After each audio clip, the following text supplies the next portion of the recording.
for us to be able to govern ourselves, for us to be able to lead ourselves, for us to be able to create a future for our children and our unborn children.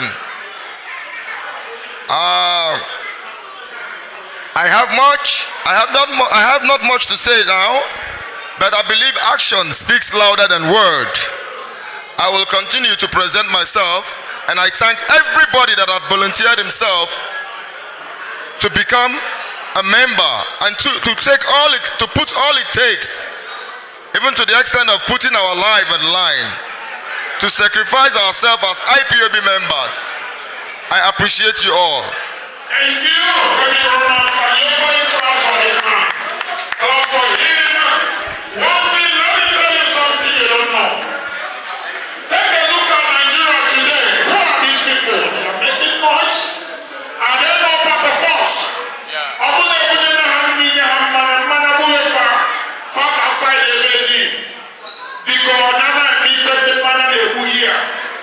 You understand?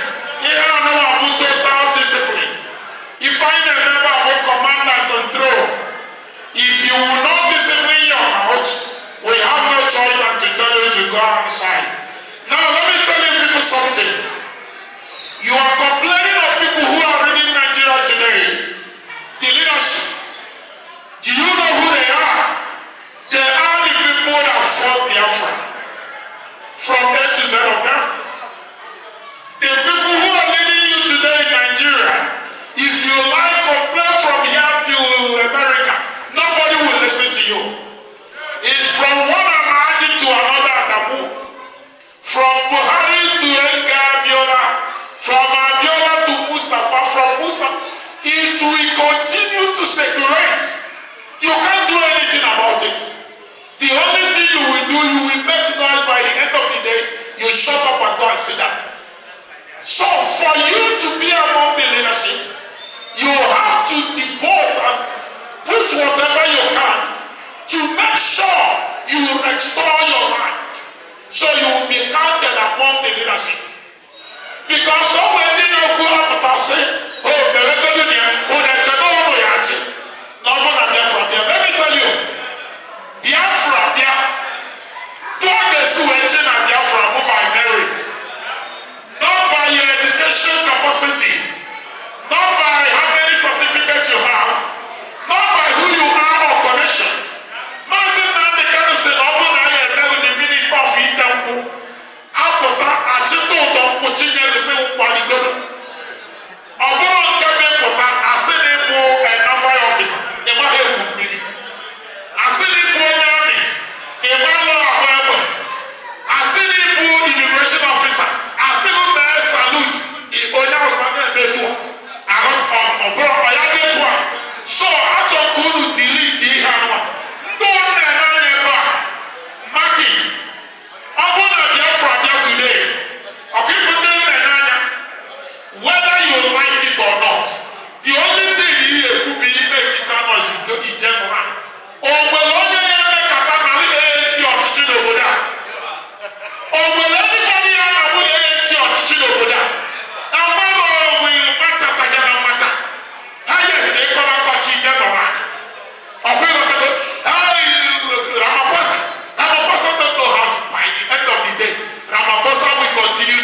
President of South Africa. You can't do anything about it. Because the ANC, they have sacrificed what it takes. And they work for other political parties. But believe you me, when you talk of the freedom of South Africa, they're not the one people here. When you talk of freedom of Biafra, they're not the one people here. So these are the leaders. Because Mazi, over to you.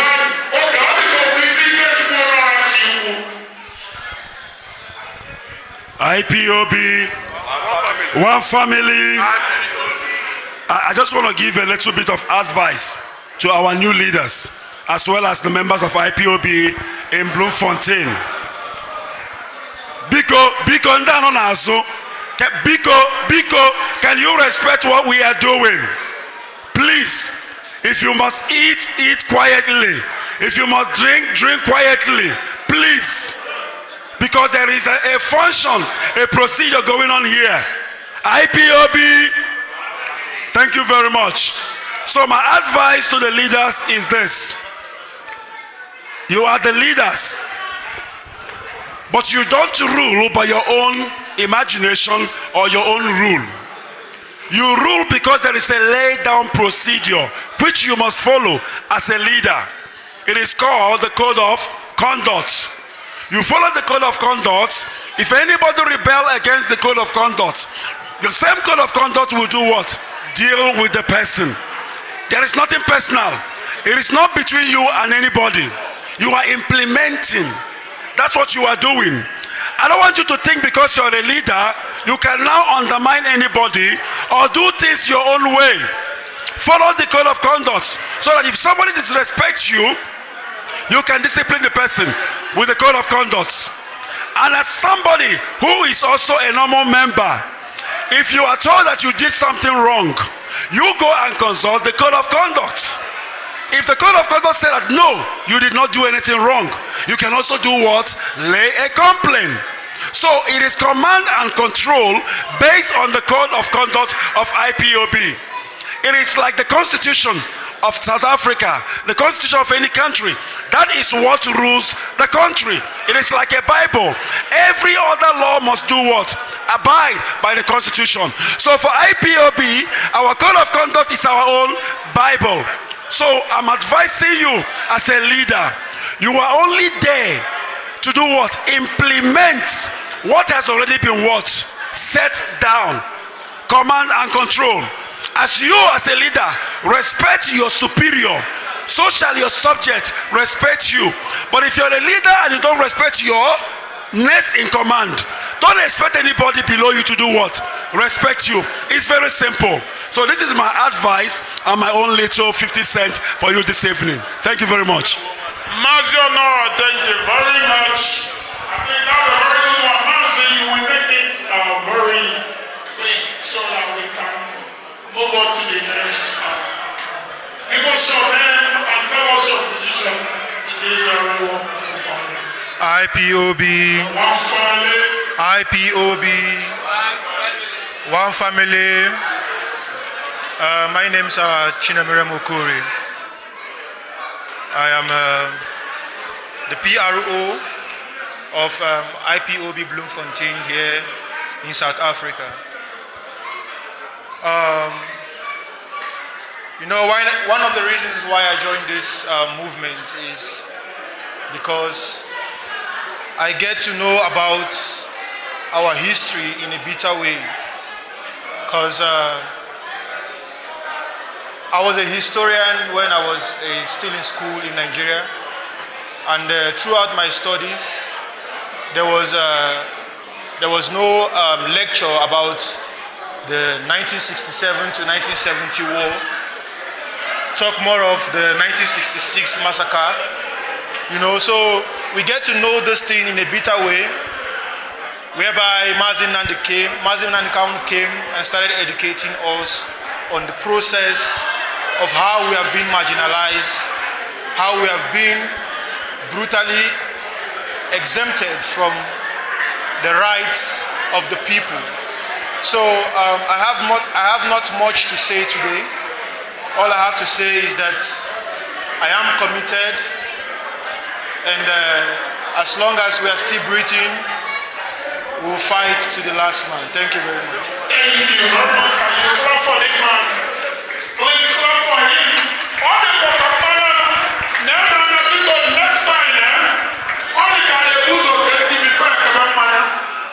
Because all the people that will even be all they do too much. All they do for okay. Because take note, next time when the blues are getting Unu Ketan, Unu Kezem, Manamakabika, Mama, on the top of Bosi, because Mazi, why I forget, and the quiet one, you can't do it today, why if you want again, that is family. IPOP, one family. IPOB. Alpha Mombo Sonny Black or Hams. I am the Assistant Secretary of this IPOP organization. I believe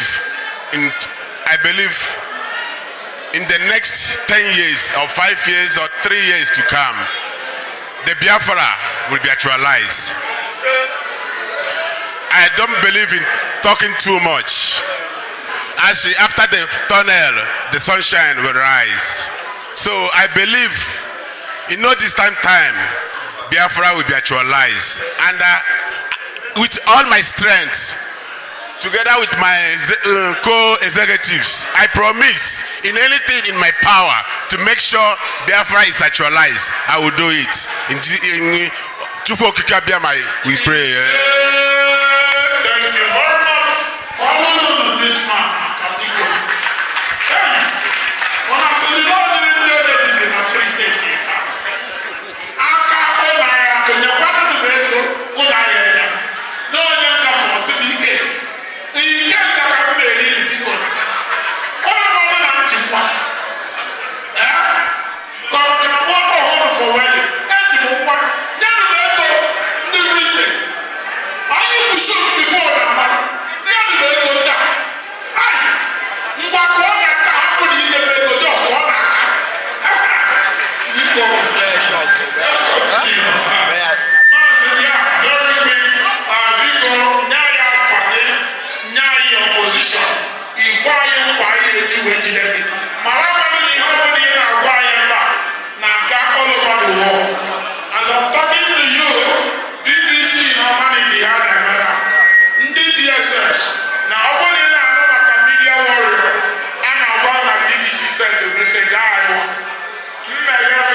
so I hear Hannah Manity.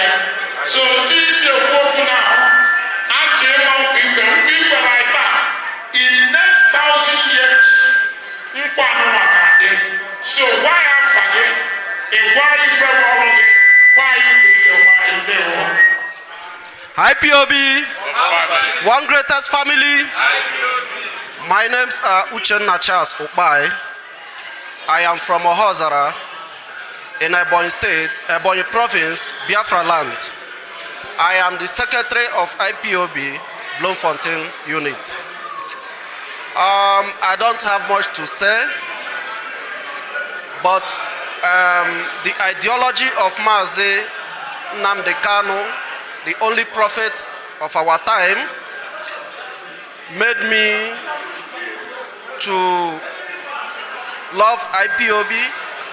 I follow him while he was still outside, before he was renditioned from Kenya to Nigeria.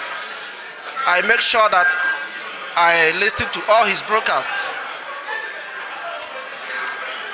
I don't know what to say, but I will do my best to make sure that this noble family of IPOB actualize Biafra in our own time.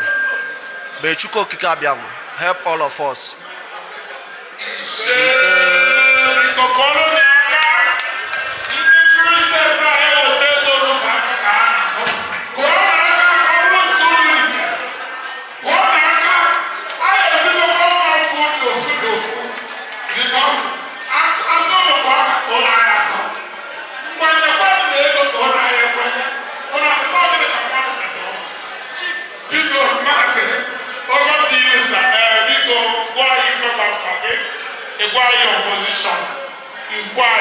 Because if I never and if I never be from war, and when I not to larger,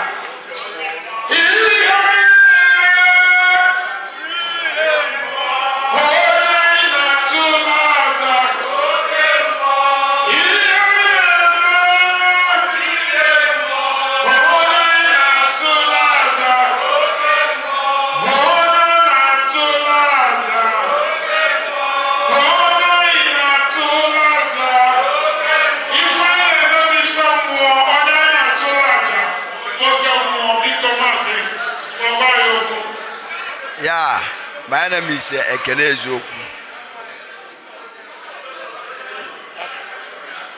Yeah, my name is Chinedu. Oyezoku na Biafra. But me, I don't have too much to say because I know that this actualization about sorry. Mazi, go ahead. Go ahead. Sorry. I'm not that kind of somebody who like to talk much. But I always believe in action. I always believe that this Biafra that we are trying to actualize that we get it. And that's what I believe. And I will die. And if I die, even if I will wake up in the name of Biafra, I will still die more than 1 million times. I still wake up in the name of Biafra. What I believe is forward ever, backward never. Thank you very much. We will get there. Nobody should lose hope. But this Biafra we are talking about now, it's at our bare hand here. Somebody say something about 10 years, 5 years. 5 years or 10 years is too much. 5 years, 10 years is too much. For me, I'm talking about even 1 month, not even somebody saying about 10 years. What is 10 years? So that's what this Biafra is what we are going to get. And I am the financial secretary of IPOB in Bloemfontein here. And since I said that my name is Chinedu, I always believe in truth. And Biafra is a true organization. That's why I dedicated myself to Biafra. So may God bless all of us. Thank you very much. I want to also use this very opportunity to appreciate our guests, especially our dear South African brothers and sisters. Do we have any South African who would like to speak?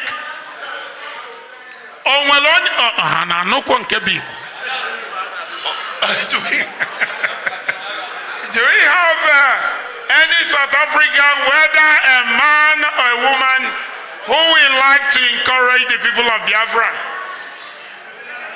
It's an opportunity if you're single. There's a lot of single guys over here. Many of them, not in there, these people. These ones, they are married though. Don't mind these ones. So, Nnamdi no nazobe. Mbonya eba age why. So, but anyway, do we have our Oduduwa's brother here? Anyone from Oduduwa? Thank you, brother. Come over. So let's listen to our dear brother from Oduduwa, and let's to thank and also encourage us to continue. If we have our Ambazonia brothers too, please, my dear brother, please talk to us. My name is Yinka Adelaja. I'm from Yoruba, Ogun State. I'm very happy to be in this occasion today for Biafra. They are doing at least is something that is very, very nice for us, at least for our future, because we can see without no Nigeria, there's nothing right now. What we need, at least everybody must fight for his right, because the right now is only in one side in Nigeria.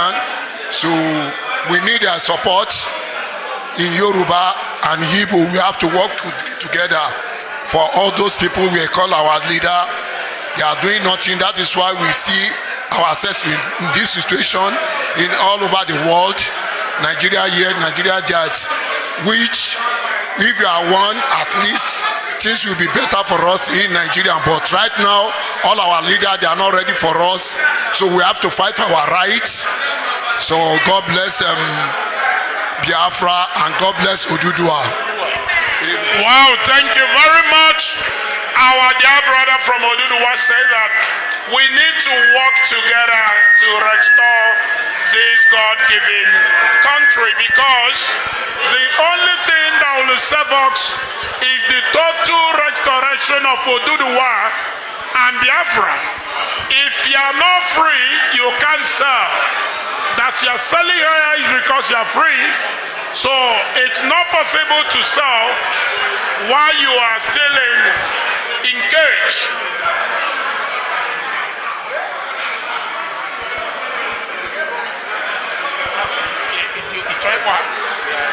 Okay.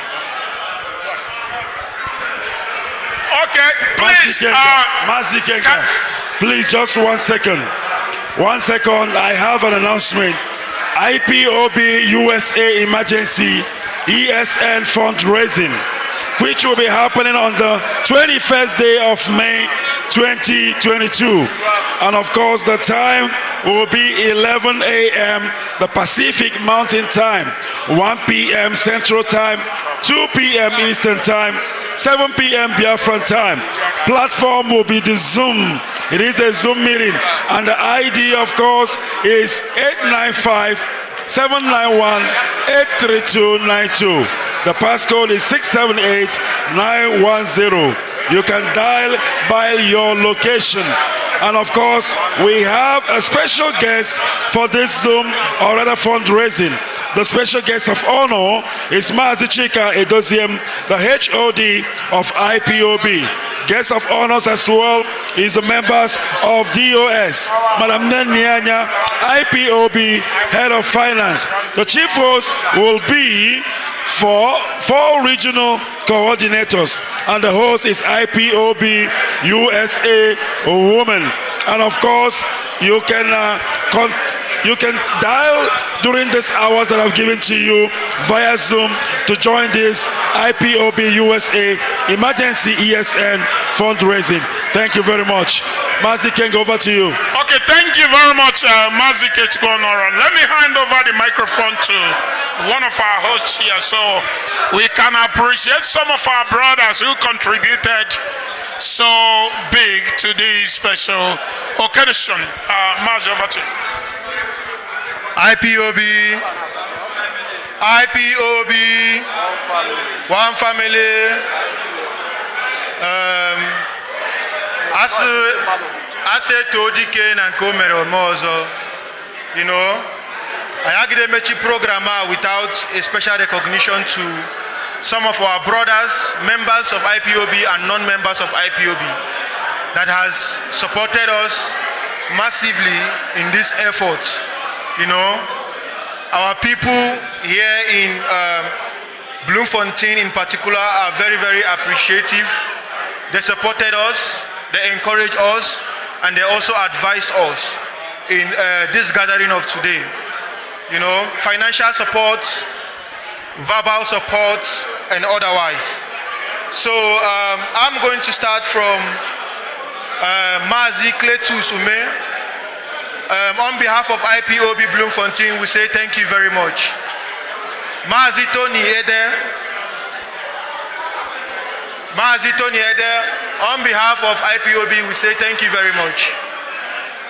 Mazi Bernard Iloka, we want to appreciate you for your efforts, and we say thank you very much.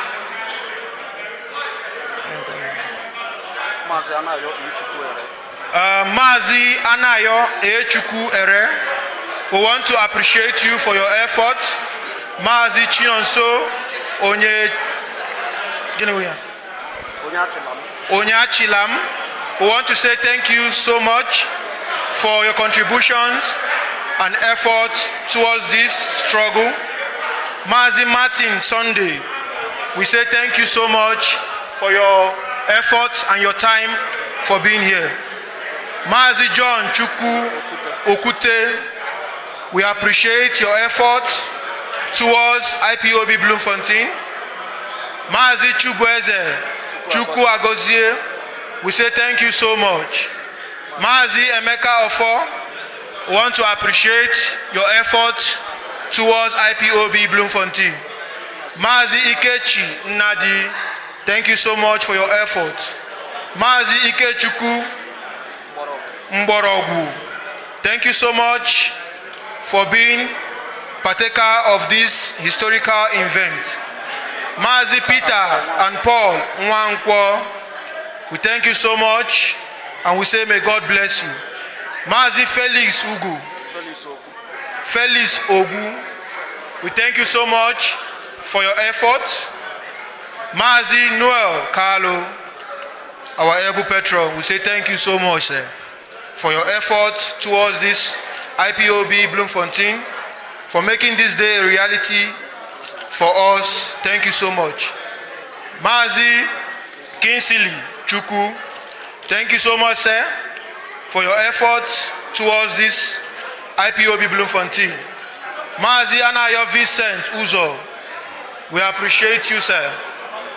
Mazi Ngozi Nwagu Udeje Kego, thank you so much, sir, for your efforts. We appreciate you and we recognize you.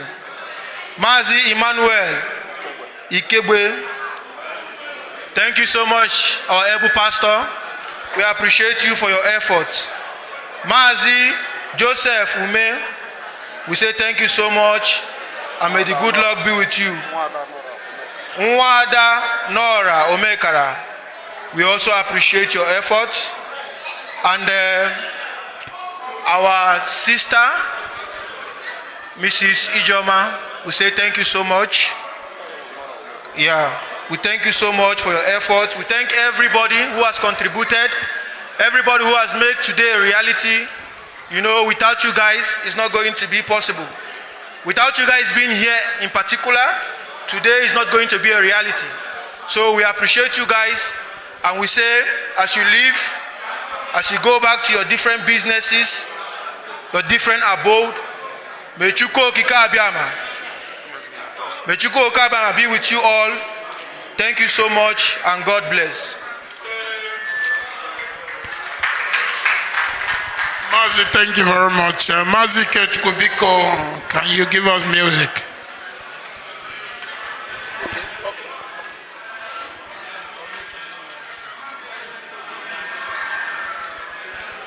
Mazi, you hold on for me.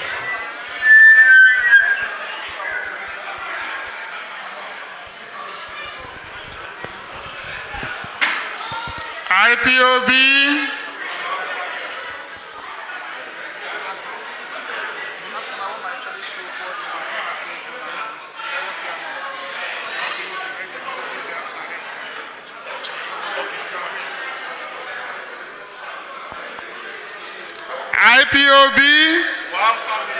IPOB, one family. I'm not coming out here to talk about the food or the drinks. I'm coming here to talk about the people that we're supposed to make stakeholders today. We're supposed to make some of our people stakeholders today. But my superiors says that it has to pass through a certain process, which involve going to sending the certificate to Germany and passing through IPOB process. So we appreciate every stakeholder here. We appreciate all of them one after the other. The certificates is still on process, but will not be issued today. It will be issued when the headquarters approve of it. I apologize on behalf of IPOB Bloemfontein units, and I want to make them understand that it's not an act of negligence, and it's not that we don't know what we are doing. The issue is that we don't want to run Biafra like the way the zoo run Biafra. Everything have to walk through the right process. So my brothers and my sisters, we still have kola nut here. This program happened because of money. If anybody wants to come and take kola nuts, let him come and take kola nuts. We still have our brothers here that can come and take kola nuts.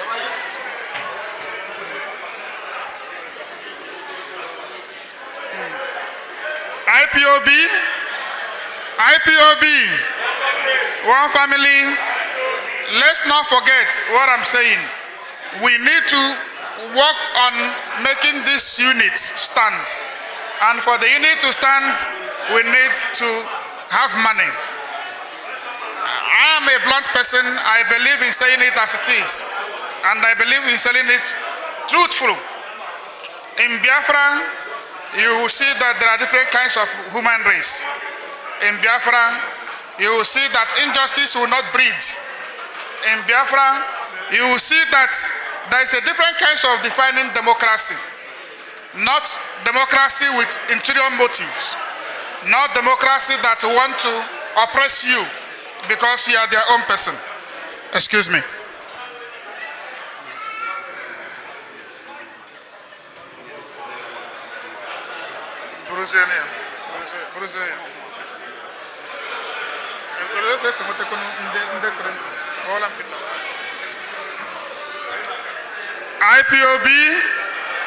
IPOB,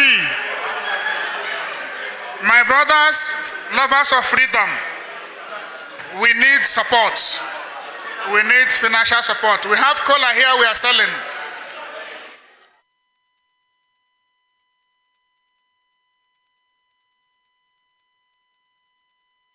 The cola not.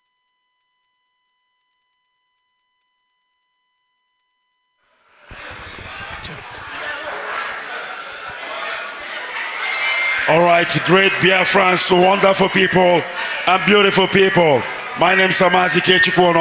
I do apologize. I lost my voice, and this is why I am sounding like this. It is not the voice you used to know, but of course I will regain this voice. Now we are going to close on air. We are going to close live on air, but the program continues here on this hall.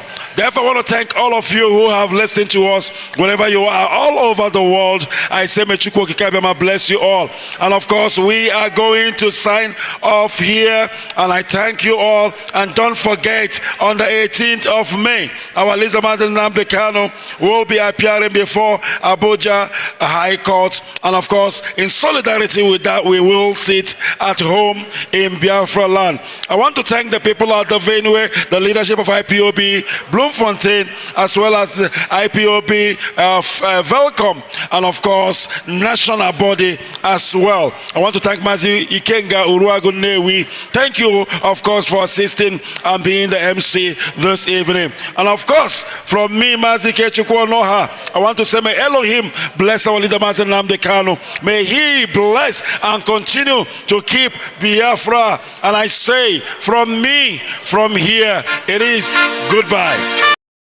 This evening. And of course, from me, Mazi Kechukwonoha, I want to say, may Elohim bless our leader, Mazi Nnamdi Kanu. May he bless and continue to keep Biafra. And I say, from me, from here, it is goodbye. Evening. And of course, from me, Mazi Kechukwonoha, I want to say, may Elohim bless our leader, Mazi Nnamdi Kanu. May he bless and continue to keep Biafra. And I say, from me, from here, it is goodbye.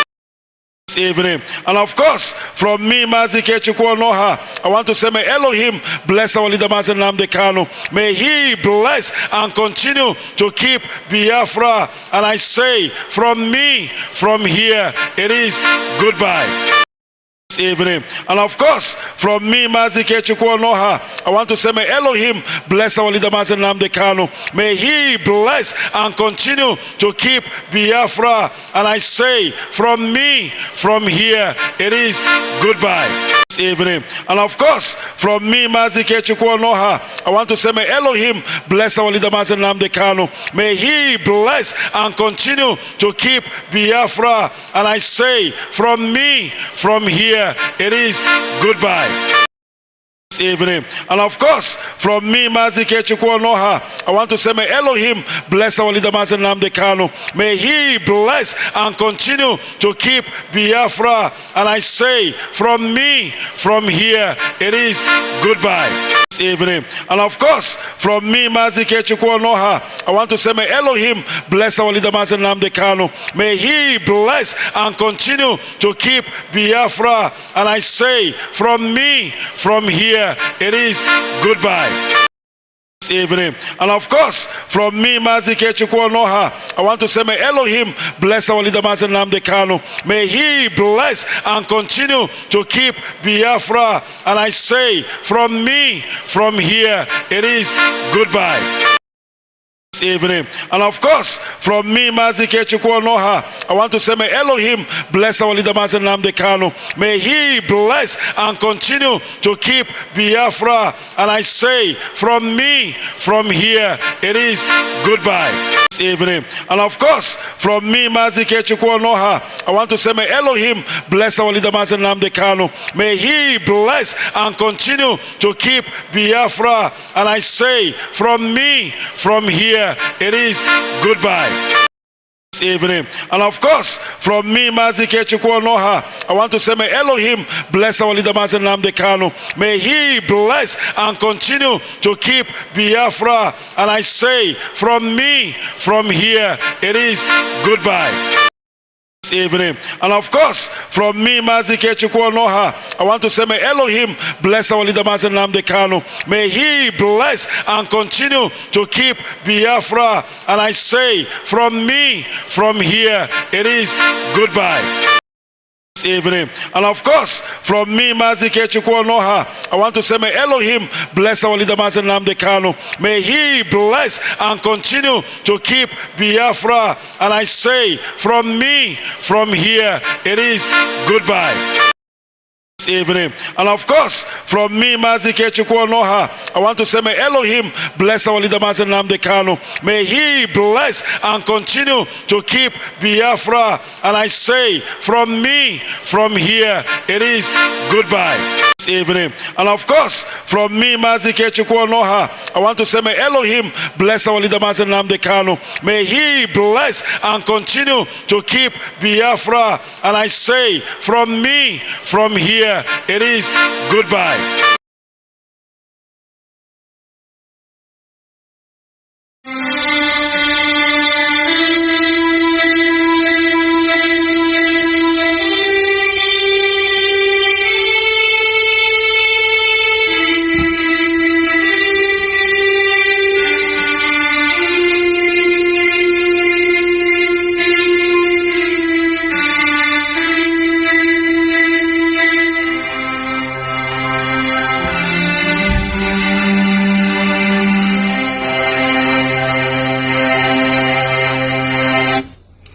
Good evening, wonderful people, great Biafrans, wherever you are on the face of this very planet. Once again, we welcome you to another exciting, explosive, expository edition of our now thrice weekly presentation live here on Radio Biafra on each and every of our platforms, radiating this very gospel of truth to the ends of this very earth.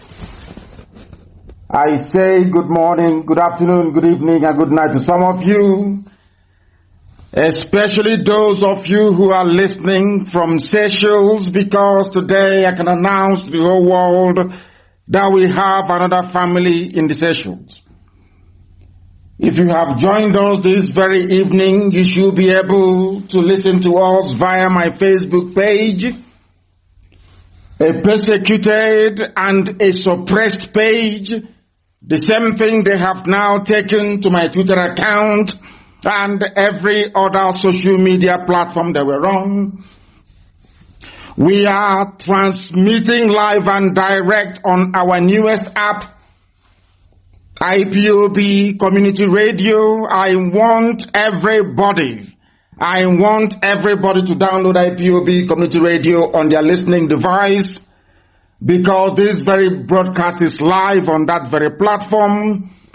We are on Radio Biafra, which happens to be on satellite. We are on FM in Biafra land, and a whole host of other mediums as well, through which you can listen to us as we embark upon this very ceaseless propagation of the gospel of truth and that of redemption. My name is Nnamdi Kanu. I am the leader of the indigenous people of Biafra all over this very planet Earth. I am the director of Radio Biafra and Biafra Television. And by that singular virtue and the special grace of the Most High Elohim, of course, a servant of the wonderful people of Biafra, I welcome each and every one of you. Your pen and paper is very, very important. If you want to learn, if you wish to study, if you wish to be tutored, if you have the desire to be enlightened, here is where you must belong. I want to make it abundantly clear to all of our enemies that we are unstoppable. It doesn't matter what you do. The more you try to suppress us, the more many people would want to participate and partake in what we are doing. This evening will not be an exception. I welcome each and every one of you. And we are going to pray. This prayer is what I pray every blessed day of my life. I have been praying it now for nearly 4 years. Every blessed day I pray this very prayer. And this evening we are going to pray it for the grace and the mercy of the Most High to be upon us. Those of us that have been chosen to do this very work. This very divine and importantly glorious work to restore the kingdom of heaven upon the face of this very earth. Sometimes they wonder where we get our brevity from. Sometimes they wonder, of course, where we get our conviction from. Sometimes they wonder where we get our inspiration from. Today, as always, even our detractors, are going to testify that Elohim, the Most High, Chukwukika Biama, is with us. Please, you will bow down your heads wherever you are, that we may pray. Before I came on air, somebody said that some people ignorantly and foolishly say to themselves, they are not of the Hebraic family, they are not Jewish, but they kneel down, they bow down to call upon the same God of Israel. Ignorance is indeed a disease, and this evening we pray for Chukwukika Biama to give us common sense, to give us discerning spirit, to give us the ability to discern and to reason, to give us that very rare gift to understand, absorb, and cherish the truth.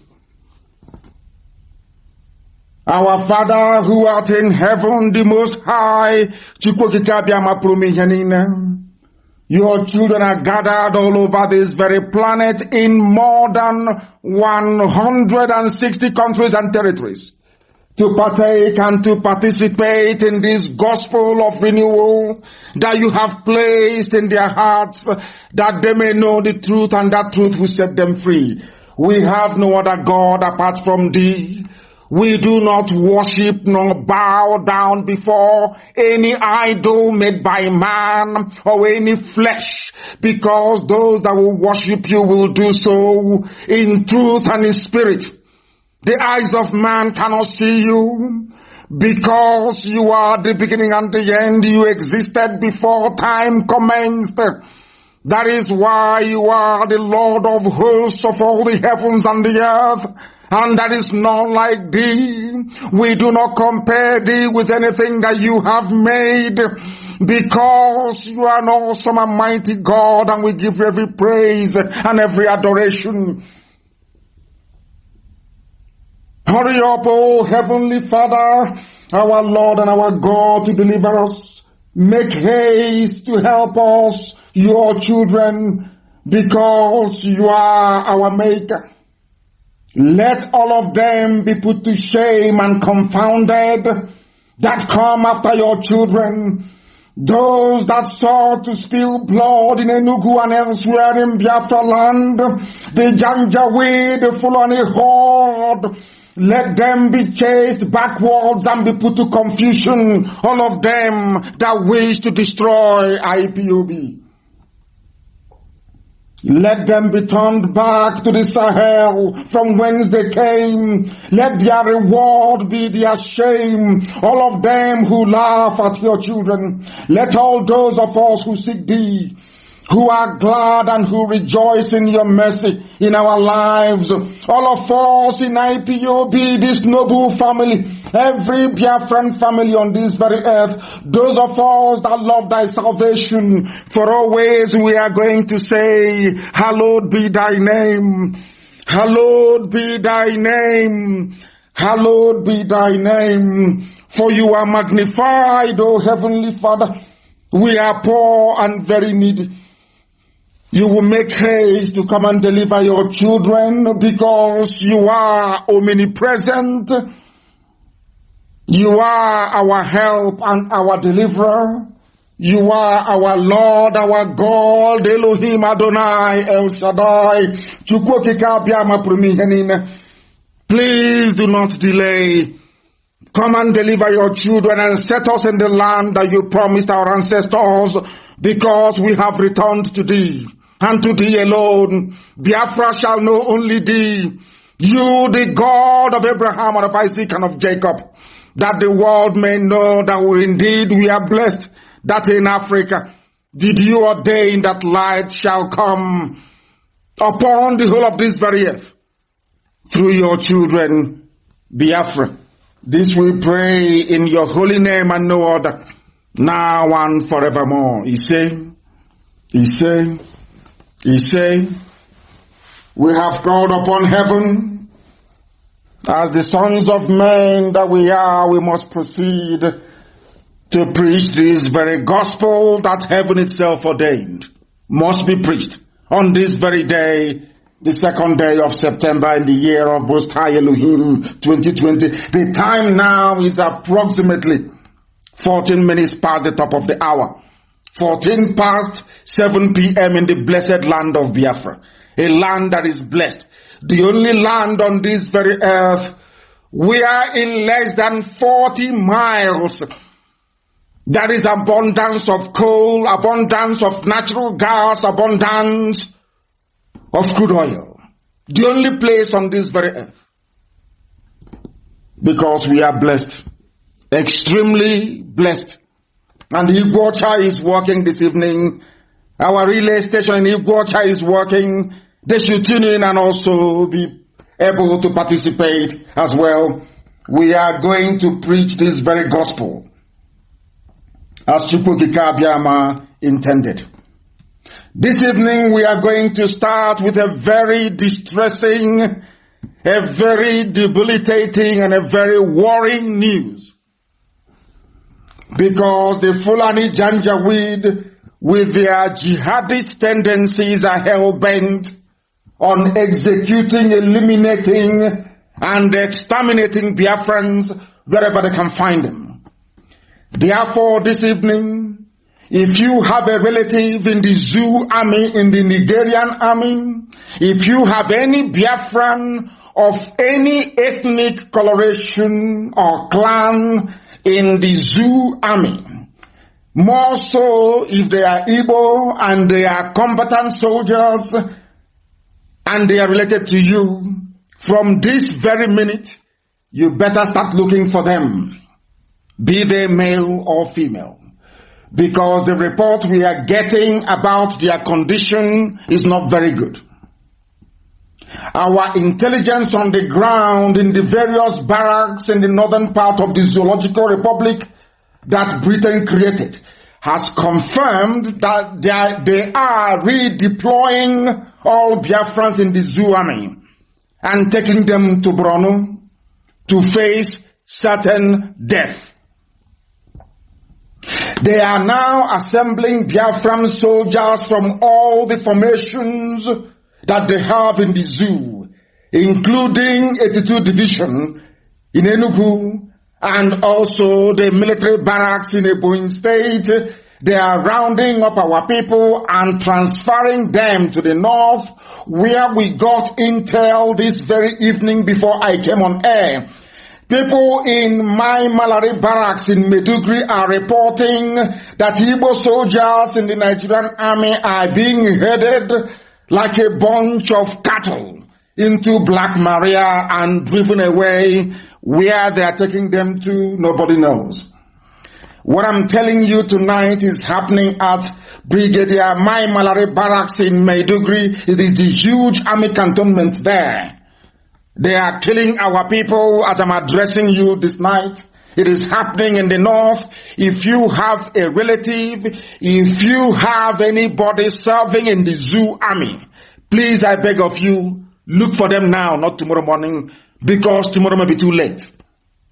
Today, this afternoon, at 82 Division in Enugu, the commanding officer of that 82 Division rounded up all Biafran-born soldiers serving under his command and ordered them to be marched out into the parade ground and to be sat on the floor, all of them. They sat them on the floor. Last week they were disarmed following the killing of unarmed Biafran youths in Emene.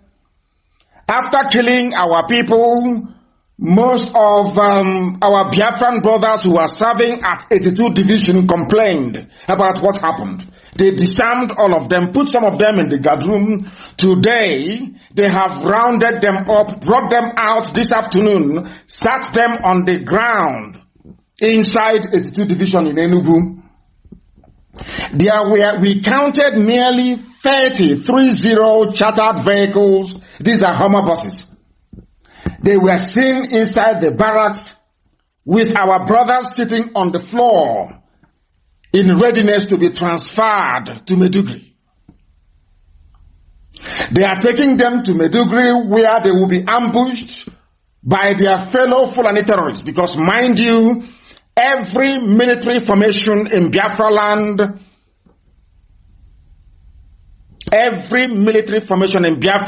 is headed by people who are not Biafrans. So their intention is to kill, including the Solomon Babatunde, Hafia, that rounded up our people on Sunday and wanted to execute them until we came on air and told the world what was happening. On Monday, they hastily drove them to State CID and handed them over to the police. If not, they would have executed all of them. This evening, we are placing the whole world on alert.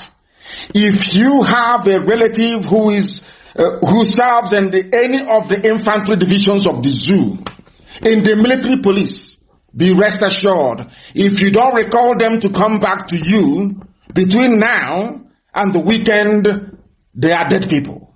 Because as I speak to you, they are being rounded up and executed in the north. Where they are taking them to is where Boko Haram will make a mincemeat of them. That is what is happening. If you have anybody serving in 82 Division in Enugu, you better start mourning now. You better map out where you are going to bury that person if you are lucky to get their dead bodies back. Because what is happening in Enugu is atrocious. Made worse by the infusion of Fulani Janjaweed blood in our DNA. That is the worst thing that's ever happened to our people. We are living in a very dangerous time. The crop of leadership we have now is the worst we have ever encountered in living memory. In fact, some will go as far as saying that those you have now in so-called positions of leadership are the very worst that our land can ever produce. We are in difficulties, and very sadly, those of them you call your leaders are colluding with the enemy. They are working with the enemy to destroy the very fabric, the very basic foundation upon which everything we are as a people rests upon. I want the whole world to also know that when DSS is busy messing themselves up, that we are aware of what they are planning and what they are doing. I want to ask, or basically let me tell the DSS director, wherever the idiot may be tonight, that there is no plan you make that we are not privy to. There is no arrangement you're planning to unleash against Biafrans that we are not aware of. We are aware of everything, what is happening, your plans, and how you intend to execute them. Therefore, I want DSS to know that we IPOB are fully aware of all their plans to move their Fulani murderous officers from the north in disproportionate numbers into our land to start what they themselves, DSS, have referred to as the mass arrest and intimidation of IPOB. In other words, the Fulani Janjaweed are bringing a new brand of terrorism with their DSS into our land in the hope of harassing us sufficiently enough in their thinking for us to abandon our agitation. How foolish, how naive, how hopeless they are. They must ask their fellow Janjaweed idiots in the army and police what life is like now for them in and around Biafra land. Enugu, to be very precise. Before you plan any of this your nonsense to come down and start your mass arrest, I want the DG of DSS to phone the army at Enugu and ask them how far. Call the police and ask them how far. Before you put your head into what you don't know about. Because you will be consumed in Biafra land. You will be consumed. There is nowhere you will go to make an arrest and you will go free. It is impossible. I'm saying it so you can copy it. Those of you that work for Britain, those of you who are professional petition writers, I want you to cut out this very clip. Send it to Trump, send it to Pompeo, send it to everywhere that I have been to lobby and to agitate for Biafra, to go and make the case for Biafra. Tell them it's what Nnamdi Kanu said. If DSS comes to our land, they will pay the same price that their counterparts are paying today. We are waiting for you. We are aware of all your stupid village plans. That can work elsewhere. Or maybe before last week Sunday, but not anymore. DSS, not anymore. You people are terrorists in uniform. You people have come to help the Janjaweed Fulani Caliphate, the cabal, to Islamize, to Fulanize everybody. In Biafra land, it will not work. Before you bring the idiots down from the north, I want you to ask 82 Division in Enugu and the police in Enugu what life is like for them now. Then they will tell you how serious we are. Before you never knew, but now you know. Ask your fellow idiots in the army what life is like for them now in and around Biafra land. They will tell you. Before you come and put your own head in it, in what you don't know. You want to come to Biafra land to abduct our coordinators. We are waiting for you. Come now. Come and abduct. Come, let Britain give you all the intelligence you need. Come and abduct. You think because in the late 60s and 70s, you fathered some idiots, some bastards in Biafra land. Because of that, you have informants. Come, you will not see those informants. You cannot see them. Come and arrest. There are mad people everywhere. Come and abduct our people. We are waiting for you. Very soon, you will hear, DSS, you will hear from us. Very, very soon. One thing to okay, you will hear from us. Then you will know how serious we are. You don't have to look for us. We'll come and look for you. If death cannot stop us, look at all the people we have lost in this very effort, including my own parents. If death cannot stop us, what do you think your useless arrest, what difference do you think it will make? Before you can come and kill and get away with it, we will just lament and complain and write letters of petition, we protest and that's it. Now come, you will die there. You will die in that place. Forget all that nonsense you do in the afternoon. You with your useless siren in the afternoon. Come out at night and we'll show you. Mad people everywhere. You think it's only you that has monopoly over violence? Thunderfire all of you and your supporters. All the idiots supporting one Nigeria. I don't give a damn who you are. The color of your skin can go to hell with you. I don't give a damn. Anybody who comes to Biafra land to kill will be killed. There are mad people everywhere. Come and arrest now, idiot Janjaweed. You have not arrested Fulani headsmen. You don't arrest Miet Yala. The fourth most deadly terrorist group in the whole world, Miet Yala. You don't arrest them. They are legitimate stakeholders in your useless government. You don't arrest bandits, do you? How many terrorists have you ever convicted? How many have you invited? All the nonsense coming out of the mouth of the idiot that calls himself the Secretary General of Mietiala. How many times, I'm asking DSS, have you invited that fool to come and see you? None. They claim they own Benue State as right of conquest. They pillage, they rape, they kill, they loot. Nothing happens to them. You want to bring those idiots to come to Biafra land. Come now and arrest. Let's see. You planned it for the 17th of September, so we know. You plan to come and arrest, mass arrest, and it's a direct instruction to all volunteers everywhere. If you see them coming, allow them to come in. There's no escape way. Every vehicle they come with must be burnt to the ground, and all of them destroyed in the process. Mad people everywhere. You think it is like before? We cry and we write to EU, we write to UN, and nothing happens. Come and arrest, let's see you. Mad. And you hear from us. We don't even have to wait for you to come. You will hear from us. That I can assure you. You are going to hear from us. Be rest assured. You hear from us. Mad people, that nonsense people have been muttering, and I want the whole world to know. Here was the peaceful people agitating peacefully. You came and started killing them.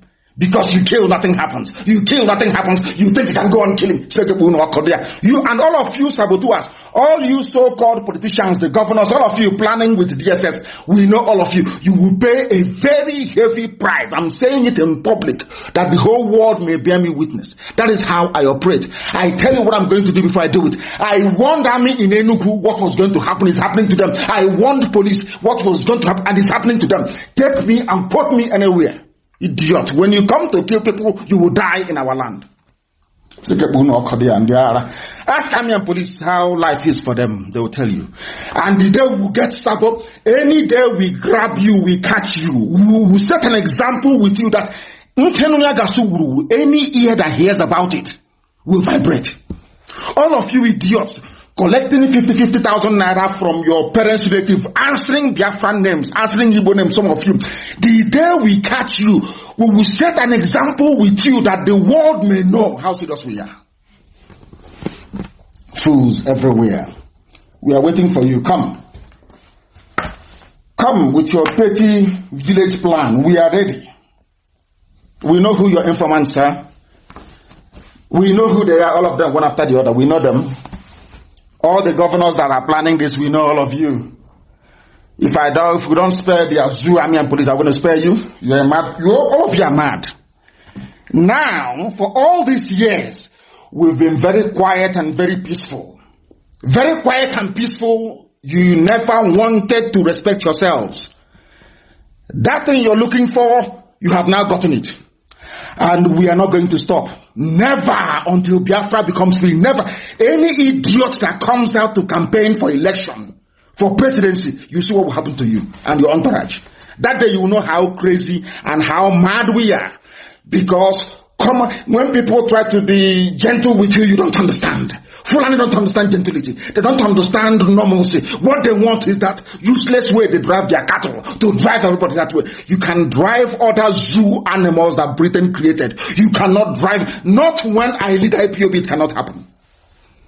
Can never happen. All of you mad idiots, including those stupid governors, behaving like a drunken beasts in the brain. Your time is fast approaching. Connive all you like with the enemy. Plan anything you can plan. What we have in store for you, history will remember you by it. Mad people everywhere.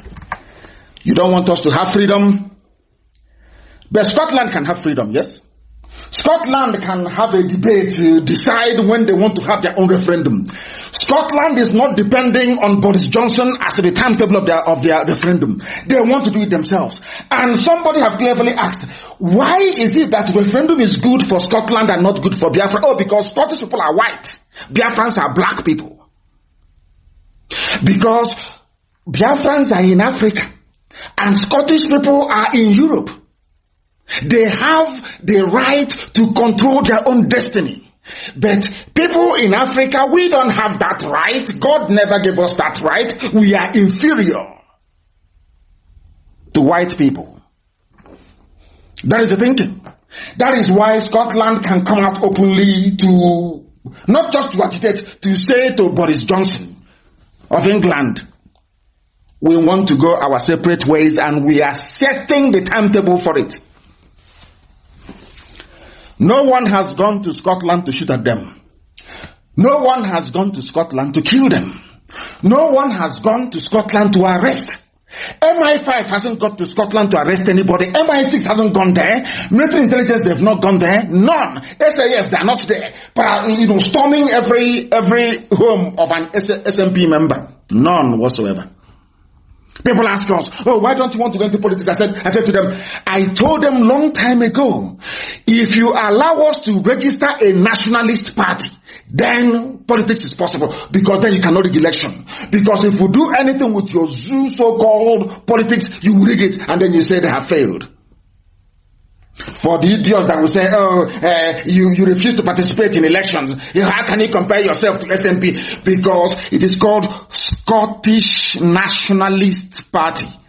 Any day you register Biafra Nationalist Party, then you begin to make sense like a human being. Not stupid APC, PDP, useless bunch of corrupt idiots. All of them from top to bottom. You think we don't have any brain? Scotland. Support for Scottish independence has increased over Prime Minister Johnson's slow response to COVID-19 pandemic and anger over UK's decision to leave the EU. Scotland doesn't want to leave the EU.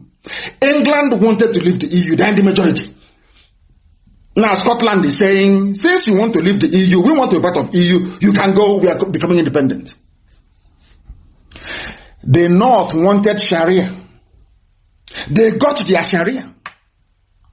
The rest of the South were just looking like a bunch of idiots as they are, as always. Speaking grammar, talking rubbish, they have no idea what the meaning is. The North have told you they don't want to be part of you. They have Sharia in the North. If you're still in the North, they try you under Sharia law, they cut off your hand or they hang you. If you exercise your right to free speech, you become a prime candidate for hanging. Is that the type of country you want to belong to? I keep asking people. For me, no. Not for IPOB either. That is why we do what we do. For some of you who are so foolish, you claim, you pretend you don't know what we are talking about. You pretend you are deaf and dumb. You are blind to the reign of injustice, the institutionalization of greed and criminality. All of you are bearing witness to it. The worst government ever. The worst nepotistic government ever without a head of state. No head of state, no vice president, no chief of army staff. Nobody is anywhere. All of you idiots, imbecilically as you are, following sheepishly. Because if you make too much noise, they give you some money. You shut up and start talking rubbish. You think we are like you? All of you are mad. They are zoo products. Scotland's first minister, Nicola Sturgeon, has pledged to publish draft legislation for a new Scottish independence referendum, including the question and timing of the vote before the country's parliamentary election next year. This was the same political arrangement that Britain denied all of you, calling yourself Nigerians. In Scotland, there is devolution. There is regional government. Scotland has their own government. Wales have their own government. England has their own government. Northern Ireland has its own government. But the same arrangement the white man British made for themselves was what Ojukwu went to Aburi to negotiate with Gowon. Britain said no to it. Ask yourself why. The same thing. Now Scotland can determine if they want to be part of the UK or not. But in your own case, they say no. And people have the guts and the temerity, those claiming they're educated, to come out to defend what is in essence indefensible. Indefensible. In the zoo. I asked for Sibajo, they went and photoshopped somebody dancing like Papa Jasko with their legs all twisted up and down. And you keep asking a human being that went to university, can't you see, are you blind? Can't you see their legs the way it is, as if they are dancing, what is the latest craze now you have? People are blind. That is why I speak about black people the way I do. Because sometimes our stupidity overflows. I'm telling you the truth. It overflows. Listen, Sturgeon, who heads Edinburgh's pro-independence devolved government, put on hold plans for a second referendum in March to concentrate on the coronavirus. However, the most sustained support for Scottish independence in the modern era has prompted nationalists to renew their push for another vote. The will of the people. This is what democracy is all about. Some of you in Africa and almost all of you in the zoo, you don't know what democracy means. Democracy means the projection of the will of the people through a political process. As simple as that. The people determine what happens to them. Is that filtering into your brains? Because some of you have your PhDs, but you're so stupid. Once you're in the zoo, you are gone. You're brain dead. You cannot fathom, you cannot reason, you can't articulate, you cannot put things together. You are dumb if you're in the zoo. Now listen. Scotland is proving to you that power belongs to the people. They have a devolved government. The same thing that happened in Catalonia, that made America to wonder and to say to EU, I thought you claimed you are advanced and you're in the 21st century. How come you are allowing Spain to be heavy-handed against Catalonia? Are you following? Scotland is about to vote for another. They've tried before. They lost by, I think, a percentage vote or thereabout. They are trying again. This thing that Scotland is debating in the open is the reason why DSS wants to send people to come and kill and to kidnap. And the UK ambassador is there. The woman that in her own country that created that zoo called Nigeria, in her own country, Scotland are allowed to ask for independence. She is in Abuja collecting her own share of the petrodollar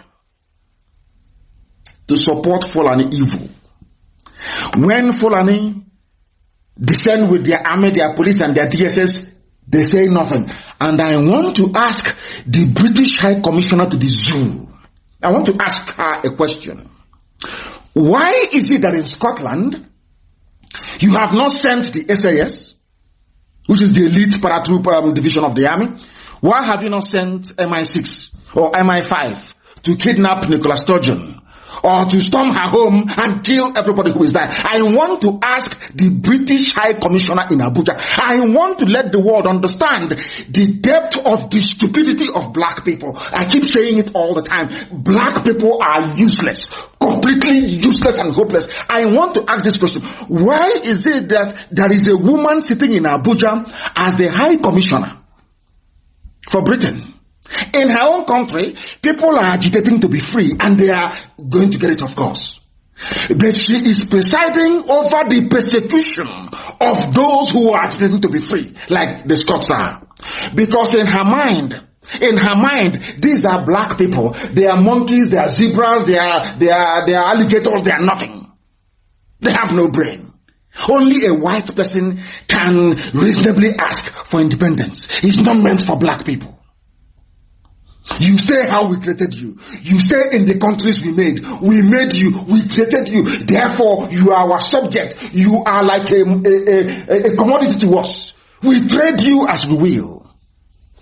The woman is in Abuja right now listening to this broadcast. She is the High Commissioner. She is there as Fulani will send their soldiers to go and kill innocent people. She is there. They will send their police to shoot at innocent people who are agitating for their freedom. But in Scotland, nobody does anything of that sort. Hypocrisy of the highest order. And that is what we are here to challenge. And we must challenge it. We must speak the truth. And that truth shall prevail. That truth is going to set everybody free.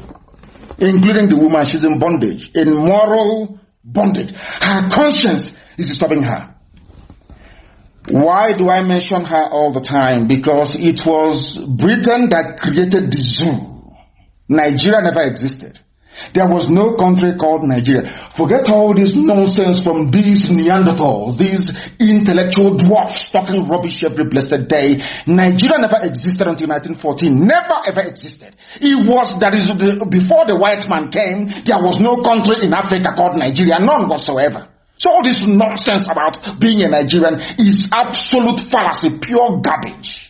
Nobody is and nobody can ever wish to become a Nigerian. Only if you are an animal. Only if you're a complete fool, which of course some of them are.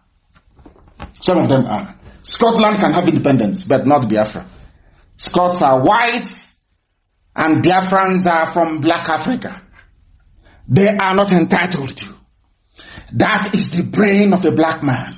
All the idiots saying, oh, unity, one Nigeria. They never ask themselves, why don't you hear about one Britain? Why don't you hear about every day? Let Britain unite. Let Britain. Why don't you hear about such frivolous, idiotic debates? Because England is different from Scotland. The same way that Fulani is different from Hausa, and Hausa is different from Nupe. Nupe is different from Oduduwa. Oduduwa is different from Biafra. All different people. If we have to be together, let us decide on what terms we are coming together. Not a white man from somewhere to come to Africa to say, you, from today, your name is now Nigeria. And in the process, half of Yoruba land is in Benin Republic. Shame doesn't. You people, you have no shame. You know, a black man has no shame. You have no shame. There is no, how can I put it? There is no dignity. There is no honor. There is no pride. Nothing. That is why an animal can wake up in the morning and say, I'm a proud Nigerian. I believe in Nigeria. Because you're a fool. You have no brain. Something created by people that want to hold you down in perpetual bondage and penury. Forever and ever you're subservient to them. You are an animal because they created you. They gave you your name. Your forefathers never came up with the name Nigeria. It was given to you by a white harlot. And a drunken one for that matter. That is how foolish you are. With your PhD, with your with the whole of the degrees you've acquired, that is how you have been reduced. That despite all your degrees and the claim to elitism and intellectualism, you are nothing. You are named by a white woman that has no connection to you, not social, not cultural, not anthropological, absolutely nothing. Because you are a product of the imagination of a white woman. That is how low you are.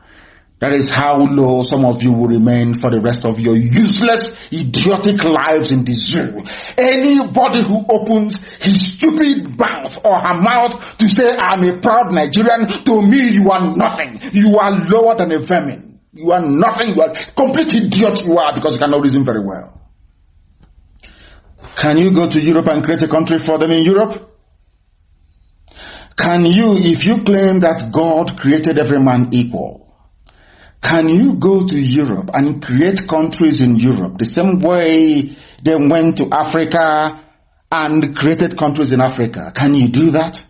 If you cannot do that, then you are not equal to them. When you foolishly come out to say you're a Nigerian and you want to defend Nigeria and you're a Nigerian and you're a proud, you are a fool, a complete idiot you are. Complete idiot. Look at Scotland. People that understand the meaning of education, enlightenment, elitism. Look at what their elites are doing in Scotland for Scottish people. Compare that to the boy you are doing running around Lagos and Abuja. Oh, it's not our turn. Oh, anybody can have it. All these stupid. Look at your pathetic, wretched lives. And look at Nicola Sturgeon in Scotland. And see what political leadership is all about. Look at your idiocy and your ignorance. And understand that white people have honor and they have dignity. They have pride. That is why it can be fairly argued and convincingly too that black people are inferior. Name the country in Africa that wasn't created by Europeans. And you want respect. You want them to respect you. When your essence, your being, they defined it for you. They told you who you are. You don't know who you are. Useless people everywhere. In Africa, it's good for Scotland, but not good for any other person in Africa. Not good. Not good. And they say UK minister was surprised by Scottish independence referendum. She became surprised hearing it. A British minister said she was surprised by plans for another Scottish independence referendum, given the budget deficit in the country and the economic challenges facing the whole of the United Kingdom after COVID-19 pandemic. A minister, she did not go to BBC or Sky News to start saying, oh, it's a treasonable felony. You must arrest Nicholas Sturgeon. You must send the Air Force to go and bomb all of them. Send the army. Our boys are there. Did they say that? Because they're civilized. I want to let you understand the difference between a black person and a white person. In 21st century, a minister of state for Britain is saying, oh, we are surprised. We are not expecting Scottish people to go for independence, given, the state of the economy. And the fact that we've all just come out of the COVID-19 pandemic nonsense. Nobody sent Air Force or bomber jets to Scotland to go and bomb anybody. That tells you all you need to know about black people. You will hear somebody come out on Channel TV, go and bomb them, they are miscreants. So Nicholas Sturgeon is not a miscreant, you see. She is not a miscreant. All the people that belong to SNP, they are not miscreants. But any other person agitating for freedom in the zoo that Britain themselves created is a miscreant. Do you see how foolish black people are? We are very, very foolish, I'm telling you. Sometimes I wonder why God even bothered creating black people. So I am beside myself with rage each time I think about how stupid black people are. The inability of a human being to reason. I cannot fathom it. I cannot understand it. And that is why I do not condone nor excuse it. Never, ever, ever will never do it. Never. Kosovo, free. Bosnia and Herzegovina, free. Czech Republic, separated from Slovakia, no problem. Soviet Union, dissolved, no problem. Ukraine is now independent. Macedonia is independent. They are all whites, all in Europe. Also I say Euro-Asia, all in Europe. So it's nice for them to be free. But the same EU that made sure that Yugoslavia no longer exists, that Bosnia is free, that Croatia is free, the same EU, when it comes to Africa, it is double standard. Oh yes, you can campaign for nationalism or for one man, one vote, but you don't have the right to be free. That was why a man wrote in 1968 that what Ojukwu did was the first attempt at genuine freedom in Africa. A white man wrote in 1968. That the declaration of Biafra was the first and only genuine attempt to create a truly African nation. The rest were operating on what he called flag independence. They give you one flag and you're there talking rubbish. Your life, your fate is in London and in Paris or elsewhere, and that's it. If you make noise, they kill you. They send the assassins to go and kill you. And your brother will gladly take over from you. Once they assassinate you, your brother will quietly come up and be jumping, and all of you idiots in Africa, you follow the same fool. That is why Africa is doomed. Britain, no fighter bombers to Scotland. They talk, the dialogue. But in the zoo that they created, kill, pursue, army, 82 division, 89 division, fire them, pursue them, kill. And when we retaliate, idiots will be talking nonsense. They took our guns, bring it back. Go and take the gun now. Let's see. Mad people everywhere. Stupid idiots everywhere. Because you don't like gentility. You don't like people who are gentle. Because in 1929, Britain came, our mothers rioted, and they killed our mothers in Aba. No inquiry, nothing happened. Nobody took Britain to court. Nobody sued them to pay for damages. They killed our moms, and that was it. Because nothing happened. I want to say that history has a very funny way of repeating itself. I want you to go and Google 1929 Aba women's riot. It wasn't even a riot, it was a protest. They killed. I want to let the whole world understand that this idea of any time there is dissent in Biafra, you shoot them, they learned it from Britain. Britain taught them that you see these people, these stubborn Igbo people, you can kill them and nothing will happen. We are there. We killed them in 1929. Nothing happened. In Aba, they killed our mothers. Nothing happened. You have people say, oh, I'm a PhD holder. I went to Princeton. I went to Harvard. I went to Yale. All rubbish. Pure bunkum. Their mothers were killed. They never asked questions. In 1947, our mothers again came out in Enugu protesting about the sacking of their husband at coal mine in Enugu. Coal mine, Enugu. Britain once again opened fire and nothing happened. It is there. I want you to understand the reason why Britain can never talk. The reason why they want us all dead. I want you to understand this, that the hatred that Britain has towards Biafra, towards Igbos in particular, is natural. It's a natural hatred. And they gave us Anglican Church. These are the idiots that gave us Anglican Church. That we go and we pray and we pay money to, and they send it to Canterbury. The same people, they hate us, they despise us, they cannot stand us, I'm telling you. If there is any poison to use to eliminate us from the face of the earth, they will do it gladly. They gave us Anglican Church, but they support Islam to come and kill you. Is that making any sense? Anglican Church means English Church, Church of England. They gave us Bible Church. Yet the hatred was so deep. In 1929, Britain killed us. 1947, they opened fire in Enugu on unarmed people. Always, they planned the genocide, and we lost 5 million people and counting. Hatred, pure hatred. What we are asking for is exactly the same thing that Scotland is asking for. Nobody is killing them. Nobody is poisoning them. But in the zoo, Britain will support Fulani. Go and kill. We are there. There is no problem. We will talk to America. America will listen to us. This is our area of influence. Go and kill them. And they will rush. They will come. They will go to Emene. They will kill. They go to Mpo. They kill. National High School, but they kill. They went to Mbiama River and Bayelsa. They killed. They went to Iguacha, Tromproli. They killed. They came to my house. They slaughtered.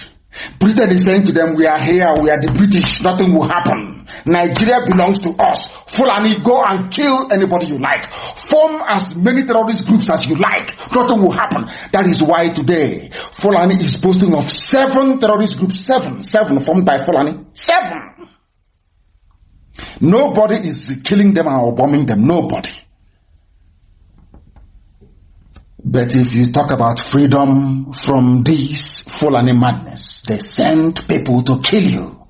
And the Fulefus that claim they went to school will support the persecution of their own people. That is why no Sabo will go free. God is, instead of Sabo to go free, let Biafra not come. Instead of one single Sabotua to go free, let Biafra not come.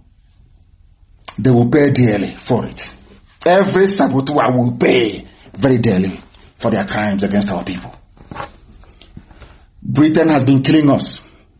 No problem, they can kill and slaughter, there is no problem. The same thing they handed over to HAUSA. HAUSA can kill.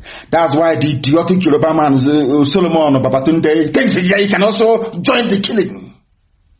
You don't have your barracks. Today they are sending our people to Medugri to go and kill them. Nobody to speak for them. This is the worst set of leadership I've ever seen in the history of our people. I have studied our people very well. The very worst. Ezekiel was bad, but this is the very worst of the worst. Idiots everywhere. They want to be respected. They're called. And I said I will never insult them, but if you leave them, their stupidity so much, if they become even worse. They are useless. All of them, they are useless. Completely useless. Nobody condemned the killing of our people. That was why Britain was in Lagos engineering against Ojukwu on Aburi, and Aburi failed. The same Aburi that Britain is running on confederation. Wales has a parliament. Scotland have their own parliament. Nobody said, oh, you must go by constituency. No. As they are doing now with IG of police and Amoteku. It must be local. No region. Why do you want to deny people their own identity? An identity that predates even England. Oduduwa existed before England. Biafra existed before England was formed by William the Conqueror from Normandy. For those of you who don't know history, was it not 1066? When was England formed? I keep asking. We have been existing for Ndibo from time. Nobody even knows the time. That is why they are called Ndibo, the ancient of the ancients. Very old people. Nobody knows. And you want to subject, or should I say subjugate, that very rich culture and heritage. Very rich culture and heritage. You want to subjugate it to the garbage, the nonsense that they have given to you. What does that tell you about who you are? What does that tell you about who you are? I'm asking you. You know nothing. Here you learn. Here we scramble your brain and reset it how God intended it to be in the first place, so you can reason like a human being. Some of you don't reason very well. That is why your lives can never be the same. It can never ever be the same once you listen to us. Never again. They were against Biafra. Why was Britain against Aburi? Do you know why? The same Aburi they are practicing. The same devolution, the same regions. Nobody is saying to Welsh people, you cannot be Welsh, you must be British. Nobody is saying to Scottish people, you must be British, not Scottish. No. But in the zoo, they encourage Fulani to wipe away. When Fulani is busy wiping away your own identity, they are busy establishing their own. They are busy establishing their own. Some of you cannot reason. You have no brain, you cannot reason very well. These UG black people, as useless as ever. Useless to the core. People are hopeless. How about 2014 Jonathan's confab? They were against it. Anything that will give freedom to the people, Britain will be against it. They are against it. Anything that will bring liberation, so you can reason like it. No, they will say no. They will go to Fulani. Oh, why don't you sell DG, DSS? Send your boys to go and kill them. We are there. BBC will not talk about it. We'll make sure that CNN won't cover it. After all, go and give them some money. They will go, they will bribe BBC, they will give money to CNN, they will give money to Zuckerberg or Facebook. They say, to suppress them. All the way to even Twitter. Do you know if you search for the name Mazi Nnamdi Kanu on Twitter, you don't see it? Are you aware of that? Do you know if you go to Facebook and search for my name, Mazi Nnamdi Kanu, they give you all the fake pages that DSS created? Are you aware of that? Ask yourself, why, if we are inconsequential, we are nobody, why would even Twitter accept money to, if you search for Mazi Nnamdi Kanu, you cannot see it, and it's an assignment, go and try, you will see. You can't see my name on Twitter, but I'm on Twitter. I've been stuck on 498,000 for nearly 3 months on Facebook. But they send me things that say, oh, look at how many people that liked your page. It doesn't reflect. Are you aware of that? Ask yourselves why all these things are happening. Then you understand the level of conspiracy we are battling against. That is why we have gone for full frontal. We are exposing everything and every truth.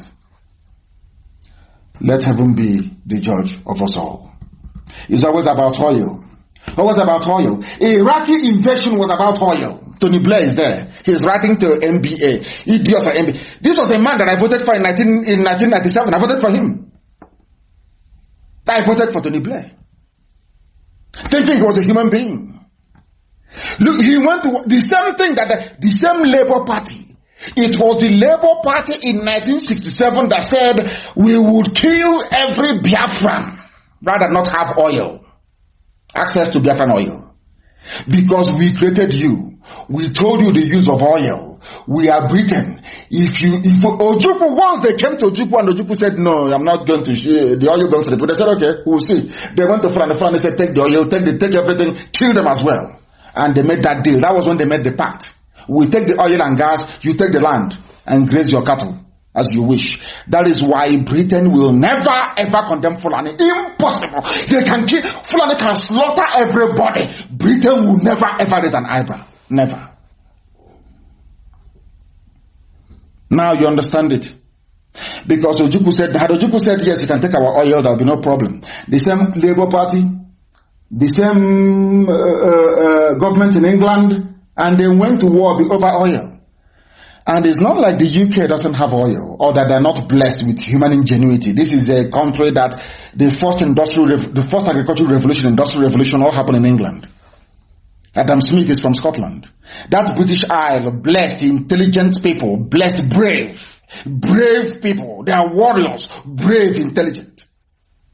Why they love stealing petty things that don't matter is beyond me.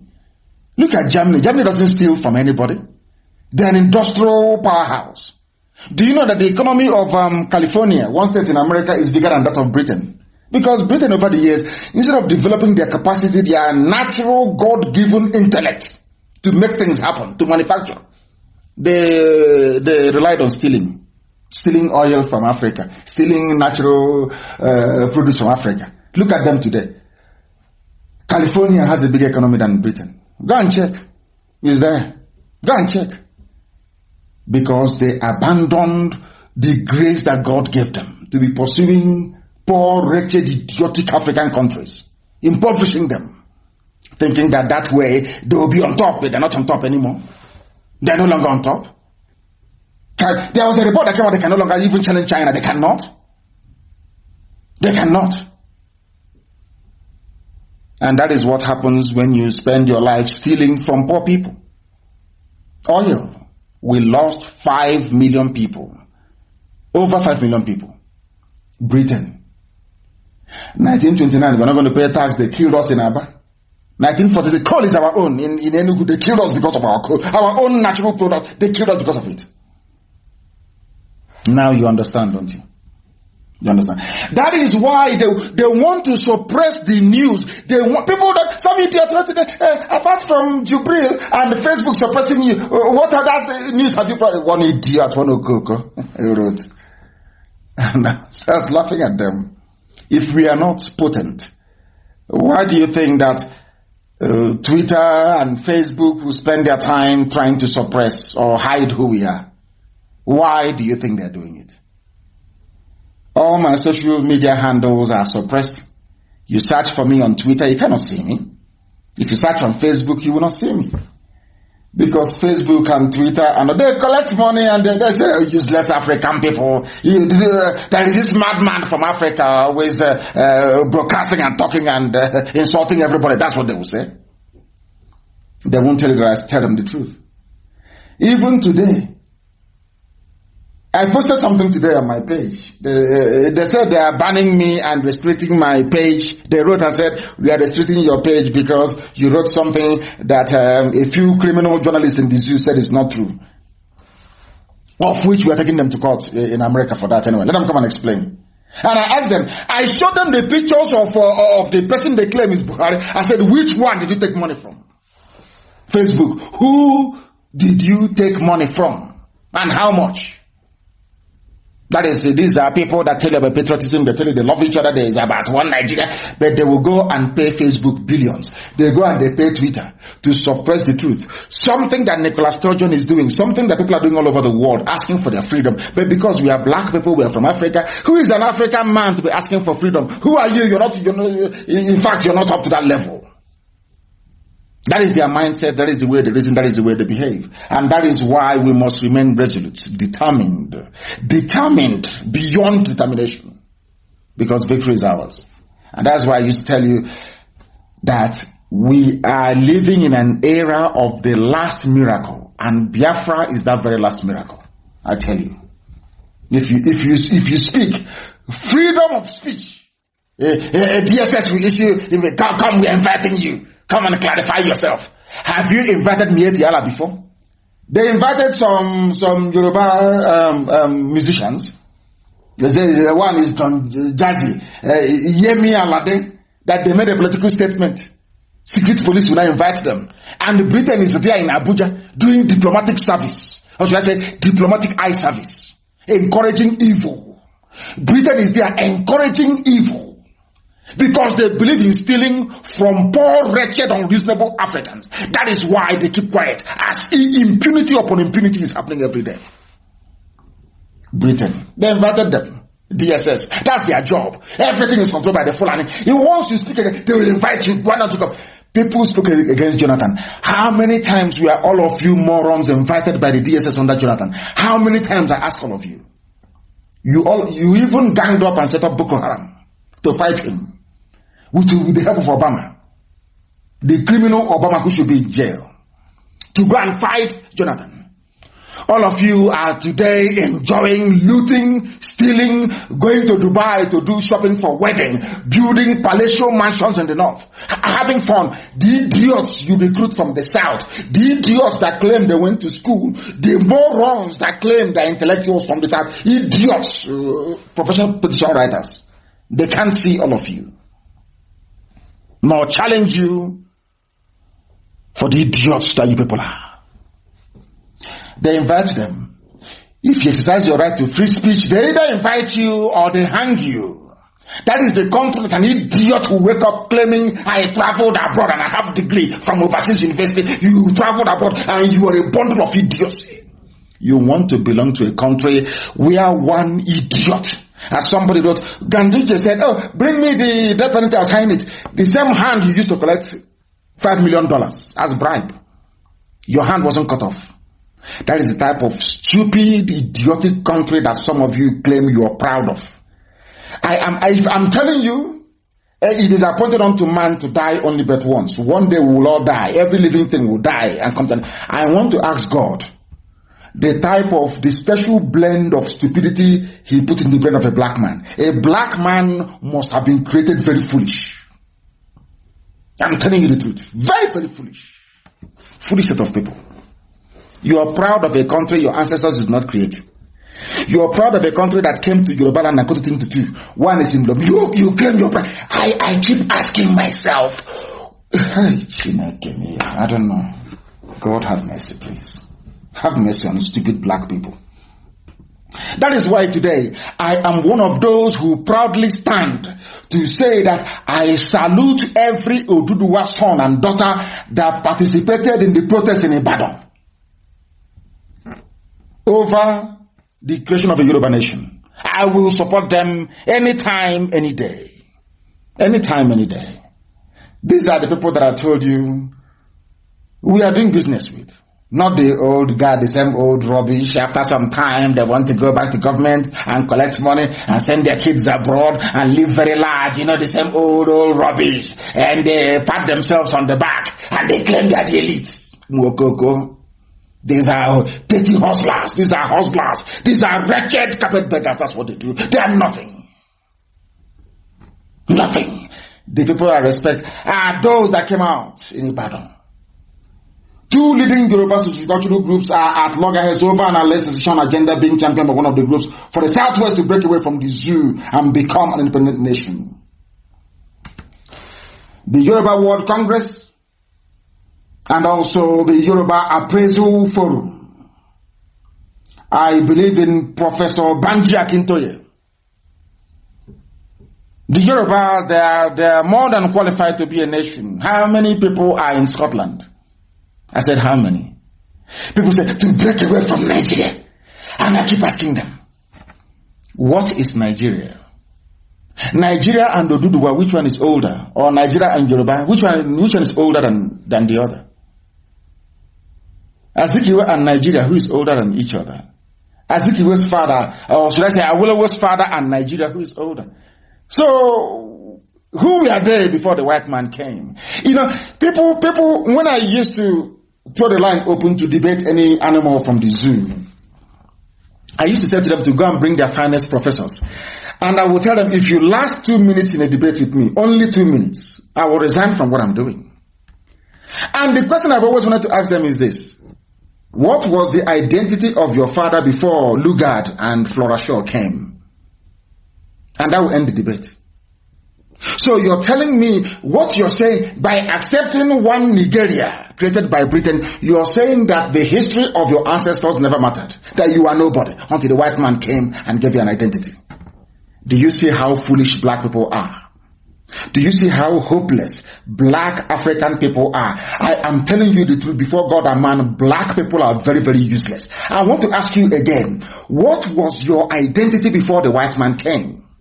Before Britain came and named that area Nigeria, nigger area, black area, who were you? Or your people? What identity did your grandfather have or your great-grandfather? Oh, you're saying you needed a white woman to legitimize your identity, to make you feel important. You were a nobody. You were a baboon swinging from one tree branch to another tree branch. You were a nobody until the white man came. All your education is a waste, because that means you don't actually know the meaning of the word education. You have no idea. Two groups at loggerhead. You know, they always raise fake groups. They give them some money. That is black people for you, of course. They're everywhere. They're resabo everywhere. That is in their nature. Black people. As I said before, that, you know, Che Guevara, one of the greatest revolutionaries of all time. Che Guevara. He fought with Fidel Castro for Cuban independence. He came to Africa. He was in Angola. He was also in Congo. After a while, fighting liberation wars in Africa, Che Guevara decided to go back to South America. They asked him why he was leaving Africa. You know, historians won't tell you this, but I will tell you. Che Guevara said that the reason why he left Africa was because an African man can never ever in this life put his freedom above his stomach. He will always put the need of his stomach above that of his freedom. Go and read it up. Che Guevara. He wrote, and he left Africa. He said these people are not serious. What a black man will always be sabo. He wants it. What will me and my children eat? What will my family eat? That's his only concern in life. And he's a slave. What will they eat? The same reason why we gave them free and cheap labor in America for 250 years. What will my family eat? No honor, no dignity, no class. We don't have any of those. We don't. That is the truth. This is Radio Biafra. We are live and direct. The time now is approximately 14 minutes past 8 p.m. in the blessed land of Biafra. We are live and direct and the whole world is listening. I want to quantify our stupidity this evening. I say it every day. I don't mince words. If you want where they will tell you, everything is okay, Jesus is Lord, your life is saved, all that garbage, you go to those criminals that preach to you every day. Here you come, here you will hear the truth. And that truth will set you free. If you're upset or you're angry about your own level of stupidity, which I'm telling you, I tell people to their faces, of course. You go back, you reason, and you change. Go and start reasoning like a human being. There is a particular video, or should I say, two videos, joined as one, I want posted on my page now. Go and look at that video. You will see what the Fulanis are doing. You will see the Fulanis with their AK-47 conquering everybody, raping and pillaging. And you have people that say they are believers in the Bible, they are Christians, they are singing and praying as their land is going. I want that very clip to be posted. It was joined together. There are two separate clips, but joined together. Go and look at the foolishness. I want people to go and use their two naked eyes to observe the stupidity of Christians in the zoo.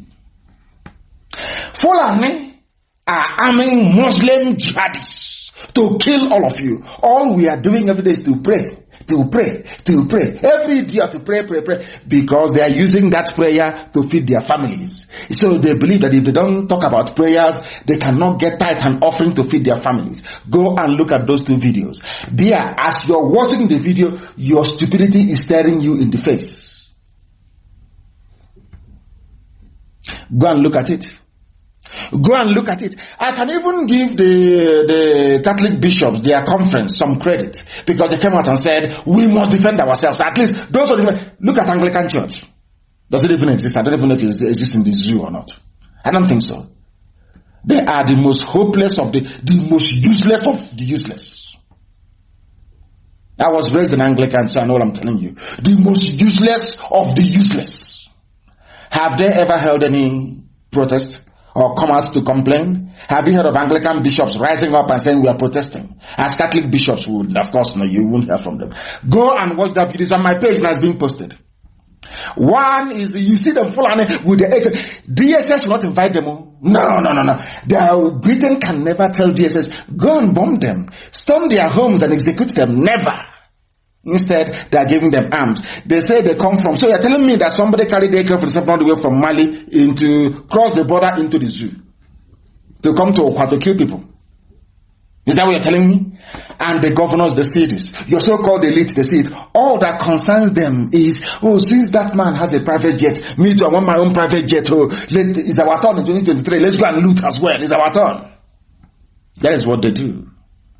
That is their life. That is what they believe in. And that is why everything is in a mess in that very zoo. And that is also the reason why their brain is also in a mess.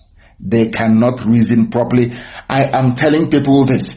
The reason why Africa is poor, the reason why black people are the lowest of the low in every society around the world is because of the way we reason. We don't reason like human beings. Black people reason like wild beasts, like animals in the forest. Somebody is armed with AK-47 supplied by the government. You are busy saying you're praying, and they're busy slaughtering you every day. We've been complaining, and there was something that Bishop Coker said which actually struck me. That what is happening in the zoo it can never happen anywhere else in the world. There is no other place on this earth that what is happening in the zoo that Britain created in Nigeria would happen, and there will not be any uproar at the UN.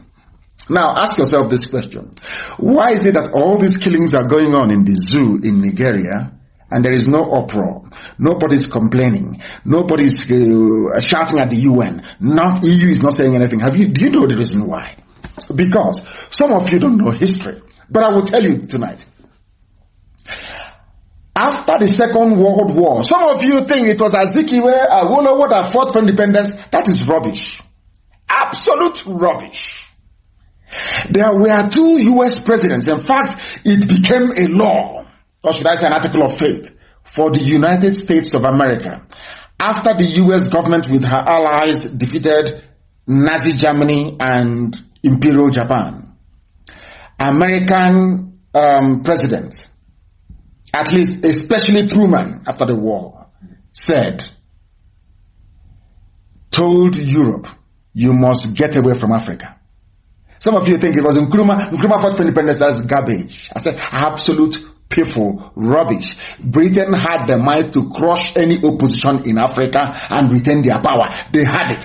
Do you know who got Britain to leave Africa and France to go back to Europe? At least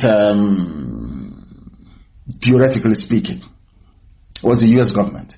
US said to them, to hell with this your colonial garbage in Africa, get out of Africa. That was why he started having independence, 57 independence, 60, 61, 62, everybody became independent.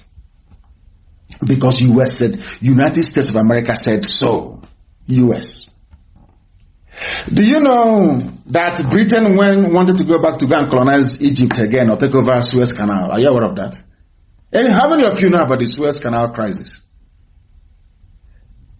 Prime Minister Eden was flying his men SAS to go and take over the Suez Canal because of the money they collect from the toll. It's like a toll gate now for ships. Instead of ships to go all the way through the Cape of Good Hope in South Africa and come back up again to Asia, from Egypt, you just Suez Canal, Mediterranean, you just cut across, and from there you enter the Persian Gulf.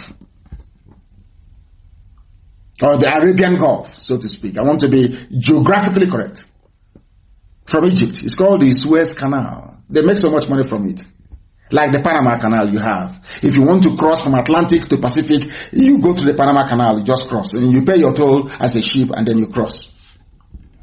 Do you know that Britain went and stormed the Suez?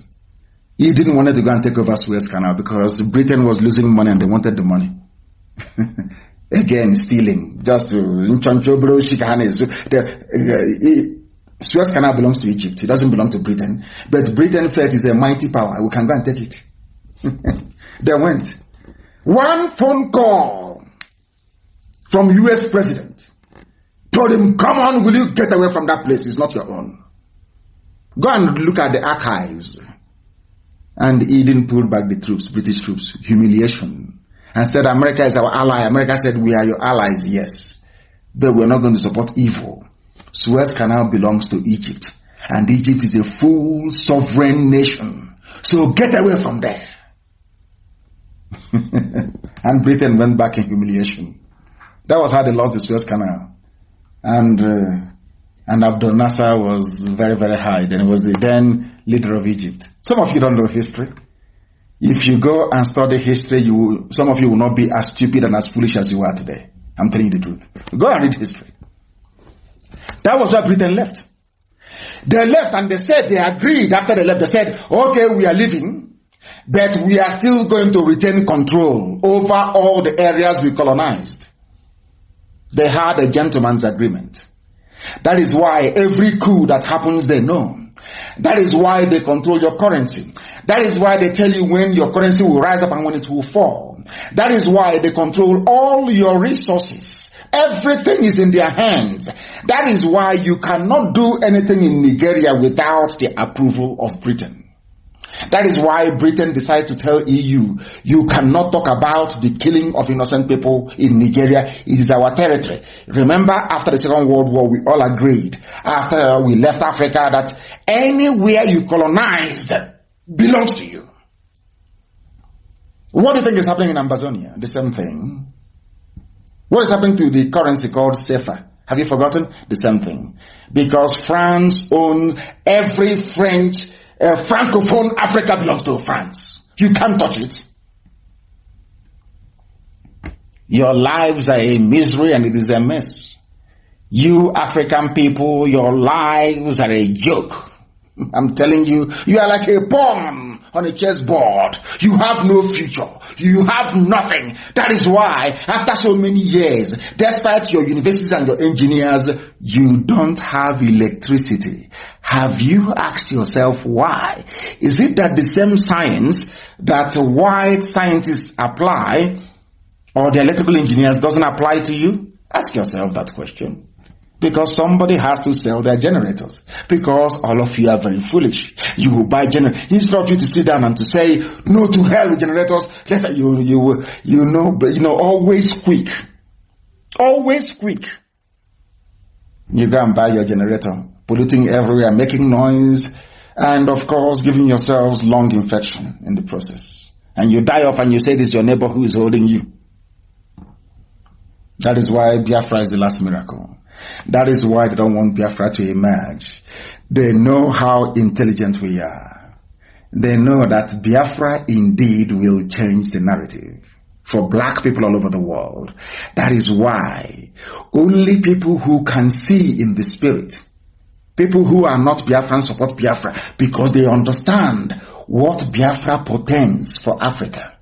Biafra is the key, as Igodomigodo is to Biafra. So is Biafra the key to unlocking the potentials that every black man on the face of this earth has. And they don't want to allow that to happen. They know us more than we know ourselves.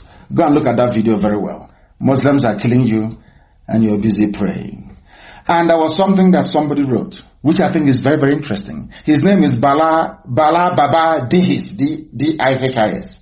And I'm going to read what he wrote. You know me, I like to read from people who are intelligent. Intelligent people, I love to read from them. Let me tell you what he wrote. He said, and I'll prove this later on. I'm not going to prove it. I'm going to try to justify what he wrote later on in a short while. From what Ojo Carlos said, Supreme Court Governor of Imo State opposed and another idiot. That will tell you that what this man wrote here is absolutely correct. Let me read what he wrote. His name is Bala Baba Dihis. I believe he's from the north. He said, excuse me, the most ridiculous Buharis are the Igbo Buharis. The most ridiculous. And Igbo Buharis doesn't know that Buhari killed and committed war crimes against his own people. He doesn't care. That is a typical person from a lineage of saboteurs. That's how they reason. Listen to what he said. They just love clapping and deluding themselves for nothing. Even in the hierarchy of things, they are at the lowest end. Their delusion is endless. While Buharis from other regions are benefiting from one or two things personally, the Igbo Buharis have nothing to show for it, apart from endlessly clapping for nothing.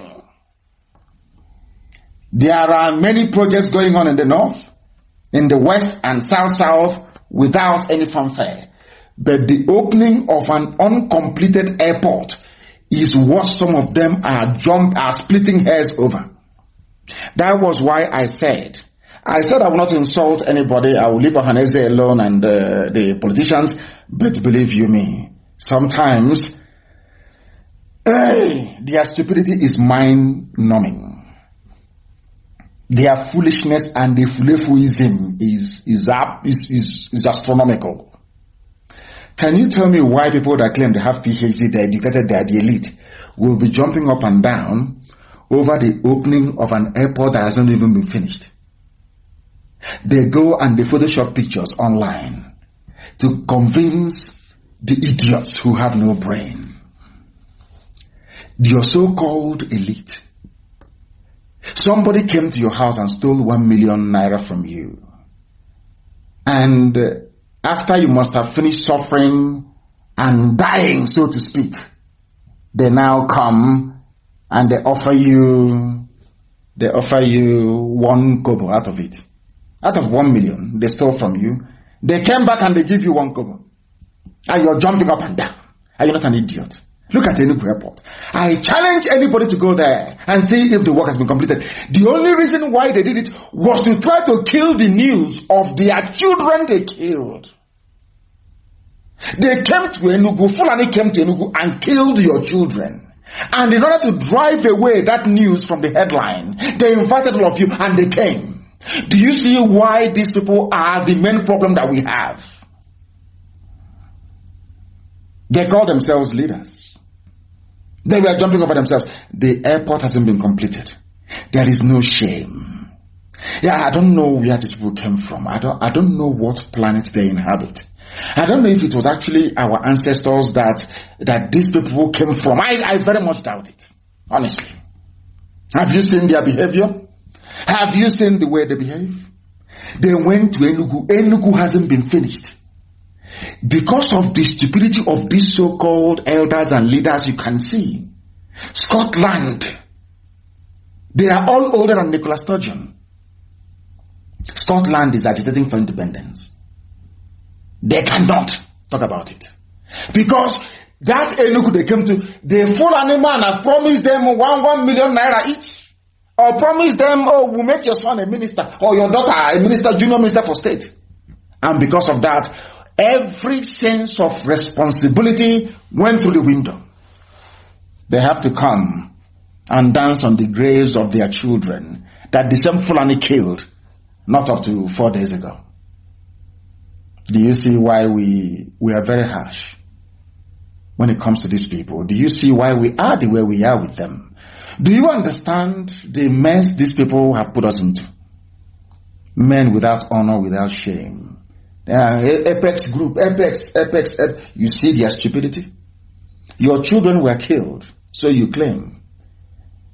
Instead of you to say to Fulani man, no, I'm not going to do anything, I'm still mourning these children that you killed, you jumped out. These are the idiots that want to go and be president, so they can finish all of us. So that Fulani will say, for you to go for second time, make sure there is Ruga in every village, and they will do it. Will some of you ever see what we are saying at home? Will some of you ever understand what we are trying to get across to some of you? Of course, you're black, you're dumb, despite how many degrees you may have accumulated both legally and illegally, but it doesn't really matter. You can take a monkey to a school, take a monkey to a private school, to a boarding school, the monkey comes out, it's still a monkey, still a baboon. The worst set of leadership we have ever had as a people is now, both socio-cultural and political. The worst set, with the exception of very few of them. This very set. I don't know what motivates them. I don't know this level of greed.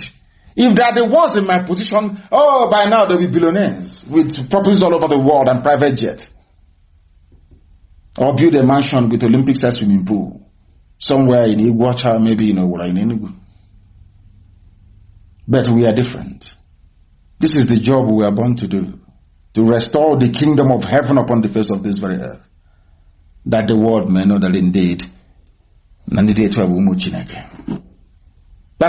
why we do what we do. It's immortality. We are not doing it because of what we can gain or have on this very earth. It's for what lies beyond. Immortality. That every generation, everywhere, must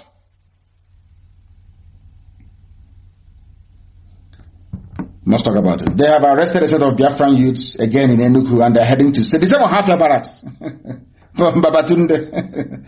The same Babatunde, he is the recipient. They are playing a game. Fulani will arrest and hand over to Yoruba. Babatunde, Hafia. Well, there is nothing to do, we don't know. We know they have arrested some. They will keep arresting. It's part of freedom fighting. It happens everywhere. Even during the independence struggle, Britain was arresting a lot of people. His arrest is normal. Of course, it's very much normal. We expect it. This year, the world will be in a state of shock. They have arrested them from Enugu. They are moving them to Hafia. As I said, anybody you arrest, you pay for it. Anybody you arrest, you pay for it.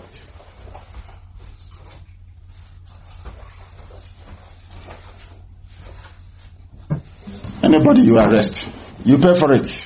Big time. Anybody you arrest, you pay for it. Those who are moving to Hafia, we are aware. We are tracking you all the way through. We are tracking you all the way through.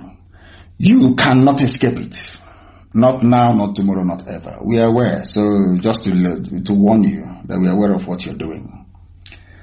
Whereas Miyetti Allah, they have said that they are in 36 states. They're in the entire zoo. Miyetti Allah are in the entire zoo. In the entire zoo. Go and Google it. Our vigilantes already embedded in 36 states. Miyetti Allah, a terrorist group. Nobody's inviting them. Nobody said, no, IG didn't ask them, where did you get your license from? Who asked you to be there?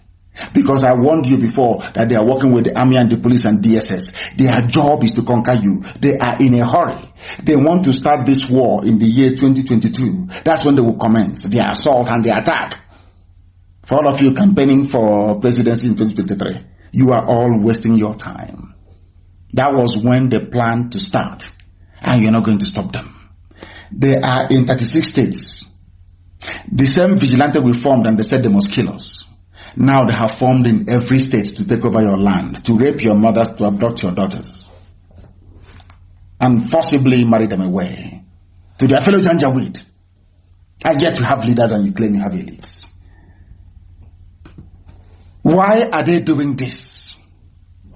Why is it that Britain cannot come and condemn what is going on? Because in Borno, Boko Haram, they claim, have killed 13 district heads and other leaders, according to the Shehu of Borno. And I told you live here on Radio Biafra the reason why they are targeting Borno. Because Borno is not Fulani. Borno is not Hausa. Borno are made up of Kanuri people with a sprinkling of Shua Arabs. They have been resisting Fulani insurgency for centuries. That's why they want to take it over. Some of you don't know. If they can be doing this thing in Borno to their fellow Muslims, imagine what they're going to do to some of you in the Middle Belt. All of you supporting one Nigeria, you have just signed your death warrant. All of you. I want to ask all of you in the Middle Belt. I want to ask those of you who claim they're Christians, all of you who are against Biafra, idiots everywhere. If they can be doing what they're doing in Borno against fellow Muslims, imagine what they will do to you. Now, do you understand? Now, are you following? Very carefully. They have killed in Borno. If they can kill 13 heads, village heads in Borno, all of you, including Ojus Okalu, boasting they brought Ruga to Abia, do you think they're going to spare your own village? Are you people reasonable at all? Are you sure you have brain and common sense at all? Are you sure? What is happening in Asaba? Yeah, we have our people in Delta State, of course. So prison and imprisonment comes. They want to see, let me tell you something. They will keep arresting and arresting to see if our morale will dampen. That is another terrorist method. That is what they do. Oppressors, that's what they always do all over the world. They arrest, they intimidate, they shoot, they kill, to see if we can abandon what we are doing. It's a very clever game, but they know how serious we are. And everybody who has been jailed, imprisoned illegally, we are fighting for to come out. Because they have nothing against us. Can never have anything against us. You know, and Britain cannot cover the atrocities of the Fulanis forever. Very soon now, one rebel journalist will carry it in international news media. And that will be the end of the game for them. They know what they're doing, and we also know what we are doing. The Sheikh of Ronald Haji Gabai El Kanemi has lamented that 13 district heads and several ward heads have been killed in the emirate at the peak of the ongoing crisis with Boko Haram. Slaughtered. And this is the same Boko Haram that are recruiting into the army, into the DSS and police, and bringing down to Biafra land. The same people. They kill 13 district heads, they come out, they make them army officers, they commission them, they put them in the zoo army. But IPOB, it has done nothing wrong.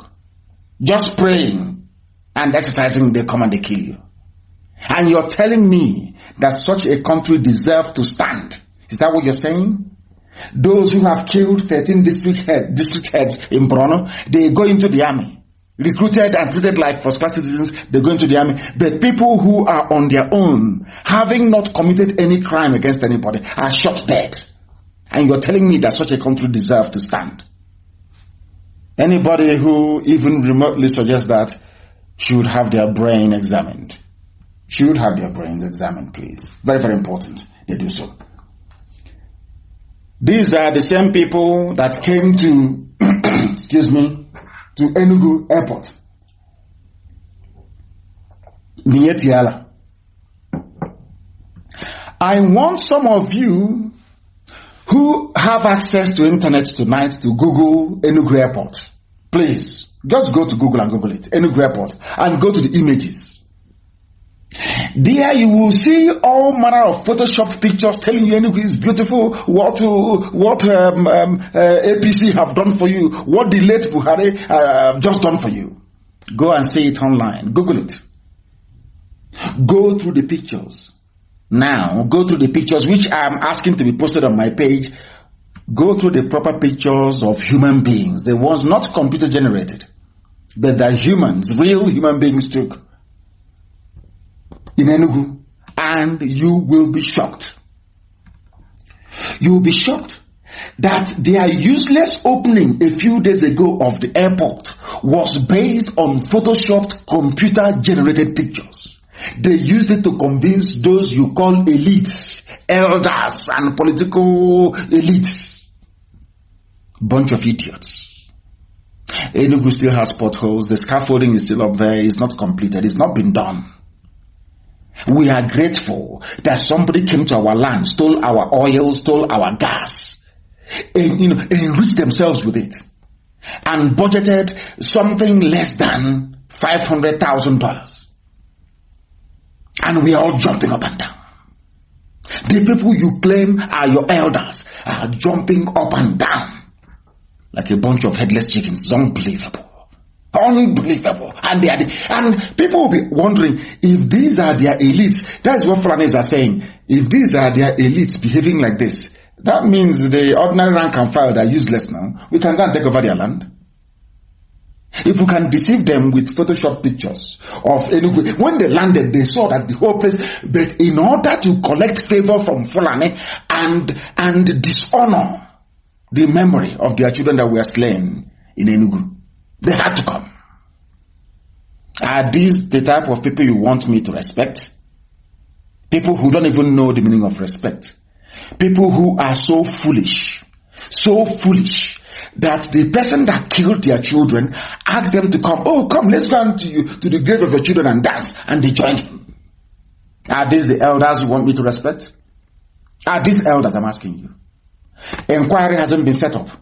No inquiry into the death of innocent people. None. As I'm speaking to you, they are busy arresting, killing extrajudicially everywhere. They cannot say a word. And you want me to respect them? I think we all need our heads examined here, I believe.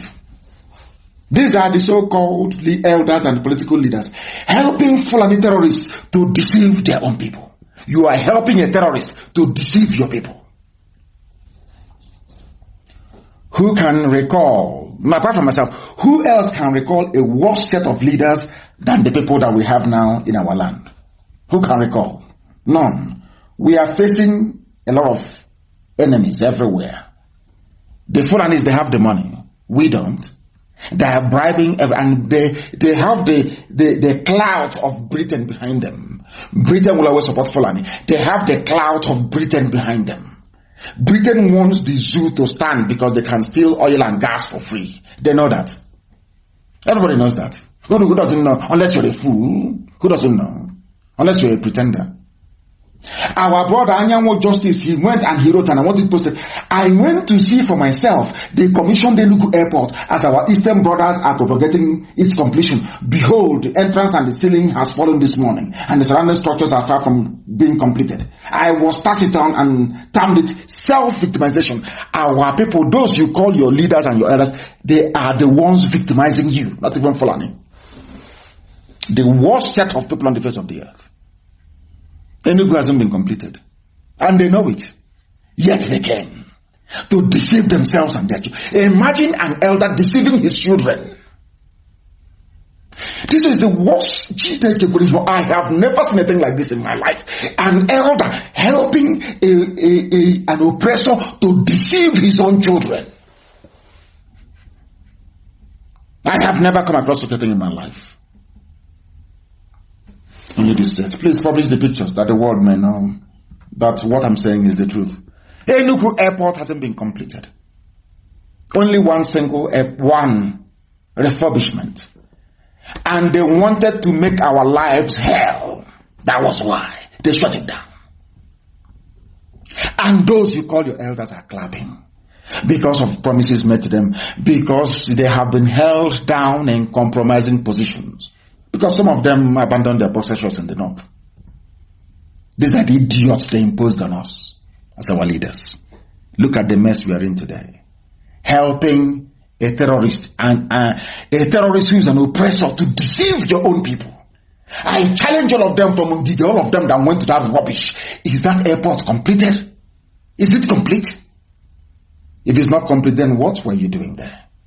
What? Just to deceive people. These are the elite. Oh God in heaven. They hurriedly put together that nonsense, what they call farcical reopening of the airport to deflect our attention away from those they killed at Emene. To tell you that those you call your elders are the ones supporting Fulani to be killing us. They are the ones supporting them. That is why till now there is no inquiry. Till today, no inquiry whatsoever. Those who couldn't condemn the killings, we are seen at Enugu airport making a fool of themselves. They claim they couldn't condemn the killings. Of course they couldn't. They don't have the moral fiber nor the liver to do so. And you want to be a leader. You want to contest for presidency. You cannot condemn the killing of your people. That means you sacrifice all of us now. Even Huriwa have now come out to say they are flaying, but there is no Buhari. You claim you're flaying the mask wearer. Southeast politicians over innovation. Now, a human rights group, the Human Rights Association of Nigeria, has carpeted the government of President Muhammadu Buhari and Southeast politicians for deceiving the people of the region by going ahead to commission the Kanu International Airport, whose renovation works have not even reached a significant proportion or percentage. The work hasn't even started. They are coming to commission it. This is Huriwa, not IPOB. In other words, the Ohanese and their politicians are actively deceiving their own people. These are leaders. They're there to deceive their own people. Fulani gave them money. It's a shame, isn't it? A very big shame. A very massive shame. That tells you all you need to know about these people. Those that call themselves elders, it tells you all you need to know about them. Evil to the core. What them and their family will eat, that is what matters to them. Everything else is nonsense. Are these the type of leaders you need to go and face Fulani? That are intent, hell-bent on conquering you? Are these the type of leaders that can take you to war? These people, uncompleted building, not the scaffolding is still there. They came to deceive their own people. The same people that asked them, that said, represent us, they have come to deceive. It also, this is Huriwa, it also dismissed as sycophantic rhetoric and praise heaped on whoever they claim is Buhari by some political nitwits of Southeast. When we insult them, insulting them, I love what Huriwa said about they admit these are inconsequential fools. They are fools. They have forgotten if we wanted to make IPOB very rich, this nonsense they're doing, we'll be doing it with them. And the Fulani will be giving us all the money in the world.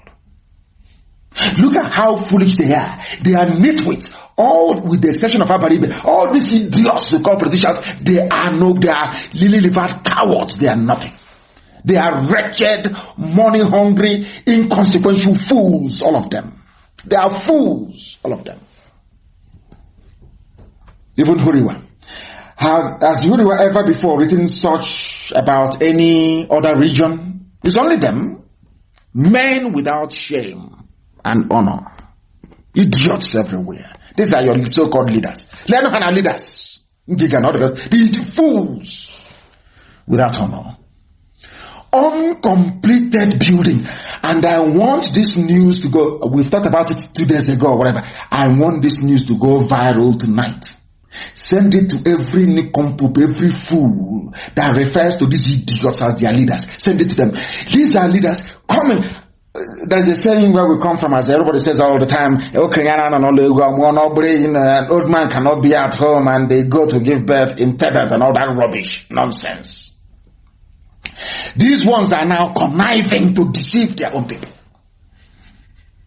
Active connivance to deceive their own people. That is why their children can be arrested, they say nothing. That is why their children can be shot dead, they bet them in acid, they say nothing. This the worst of the worst. And how can I respect them? It's not, believe me, it's not possible. I'm sorry, I can't respect these people. They have come to kill us. How can I respect elders who claim they are elders? You are conniving with the enemy to deceive and kill your own people. I want the pictures of Kanu, the real pictures, to go viral everywhere. To let the world understand that those that call themselves leaders in the East, that they are a bunch of deceivers. They have joined the Fulani Janjaweed to deceive their own people. I want the pictures to go viral all over the world. I want them to say that Enugu Airport has not been completed, courtesy of the people that call themselves leaders in Igbo land. Very sad indeed. Very, very sad indeed. They want to contest for presidency. You know, contest with Chirike Uno. Come and contest and let's see. Come, you campaign, won't you? And then your eyes will clear. Mad people.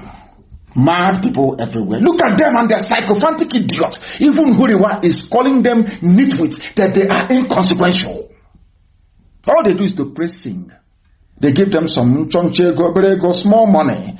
They come to deceive their own people. And you have the mouth to stand up the next day to say you are an elder. Elder to who?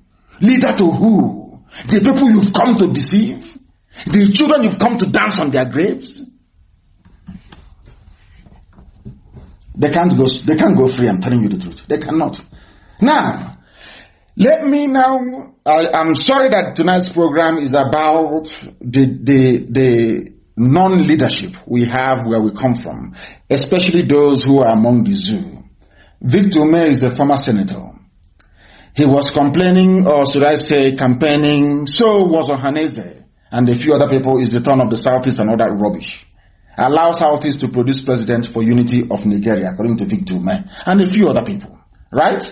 It's a petition from the East saying allow the East to produce the next president of the zoo. Yes, listen very carefully, please. In the same vein, I want people to listen to what Oji Zokalo actually said on the same issue. They are two politicians from the same area, something that nobody can ever point to ever happened when in 1999 the Yoruba race was looking for the presidency. No dissenting voice. In fact, they went militant. Because of their militancy, presidency was given to them. I want you to listen. I want the whole world to listen to the level of idiotic leadership we have in the East. And the reason why Fulanis can come in, rape our mothers, kill our daughters, and nothing will happen. Why they will come and kill our children and nothing will happen. We want the world to understand that there is no leadership whatsoever in the East. That is why what is happening. Because we cannot keep abandoning this issue. We can't. What sort of rubbish is this? I want to prove to the world tonight. The same people saying, Victor may have said in Vanguard, we want it. Or Hanese, everybody have been saying, oh, we want leadership. We want to be president. I want you to hear what? God in heaven, these people. They will say, oh, let us unite. Let us come together as one.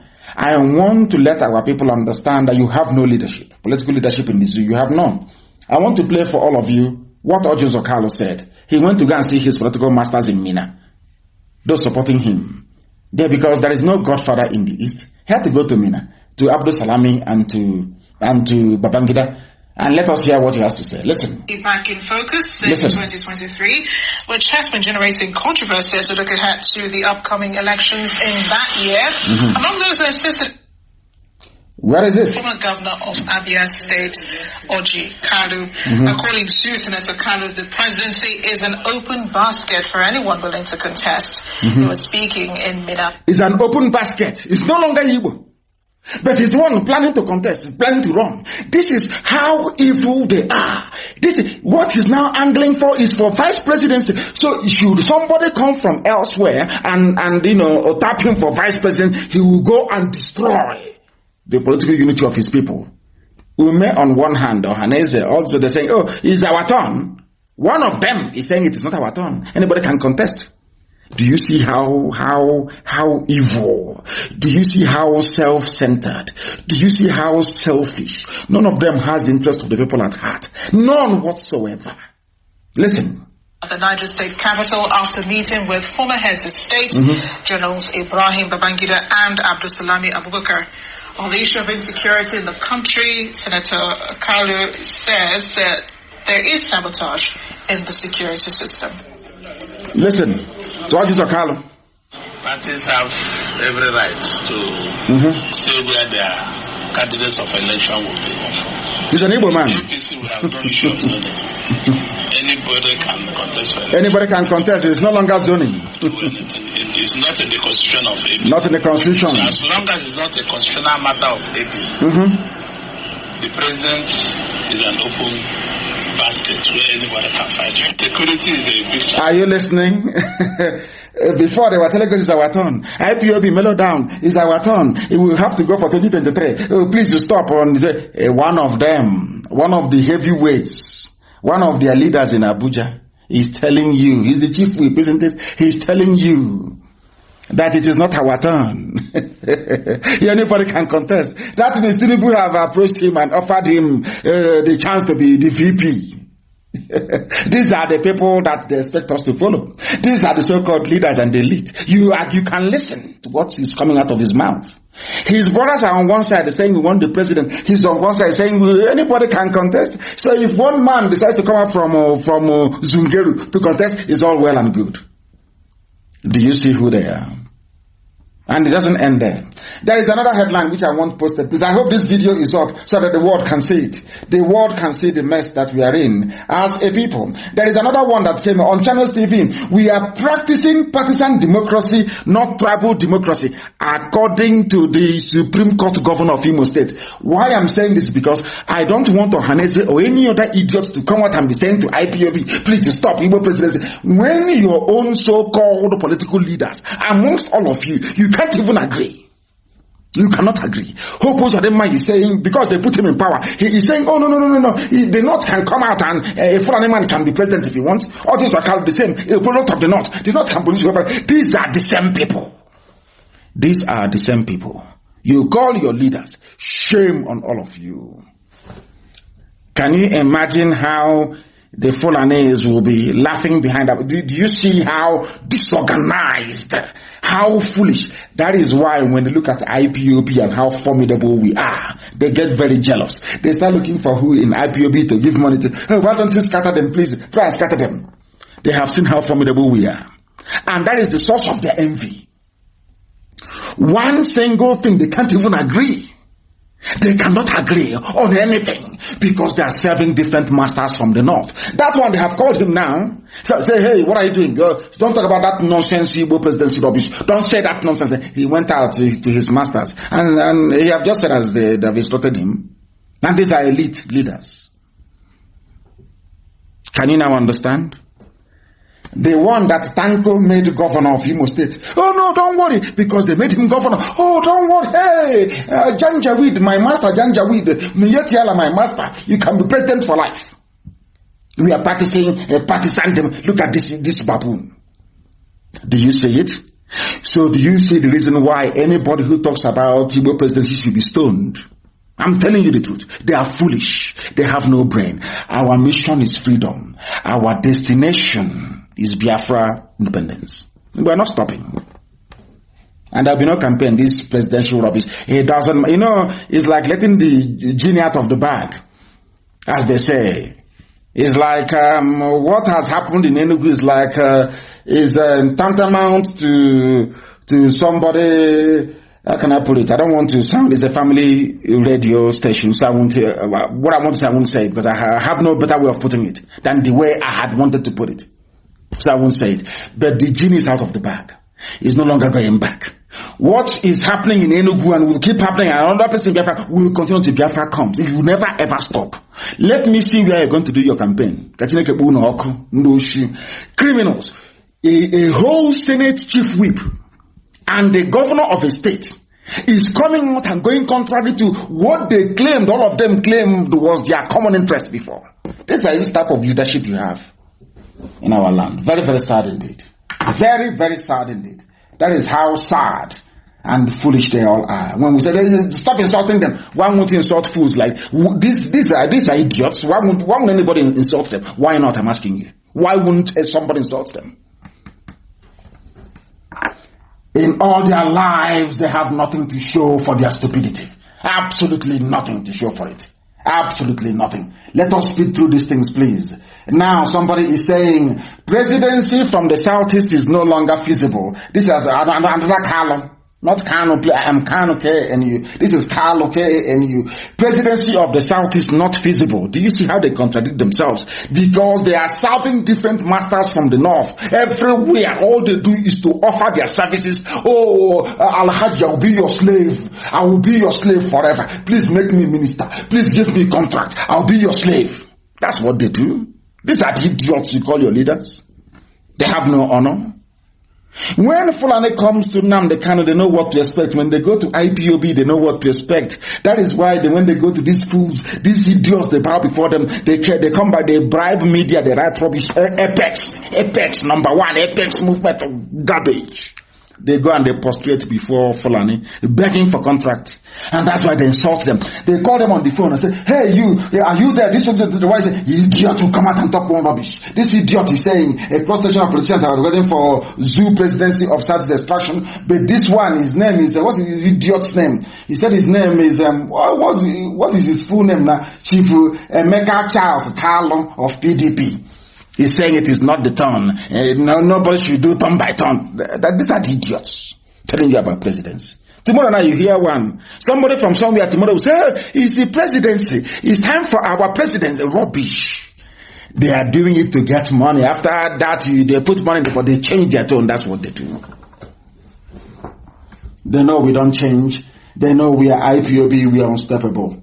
As somebody wrote, I think it was Dr. Ogweleka that wrote this, the man who said, I love what he wrote actually, and I read it today. I don't know if it's from him or if you copy it from somebody else. He said, anybody who said Nnamdi Kanu has scammed him, bring proof and I'll give you ₦1 million. And I will actually add to that as well. He's bringing out 1 million or bring out 2 million, making it 3 million to support Dr. Ogweleka. Anybody who can come out and justify any allegation whatsoever against IPOB, will give you 3 million. in the open. Because we speak the truth. We are whiter than white and whiter than snow. Unblemished. Unblemished. Unblemished. That is why our enemies are afraid of us. If you kill one Fulani, they will revenge. Even if it takes them 100 years, and when they revenge, many of their enemies will go down. If the Fulani today kills 100 Igbo people, there are 10,000 Igbo Efulefus who will go to Facebook and will either be silent or support the killing of their own people. The same way that their leaders are coming to help to deceive them. Your leader is deceiving you. Coming to open Enugu airport, they know hasn't been completed. What other greater deception than that? All they know, Sabo Efulefu, stock rubbish, nonsense to try and distract us. I am believing that God placed a curse on Ndibo, and any day you protest for anything in the zoo, may you be killed by the zoo police. And I say, he said to that. People, I don't blame them. These are people fathered by the Janjaweed during the war. A lot of our women were hungry and they went out, opened up their legs, and they became pregnant. After the war, they said is the Biafran man that owns it. They give them Biafran names, but in real, in real fact, actually, they are from the north. Janjaweed products in our land. They are the fools. Fulani will revenge. Fulani from Mietiala. Nobody has condemned Mietiala. Not the IG of police. Nobody has condemned Mietiala. They are everywhere, killing, raping, maiming, taking over people's land. And all of you are there, sheepishly, talking nonsense about IPO. I said none of you will see Biafra. And I'm telling you the truth.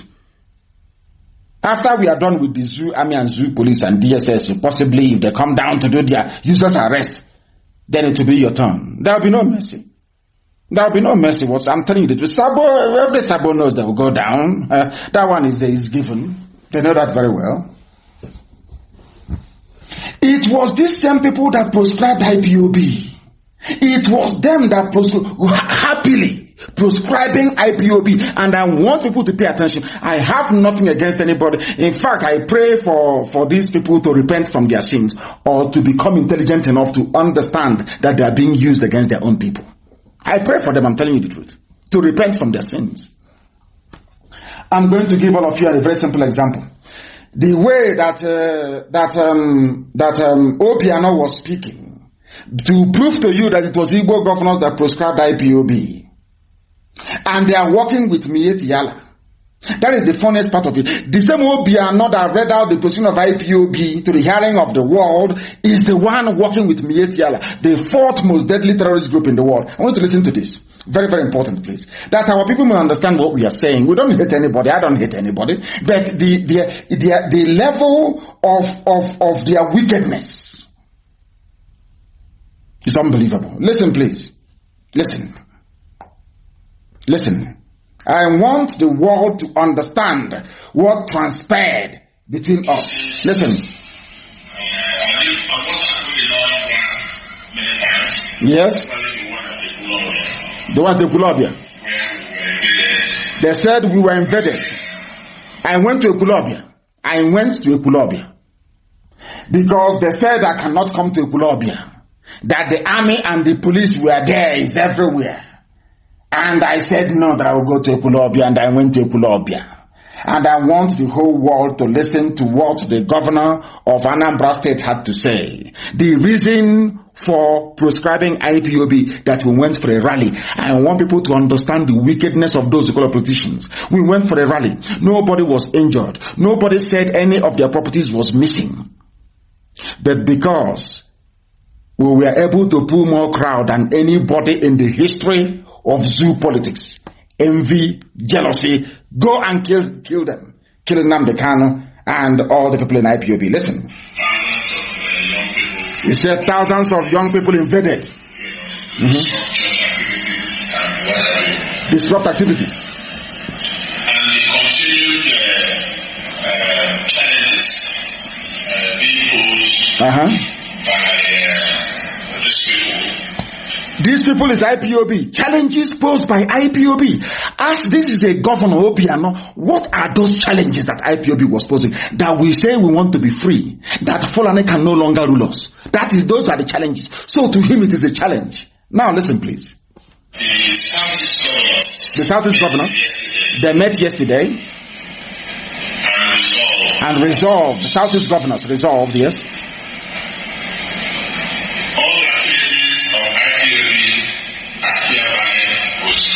Are you listening? I want this video posted, please. Somebody who has issue, post it, please, on my page. All activities of IPOB proscribed. This announcement was made by Willie Obiano of Anambra State. What are the crimes of IPOB compared to Miyetti Yala to warrant Obiano to stand up to say this before the whole world? The answer is that we were pulling more crowd than everybody else. And at that time, we had the Janjaweed in a very bad place. They were coming to negotiate. It was Ohaneze that stopped them from negotiating. By now, we would have been a free people, or at least on our way to freedom. By 2017, we had the enemies where they least expected us to be. It was these people that ganged up and connived to attack my house and to kill our men. They did it. What was our crime? The question I want to ask Obiano and all the governors was, what was the crime we committed? Why you proscribed IPOB? Why? That we came to Ekulobia, that's all. Did we damage any property in Ekulobia? Were Ekulobia people happy to see us? The answer is yes. That's all. Anywhere he goes, people will come out to see him. Millions will follow him. Because of that, let us go and kill him and his men. That was what happened. Now, I want people to Google, please, and I want this put on my page. I want you to Google many headlines, screenshot it, and put all of them as one post on my page, please. I want those with access to the internet, please, I beg of you. I want you to Google Fulani attacks on Anambra State, where Willie Obiano is the governor, where he banned and proscribed IPOB for nothing whatsoever, that we did a rally and the Fulani were panicking. They said, what are we going to do? What are we going to do? They called him and said, please, all of you should gang up, ban them, proscribe them, let's come and kill them. I want everybody here now listening to me, please, I beg of you, go online in the same Anambra State and Google Fulani attacks in Anambra State. You'll be shocked. Some of the things you hear is Fulani attack leaves 6 dead, dozens injured in Anambra State. Headsmen attack, army police cordon. Headsmen attack in Anambra, army police cordon off areas in Anambra State. Everything is there. You will see all the headlines of Miyetti Yala attacks on Anambra State. I now want you to compare these attacks on Anambra State by Miyetti Yala Fulani terrorist group with what IPOB did wrong, why IPOB was proscribed. Obiano said that people come from other states, they gather in their own land. They went to Colombia, in their millions. They gathered. That's our crime. Our crime is to hold a rally. What are the crimes of Miyetti Yala? They were killing people in Anambra. I want the world to understand the hypocrisy at play here. Have you seen all the headlines? How many people slaughtered in Anambra? Please go and get it and put it that the world may see. And now, I want to go back and play for you what Willie Obiano said about Miyetti Yala in Anambra State. I want people to understand. Listen, the same governor. Why the police continues the action? If there are people in scale, we also pay 500,000 naira. If you kill somebody in Anambra State, they will not call DSS for you, they will not call the army. If Miyetti Yala is to kill anybody, Miyetti Yala will pay 500,000 naira only. No army, no police, no DSS, nothing. But we did nothing in Anambra. Anambra is our homeland, is the capital, is the beginning of Biafra. Igbo land is Anambra. We went to our own land. The governor of the place instigated a ban, proscription, and asked the army to come and kill innocent people. But Fulani Miyetiala is in Anambra, killing, pillaging, cutting up a lady into pieces. They have not been banned in Anambra. Instead, as Obiano said here, we are working together with him. That Miyetiala is in his government. Listen, please. So we're part this very well. I use helicopter every 2 weeks to fly around and see whether there are gatherings of cows or anything. So we send the Miyetiala, who is my staff. My staff. Miyetiala is my staff. Miyetiala killing Anambra people are part of the staff of the governor. But his own people who were there just rallying should be killed. Are these the type of people you want us to respect and love? As I said, I pray for them to repent. Do you now understand it? I hope it is very clear this evening to our people, to all and sundry, what we are passing through, what IPOB is undergoing. Not in the hands of Facebook, of social media, giants and all the rest of them, all over the world, and we are overcoming. The more these problems come, the more I enjoy it. The more we win, the more we wear our enemies down, and the more successful we become. It doesn't daunt me. I'm not daunted. Google it. Before I want Obiano's statement on Miyetiala as well, Google what Miyetiala has done in Anambra, how many killed, what they have done. These people killing Anambra people are part of the government. They are in Obiano's cabinet, serving Anambra people as killers. But IPOB that did nothing, Anambra is our land, is our homeland. We should be killed. Now you understand it, don't you? As I said, I'm not against anybody. I just want them to repent from their sins. I have nothing against them. I just want them to repent from their sins. That is why our governor in Enugu State, I say our governor because Ugwan in the man is a good man. Ugwan is a nice man. Nobody will say that Ugwan is a troublemaker. He's a nice man. He plays it very safe. He doesn't want to get into anybody's bad shoes, so to speak. He's a very good man. Nobody can blame him. But I was shocked when Governor Ugwani rose up and said, according to, of course, that's the only thing that Punch newspaper, you know that Punch is anti-Biafra, is an anti-Biafra publication. Punch newspaper, anti-Biafra publication.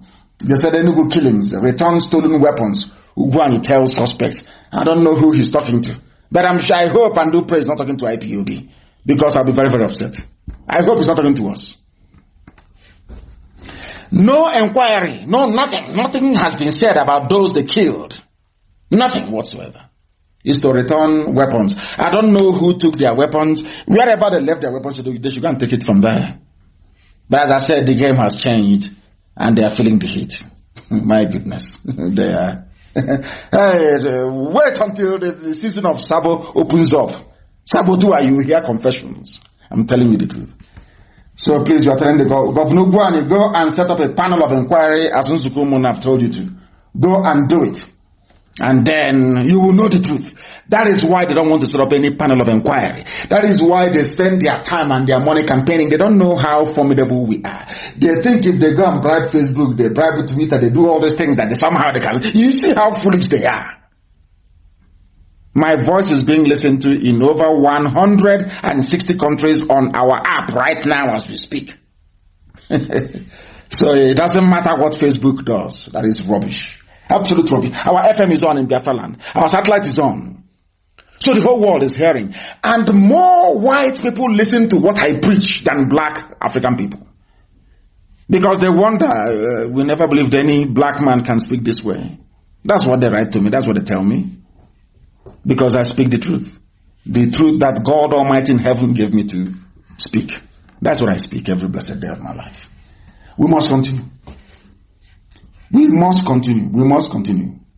I said it before that there is no Buhari in Asarok. I maintain it till thy kingdom come. There is no Buhari. Anybody who says that Buhari in Asarok is a lunatic. The person is not well. And I say, why is it Ojo Zokali went to go and see Abdul Salami Abubakar and to go and see Babangida? He came out to give a press interview. Adebole went to go and see a so-called Buhari. Anytime they see him, they come out, their mouth cannot say what their eyes have seen. Everybody will go deaf and dumb. They don't speak. Because the person there is not. And I challenge Adebole, if you're a Christian, if you say you're God-fearing, if you claim you serve Christ, you represent what Christ represented when he was on earth. I dare you to come out and say that you met Buhari in Asarok. It's a challenge to Adeboye. Or to anybody for that matter. Have you seen Osibajo? The answer is no. No one has seen him live anywhere. He's always in pictures, in deep fake videos. And you think that Biafra is going to be like any other? You think that Biafra is going to be like any other stupid African country, useless, that has no brain? That thing there is wearing a mask and they know it.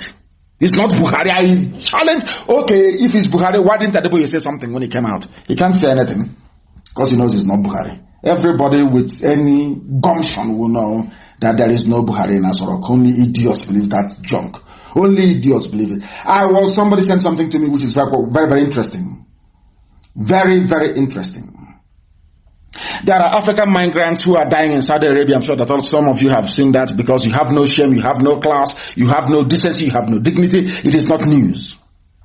The same thing cannot happen to white people. That is why they're better than us. That is why whites are always better than black people. Black people are dying in Saudi Arabia. Are you aware of that? In unbelievable conditions. But because collectively we have no shame. We have no shame. Black people don't have shame or pride. No shame. That is why such nonsense is befalling us. That is why it is befalling us. And that is why we must do something about it. We must do something about it. And that is why we are pursuing Biafra. And Biafra must come. Biafra must come. And you know why Biafra must come? Because of the nonsense in the zoo. Don't disqualify any candidate because they are not qualified to contest. Inspector General of Police is now doing the work of INEC and doing the work of the Senate and doing the work of the House of Reps. That is how useless the zoo is. That is how useless the Fulani is. That's the headline here. Don't disqualify candidates over qualification. According to the IG of Police. IG of Police of Fulani, Janjaweed. Do you understand the zoo now? Do you see why we cannot be part of this British created jungle? Zoological republic. Black people. Your shame is shaming me, according to some people. That's what we are useless, honestly speaking. Blacks, God forbid. God forbid. Black people, useless. There was somebody who wrote something. Saudi Arabia allowed, happily of course, I'm very glad, allowed a flight from Israel to land in UAE. They flew over Saudi airspace, according to Hanaya Naftali, which I'm reading here. Very, very great. It's wonderful news. I went to Israel and I appeared on Israeli television. I gave an interview. Some people went apoplectic. They went crazy. They lost their mind because I was in Israel. And I was trying to let them understand what we've known from the beginning. That Israel and Biafra are one. I keep saying it anytime, any day, anywhere. We are one people. And I said to him that this very union must last forever and ever. And a few of them ganged up and started talking rubbish as usual. People talk nonsense because they cannot see. They're not visionaries. They cannot see beyond their front door. They cannot. We see things ahead, years ahead. Now, somebody said, now that Israel have made peace with UAE and flew over Saudi Arabia airspace, I hope that the idiots can now understand that we see far ahead, more than anybody else. We are not boasting. It's not about any self-pride. No, it's what we know to be the truth. That we see what others can never see. Not now, not tomorrow, not ever. So that is there. And it's a very good thing. And we are hoping that Saudi Arabia very, very soon will be able to make peace with Israel as well as the whole of the Arab world. Because it's even in the Quran that the land of Israel belongs to the Jews. Nobody's disputing that very fact. It's in the Quran. Go there and you will see it. because the land was given to the people of the book. Given to the people of the book. And of course, Middle Belt is in a lot of mess. And the Karma is bringing all of them out. Karma is the law that wants to see the Janjaweed control the churches. And it will happen. They won't do anything. They're more preoccupied with their tithes and their private jets than to deal with the needs of their own people. Now listen, somebody killed a header in Kaduna and El Rufai has ordered the arrest of the teenager. But somebody can come to Enugu under the nose of Ugwuanyi and kill and slaughter 22 people as a matter of fact, and nothing will happen. Nobody will call for the arrest of anybody. A Fulani headsman was killed. El Rufai, the midget of Kaduna, called for the arrest of the person. That tells you about leadership. Our people don't understand what leadership is all about. We must continue. The commissioning of uncompleted Enugu airport is a nightmare for our people. And the man of the claim is a man of God, have spoken. And the people are now saying that Southeast politicians are deceptive, they are criminals for agreeing to go to Enugu. Everybody is now writing the same thing, and Nnamdi Kanu IPOB has been telling you since 2012. Yeah, they say he's insulting. He's insulting the same useless online newspaper that said Nnamdi Kanu is insulting. He insults people. Today, he said that it is a shame that Southeast politicians are complicit in the deception of Enugu Airport. We are always right, aren't we? Some people don't want to hear it, but it is the truth. We are always right. The time now is, we are coming to near, I think it's 25 minutes nearly, past the top of the hour, past 9 p.m. in the land of Biafra. Please, very, very important. I wanted to say something about milk, but I'll discuss it on Sunday, please. Milk is very, very dangerous. I will tell you what they're doing to milk. It is everywhere. I want our people to understand this, please. I will use time to educate you on this very issue. And I want our people to go into animal husbandry, to rear our traditional cows and goats, to get milk from it to distribute to our people, because the foreign milk that some of you are taking, believe you me, is contaminated. The same thing with cow meat from the north. I have to tell you the truth. And that is the fact. I will expand on this. Devil's milk, they call it, it causes illness. I will expand on this on Friday program and also on Monday. There is a YouTube link to go with it. But there are a few announcements I want to make this very evening and very, very important. Anybody who is in any position in IPOB is doing so because I said so. Any day we feel that you need some rest, you will be removed from where you are and placed somewhere else. But that is not the case this evening. I want to announce that Lady Chinedu, a very formidable lady in California, genuine people who are working as part of our mother, part of IPOB women in the USA, very, very credible family. I'm saying it now because I know they won't misbehave. I can tell you that they will not. They are responsible mothers, they will not. Lady Chinedu is our new IPOB liaison officer, the whole of the USA. And let me sound this note of caution. She is a full member of IPOB USA cabinet, with the special responsibility of overseeing the appointment and management of individual state liaison officers. If we have any state liaison officer at the moment, from this very second, you report to Lady Chinedu Onwinyi. Very, very important, please. She will be convening a special meeting of USA liaison officers where I would also participate. I will also address them. Very, very important. And any position you are given in IPOB, you are serving the people, you may not be required. After some time, that information will be conveyed to you.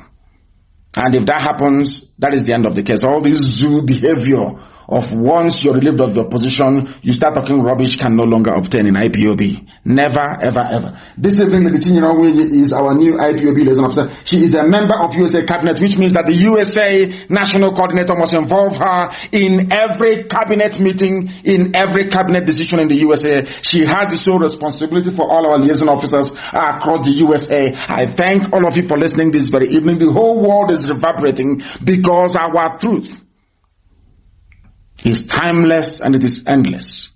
As long as we live, as long as Biafra exists, we must preach this very gospel in truth and every honesty. I thank all of you for listening this very evening, and as always, with great love in my heart, I proclaim unequivocally that Biafra is our religion. Here on Radio Biafra is where we worship, because Elohim Chukwukikabiama is our God. From me, from here,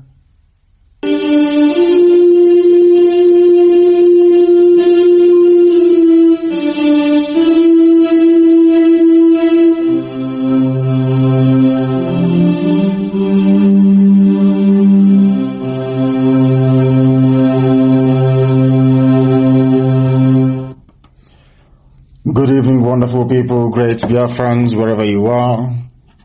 On the face of this very planet, we welcome you to another edition, very exciting edition, expository, exciting, revealing, and informative version of our live presentation this very evening, the evening of the 30th of August in the year of our Most High Elohim Chukwukikabiama 2020. The time now is 3 minutes past 7 p.m. in the blessed land of Biafra, and I presume the same number of minutes past the top of the hour. Regardless of where you are domiciled around the world, we are very proud to say that we are not only the largest mass movement on the face of this very earth, but also the largest indigenous broadcaster of its kind anywhere on the face of this planet, because people are listening right across the length and breadth of every time zone of this very earth. We are immense, we are huge, we are relentless, we are unstoppable, we are undiminishable, we are unbribable. We are not going to relent. We are not going to stutter. We are not going to reverse. Our movement is onwards and ahead until we get to our final destination, which is the unquestionable and undiluted sovereignty of the Republic of Biafra. That is why we are here. That is why we exist. And that is why we must do what we can to make sure that the whole world understands the need for what we are doing and be able to partake and participate in it. We are coming to you live via my Facebook page, the official one, please, Mazi Nnamdi Kanu. We are, even more importantly, because I now notice that a lot of people are listening via our app, IPOB Community Radio app is live, and I want everybody to download it on their device because it is low data usage. Very, very low data. It is radio. Therefore, the cost of data is very, very minimal. Very, very insignificant. Everybody must download it and be able to listen to us via that very platform. It is IPOB Community Radio. It is the fastest download on Android and also on iOS. It is everywhere, and people are listening, as I said earlier, in nearly 154 countries around the world. People are listening to us, and they have joined us this very evening. It could be your morning, it could be your afternoon, it could be your midnight. Therefore, I would say good morning, good afternoon, good evening, and good night to some of you. There is no other like us. We are resolute, we are determined, we are relentless. Relentless in our pursuit of that which is right before God in heaven and man on this very earth. If you don't have your pen and paper, believe you me, there is no need for you to listen to this broadcast this very evening. It is going to be very deep and incisive. It is the type of program that we make once in a while, designed for those who are discerning enough to understand the peril that we are in, and willing and able to do something in order to extricate us from it. I welcome all of you all over the world who have joined us this very evening. It could be your morning, your afternoon, depending on where you are. My name is Nnamdi Kanu. I am the leader of the indigenous people of Biafra, and by none the largest mass movement of its kind on this very planet. I lead it. I am the director of Radio Biafra, the director of Biafra Television, and by the very special grace of the Most High, Chukwukikabiama Binigwe, the only entity will bow before a servant of the wonderful people of Biafra. Before we go any further, we must pray. A very quick and short prayer. After that, we then delve into our tutorial, I will call it this evening. You must pay very close attention, because somebody rang me earlier today and said to me that you have managed, not me, of course, it's Chukwu Kikabema that is doing it. All I do is to pass on the message that heaven has given to me to give to those who are living. And I said to this very person that Chukwu Kikabema is the one who is in charge piloting the affairs of men on this very earth. And then he corrected himself and he said that Chukwu Kikabema has been able to use you to make what was considered impossible 10 years ago to become possible. And I asked him what that thing is. He said that our people are now beginning to reason as they should. Our people are now beginning to reason like Biafrans once again. Our people have now regained their analytical mind. Our people are now discerning. Our people now question and look for the right answers. It is not just about asking a question. It is looking for the right answers. Our people are now able to do it. That is why there is this hue and cry all over the world that people have risen up to demand for an inquiry into the very dastardly and disastrous slaughter of the innocent in Enugu, and we are not letting go. Very, very critical. But let us pray, first of all. And whilst we do so, I do hope that you have your pen and paper very handy, have it ready, and listen attentively. Listen very, very attentively to tonight's broadcast. It will change your life. That I can assure you. Tonight we are going to pray a prayer of repentance and restoration. A prayer of repentance and restoration.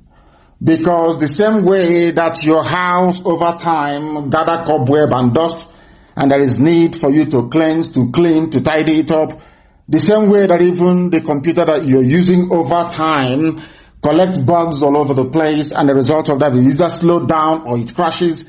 So does our habits and our brain especially. And for those of us who may have succumbed to harmful habits, those of us who are no longer faithful or do not understand what it means to remain very faithful and then to testify the goodness of the living God in heaven. Tonight we are going to pray. Because let us be very honest, we have all been there at one time or the other. Sometimes it is guilt, sometimes it is shame, and sometimes it is regret. But we must take heart, because the same Chukwu Kikabiyama that we worship, who is in heaven, the creator of the heavens and the earth, the beginning and the end, the Alpha and the Omega, he offers love, forgiveness, and restoration. If this fits you this very evening or suits or fits your nation, so to speak, we are now going to pray for repentance and restoration that will help us to find renewed joy, hope, life, and consistency in our pursuit of the freedom of our people that Chukwu Kikabiyama mandated us or created us to pursue on this very earth. Chukwu Kikabiyama pụrụ ime ihe niile, Elohim Adonai El Shaddai, the beginning and the end, the Alpha and the Omega, the Lord of all the hosts of heaven, the ancient of days, as they would say, the ancients of the ancients. Everything you created is yours. Every glory and adoration is yours. Everything that we are today, likely to become tomorrow, is all in your hands. They belong to you. Every glory is yours. It doesn't belong to any man. It is only to thee. We are tired of our sinful struggle in life, both as individuals, as a collective, and as a nation. And we are not ashamed to admit that before the congregation, the assembly of men and women all over the world, that you may know that it cometh from our heart, that we are not deceitful. We don't pray this prayer in the quiet, or should I say in the secrets or secrecy of our homes. We are praying it that the whole world may hear us, because right now our nation the nation of Biafra. As a collective, we feel very distant from you. Our choices have not led us into the right places. We have listened to the whispers of the enemies instead of your words in your own scriptures. And the result has been disastrous. The result has been Miyeti Allah, a terrorist group forming their own vigilante, something that is unheard of anywhere in this world. We once walked with you, our heart tender, because you led us in the spirit. Yet, little by little, we exchanged your truths for temptations and deceit that led many away from you. Instead of taking thoughts captive and confessing them immediately, we allowed ourselves to grow totally out of control. Repentance was not in our vocabulary. Blame upon blame, cover up upon cover up, or trying to reason and rationalize reason has never worked with you. Nobody can rationalize their cover-ups or their blames. They only give birth to deeper sin entanglements. Yes, you created us in your image, O Almighty God of Israel. You know our thoughts before we even speak them. You x-ray the hearts of men and see through our sham excuses and intentions. Your spirit has warned us repeatedly, but we ignored you. Disappointment and discouragement have taken their toll on your children. So today we are confessing before the whole world our desperate need as individuals, as a collective, and a nation for you. You have promised us that if we will confess our sins, you will forgive us and make us clean again. We truly need your forgiveness. Repentance is on our hearts and lips. We want to turn around and head another direction back to you, O Elohim, but we need your help. Just as you created the world out of nothing, create a clean heart out of nothingness in us. You have forgiven us our sins. You have restored our lives and the fellowship we once had together. You do not condemn because you're God, and you will not disown your own, which is IPOB and Biafra. We are your children forever. But we take all the blame. We own our own sin. We are the ones who broke fellowship with you, and we are crushed over the way that we have come to thee and treated thy word and your holy name. We ask for your forgiveness, your love, your abiding grace, and your mercy, that this same family of IPOB that you ordained in heaven and manifest on this very earth at this time, at this very age, may live to fulfill that which you have promised, that which you foretold, because your words are yea and amen. That this Biafra may come in our time, that mankind may know that indeed there is no greater power than thee, that you are truly the Almighty God, the Lord of hosts of the heavens and this very earth. And this Biafra will come, and your children, Biafrans all over the world, will adore your holy name. We shall sing songs of joy unto your holiness. Every generation of Biafrans that will ever have the honor of walking this very earth shall offer ceaseless praise and adoration unto your holy name, that they may know that indeed We are the children of light. To the glory of your name and your name alone, now and forevermore we pray. He said,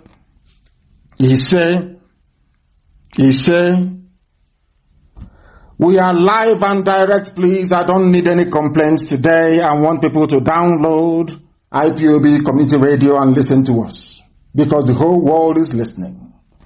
If you can take selfie and post them, so can you also download IPOB Community Radio and listen to this very live broadcast this evening.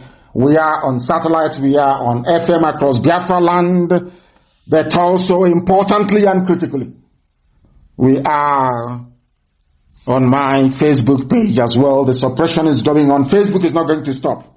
Don't expect them to stop banning us. They will keep suppressing, they will keep banning us, but they will get tired. They will understand how resolute and determined we are. And when that dawns on them, they will then know they are backing up the wrong holes, that they have been doing something absolutely horrible. Who knows, even then, as we have prayed this evening, they too may even pray for repentance and be forgiven. We are proceeding very assuredly towards our program this very evening, that the world may bear us witness that we are the bearers of truth. There are some things that we lack as a people which we must correct immediately. We must learn and understand how to be disciplined. Discipline is not just about the way you conduct your personal life. It is about the way you relate to other people, the oath that you're under, and your ability to always do that which is right. To be obedient, to lay down rules and regulations, very, very important. Or else everything we are doing is a joke and it is a mess.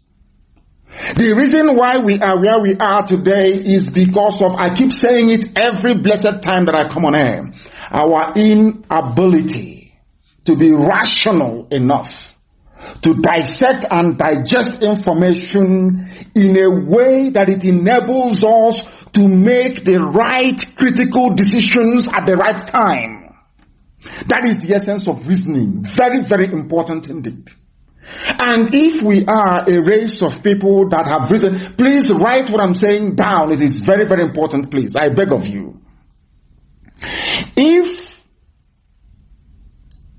we had reasoned as a people, together, as a collective, over all these years, the mess we are in now, we cannot be in it. We would have learned our lessons and we would have made some life-saving, critical decisions as a result of that. Today we would have been a better people. But because we always allow envy, greed, and jealousy to cloud our sense of judgment, we always gravitate, we always go back towards reasoning like the people that we have been rejecting and condemning all this while. This evening we are going to start from the bottom up so that you can understand what we have been saying over the years. We are going to analyze Jonathan's accusations regarding Obama's meddling in the 2015 zoo elections. Because, how do I put this? Because we did nothing then, that was the reason why Obama managed to impose a fellow Islamic jihadist in Buhari in power. And because he got away with it, the late Buhari, of course, Abba Kyari also imposed Hope's Odema on Imo State. They have gone to impose almost at every level of leadership in our land. This is something our people don't understand, that the Fulani, the Janjaweed, they play a long-term game and that they have help abroad. Why am I saying this? Please write this down very carefully, because this is the most idiotic mistake our people always make. When the white man came to our land and said, yes, you people, all of you, every Biafran is Igbo. When we use the word Igbo, it means every Biafran, because we all are. If you like, believe it. If you like, you don't. I am not going to romance nor massage your ignorance and stupidity. I tell you the truth. Go and do your research if you have time and resources to do so. Now listen very carefully.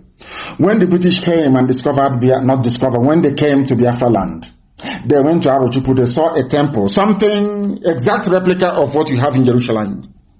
You know what they said to us? You have no history. By saying you have no history, it means you have no relatives. And if you have no relatives, believe you me, you are in very serious trouble. Because there is a saying where we come from. When somebody wants to abuse you or curse you, they will say, which means you will live in want. And those who are supposed to come to help you will not have anything either to come and help you with or to come to your rescue. Meanwhile, as we are busy trying to distance ourselves away from Israel and the world Hebraic family, meanwhile, nobody is stopping the Fulani from trying to assume that they are Arabs. Nobody. And in so doing, they managed to get the help of every Arab nation you have on earth right now, lobbying and working for them. This is how foolish we are as a people. We don't reason. You need relatives. You need relatives, or else you will perish alone and in ignorance. Why am I saying this? I am now going to play for you Jonathan's interview. Anybody who is a student of Radio Biafra, if you're old enough to be listening to me, listening to us since 2012, if you are intelligent enough to have listened to all of my broadcasts in 2015, even the night of the election that they rigged and brought in the late dead Buhari, who is now in a grave in Saudi Arabia, I said one thing that night. All of you are running all over the place. I was on Radio Biafra broadcasting, and I said to all of you that Jonathan is going to capitulate. I told you that Jonathan will lose the election by 200,000 votes. I also said to you that as I'm live on the air right now, speaking to you, that Obama is putting pressure on Jonathan to resign. Some of you did not believe me. Some of you did not. But some did. Those who understand the divine nature of our mission, they understood what I was saying. Those who can see in the spirit, those more people who can see, more people who can see, they knew that what I was saying was. And I said to you that the American ambassador was pressuring Jonathan to concede defeat. And I said to the whole world that Obama wanted a fellow Islamic jihadist, a terrorist, to take over. I said it then. Some of you did not believe me. Some went as far as saying, oh, that is what he says. He's a Nnamdi. Oh, please leave him. That is what he keeps saying all the time. But today, I want to prove to each and every one of you, beyond every conceivable doubt, that I was correct. Everything I tell you is true. There are three kinds of people on this earth. People who accept the truth the way it is. People who are envious because you speak the truth. And people that resent you because it is not them. Those are the three kinds of people you have, especially in Black Africa. And I cannot help it. Heaven put words in my mouth in spirit, and I proclaim it, and it comes to pass before sons of men. It is not my own doing. I never for one day thought or felt or said to myself, oh, you're going to do this. Never. So for some of you who may think that I'm doing this, I am not. I am led in the spirit. That is why we have accomplished something that no other group of people has been able to do in the history of our nation. No other group has been able to do it. Nobody can. If you try and you will fail, you cannot do it because you're not called to do it. Why am I saying all of these things? When I told you about Jonathan, you thought I was joking, isn't it? But tonight I'm going to play something for you. Some of you have seen it, but tonight we are going to analyze it. For the whole world to hear and understand that everything I tell you on Radio Biafra is gospel, it is divine, ordained in heaven. There is nothing man can do about it. Ordained in heaven. Nothing. Jealousy and envy is rubbish before us. Because we have the grace and you don't. This IPOB has the grace, you don't. If you are not part of it, you cannot participate in this grace. I say it with every authority under the sun. And I want to prove it to you now. That we are always right. You may not like it. Some of you may go back and become even more envious. Tonight, also cause one you cannot be like us. You can never be. Yes, you cannot. Listen to Jonathan. And I want you to reference the program that I made on the night, should I say on the eve of the election in 2015, before they rigged in the late dead Buhari into power.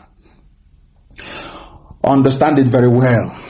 People say that we insult and will, if you are an idiot, I will tell you are a fool to your face. I will tell you that you are an idiot. You are a fool. I will tell you. You are a baby saboteur. I will tell you. You are an aspiring sabo. I will tell you to your face wherever I meet you.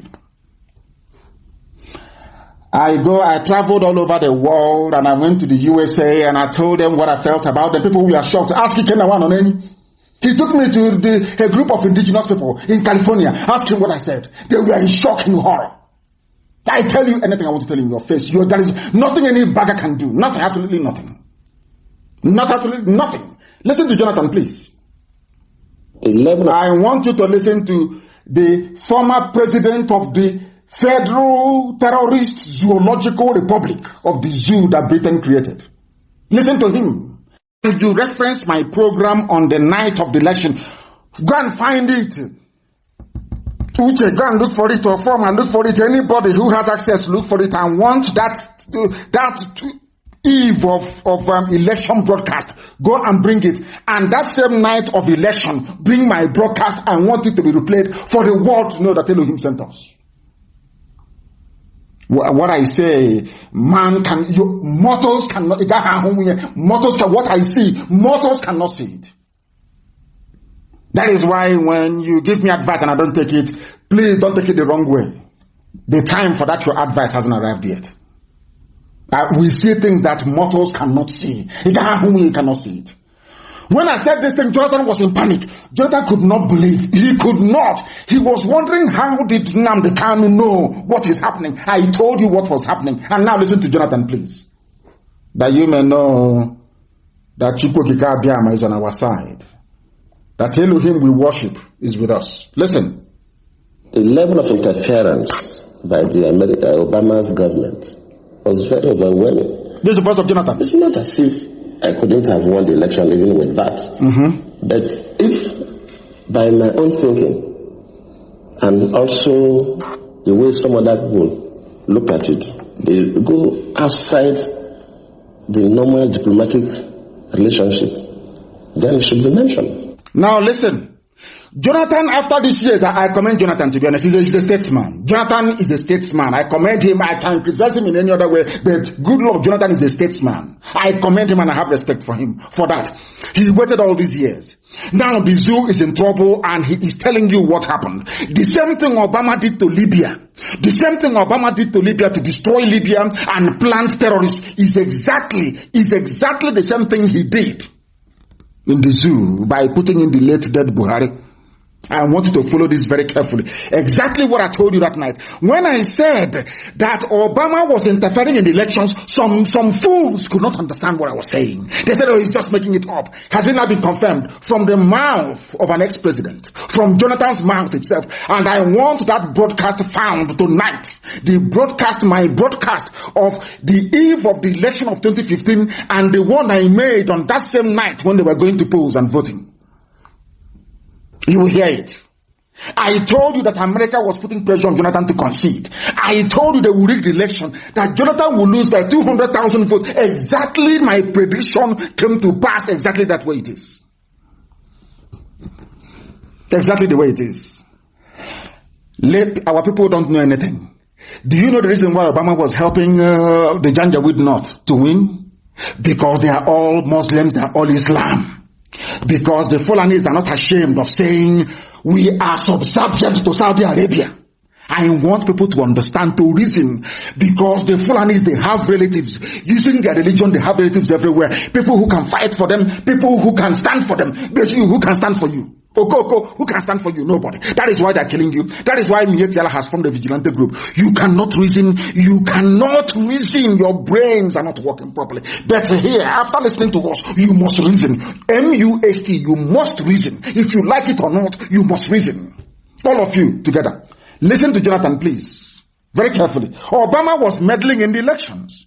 Obama, contrary to U.S. laws, Contrary to US laws, Obama was meddling in the election of Nigeria, meddling in broad daylight because he wanted a Muslim to take over. They had their plans all laid out, well cleaned out and well made. And now Jonathan is confessing it. What I told you in 2015, on the night of the election, Jonathan is now confirming in the year 2020, 5 years after that. He's now confirming it. Some of the things that you hear us say on Radio Biafra is true. But out of shame, the same way that the whole world knows that Buhari is dead, out of shame they don't want to concede. Let it not be that Nnamdi Kanu is right. And they have gone as far as trying to get those they can deceive. To think, oh, don't talk about it. I said to them, to hell with you, I'll talk about Buhari, dead Buhari, because it's the truth. Any day I see the truth and I run away from it on this very platform, the glory of Elohim will depart from us. We have come to preach the truth. And we are indestructible by man. Only Chukwukika can, not man. So you understand it. What I told you in 2015, on the night of the election, Jonathan is confirming in 2025 years after that. We see things that ordinary people cannot see. Please listen. And you will hear, there is a place Jonathan will mention something and you will be shocked. You will know the reason why Nnamdi Azikiwe was not given the prime ministership of Nigeria. You will understand the reason why Aburi Accord did not stand. A lot of people are wallowing in ignorance. A lot of people are moving about in ignorance. Our job here on this platform is to cleanse your brain, to remove every vestige of black stupidity from your membrane so you can reason properly like a human being. So you can reason very well like a human being. Listen to Jonathan, please. Listen to Jonathan. To President Goodluck Jonathan. In the year... Even that person listen to Nigeria at the eve of election, after Obama even issued a statement directing Nigerians to vote for the next... Who sent who? On the eve of the election, they sent John Kerry, the U.S. Secretary of State, to go and meet with the late dead Buhari. You people must reason. This is why they say, oh, you're paying $85,000 to consultants. Do you know how much the zoo is paying? Do you know how much Fulani Cabal contributed to Obama's re-election that made it possible for Obama to send John Kerry to go to the zoo to go and see an opposition leader? Has that ever happened before? But you don't reason. You claim some of you went to school, you read political science, you cannot reason. If you cannot reason, what are you doing on this earth? Okay, what is your job? If you cannot engage your brain to be able to reason properly. I want you to understand that Chukwukadam is with us. Listen, please. Chapter. That tells you something. Tells you something. We should not sweep this under the carpet. If a foreign country, whether African country or even America or any other country, interferes with our own elections, we should mention it. Now you can understand. Obama interfered with the elections in Nigeria. Even Jonathan has now come to concede that the whole Chibok Gears thing was organized by Obama administration, executed by that midget in Kaduna, El Rufai. Some of you are blind. You are blind. You are blinded by stupidity, by a black African stupidity. You cannot reason very well. Chibok Gears planned and well executed to remove Jonathan in power. They wanted Muslims to be in power. They need Islam in the zoo, Nigeria. They want it and they are going to get it. All of you are blind and so foolish. I heard some idiots talking about airport has been reopened. I said you're so daft, it's untrue. Somebody came to your house and stole 1 million naira from you, and then came back and gave you 1 kobo in return, and you're jumping up and down. You're an idiot, a complete idiot. Complete fool you are. That is why I have no time for morons. I cannot stand them. They say, oh, she's very harsh. Why won't I be harsh? If you're a fool, I will tell you are. Somebody stole 1 million naira from you, came back and gave you 1 kobo, and you're throwing a party. He's telling me about Enugu Airport. What useless Enugu Airport is that? Ordinary tarmac. That our engineering corps in the volunteers can build in 1 week.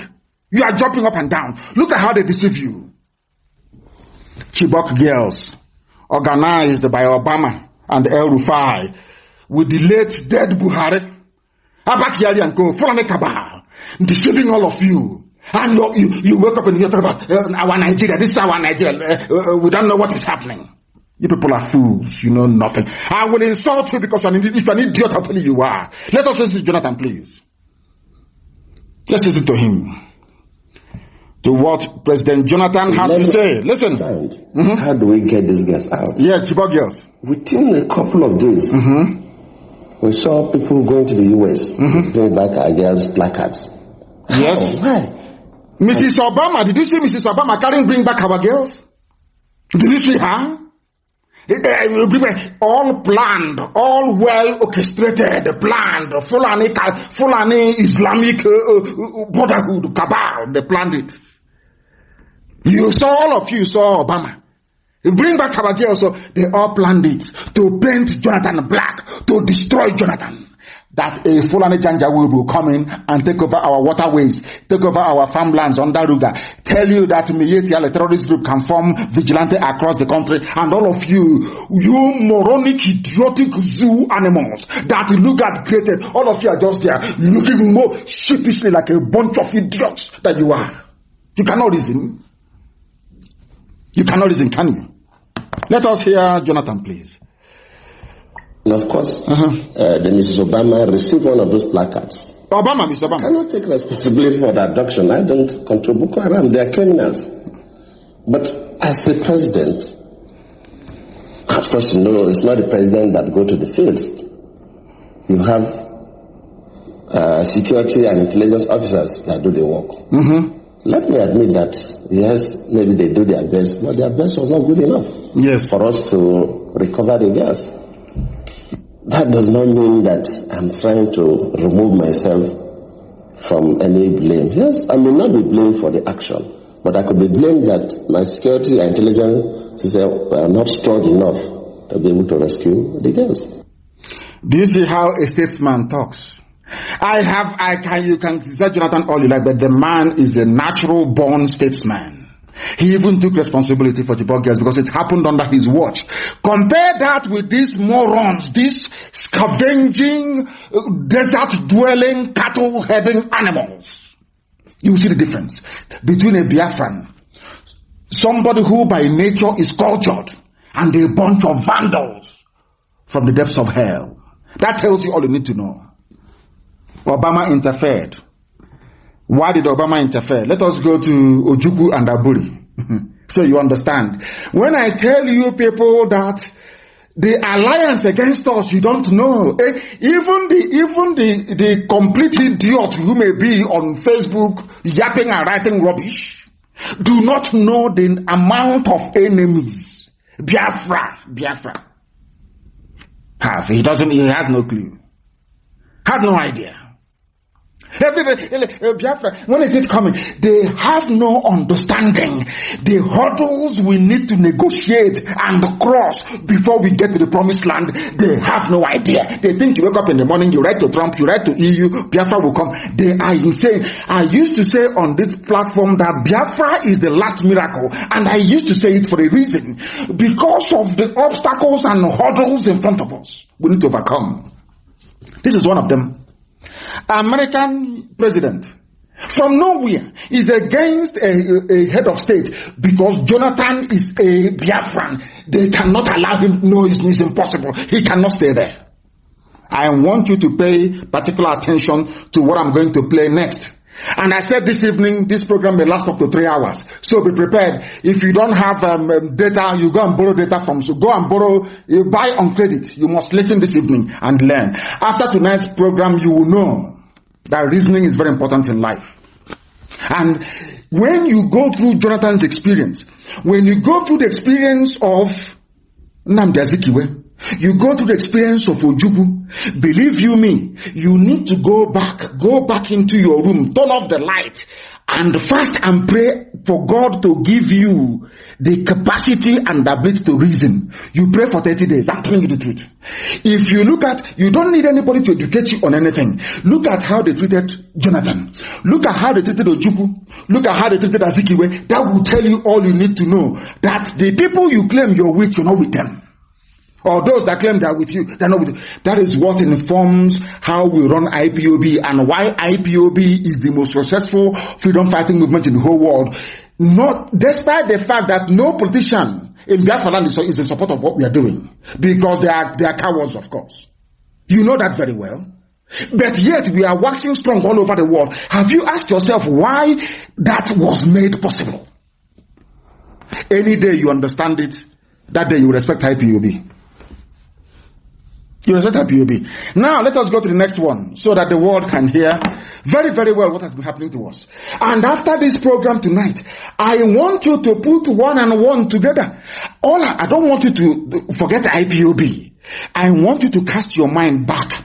Ask yourself this question. Why was it that Nnamdi Azikiwe, a frontline militant agitator for independence for Nigeria, the only man who did not inherit the mantle of leadership across the whole of Africa? Ask yourself why. Ask yourself why Aburi did not stand. Ask yourself why they lied against Ojukwu and said Ojukwu declared war and sustained the narrative for nearly 52 years. They sustained it for 5 decades. Blatant lie. Even the journalist in Lagos or Abuja writing or Ibadan writing that lie, he knows it's a lie, but he will write it. Ask yourself why. Now we are going to discuss Aburi. And Ojukwu is here. All of you have seen it, but you did not pay attention. Our job here is to get you to pay attention to the things you ought to pay attention to. That's what we are doing. And I'm going to play that same interview. And I want you to listen very carefully to what our eternal general has to say, our overall supreme leader for life, what he has to say about Aburi. Let shame befall our enemies. And this evening, you will see, I've shown you the hand of America. At this time, I'm going to show you the hand of Britain. And you'll be wondering, but what did we do to them? Why is it that they want to suppress, to clamp down on Biafra? Any day, as I keep saying, believe you me, any day you go into your bedroom and you think and you discover the reason why they're against us, you can never be a Sabo in your life again forever and ever. Never. Listen to Jubu and listen very carefully to our leader, the only genuine general you have before he passed on. Listen to him, please. Listen. But at the end of it, I don't want to go because these things are all, the tapes are available. His English is Queen's English. Some of you may struggle to understand it. He is learned. He's a learned man. Highly polished, highly educated. Some of you may struggle with the crispness of his accent and his tone. But please do pay attention. He is the Biafran head of state. Pay attention to him, please. He is late, but to us, he will remain our head of state. Listen very carefully. The records are there. Records of Aburi. In fact, only about 2 weeks ago, I saw a set of the records again. So the Aburi records exist? The transcripts are available. They're available? But we talked about the Nigerian situation. And certainly, at the end, everybody says, oh, you told them this, you did that. The fact was that our case was so clear. Yes, case for Biafra and at Aburi. That I actually believe at the end of Aburi that the problem was not Gawan. Listen. But probably some ambassadors in Lagos who were...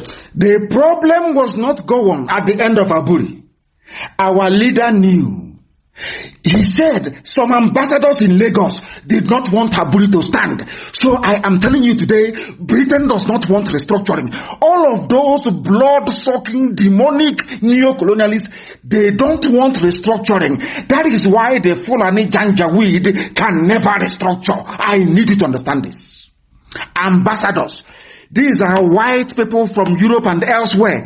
They have no business with the governance of Black Africa. Absolutely nothing. Now, ask yourself, in 1967, why was it that some white ambassadors in Lagos did not want Aburi to stand?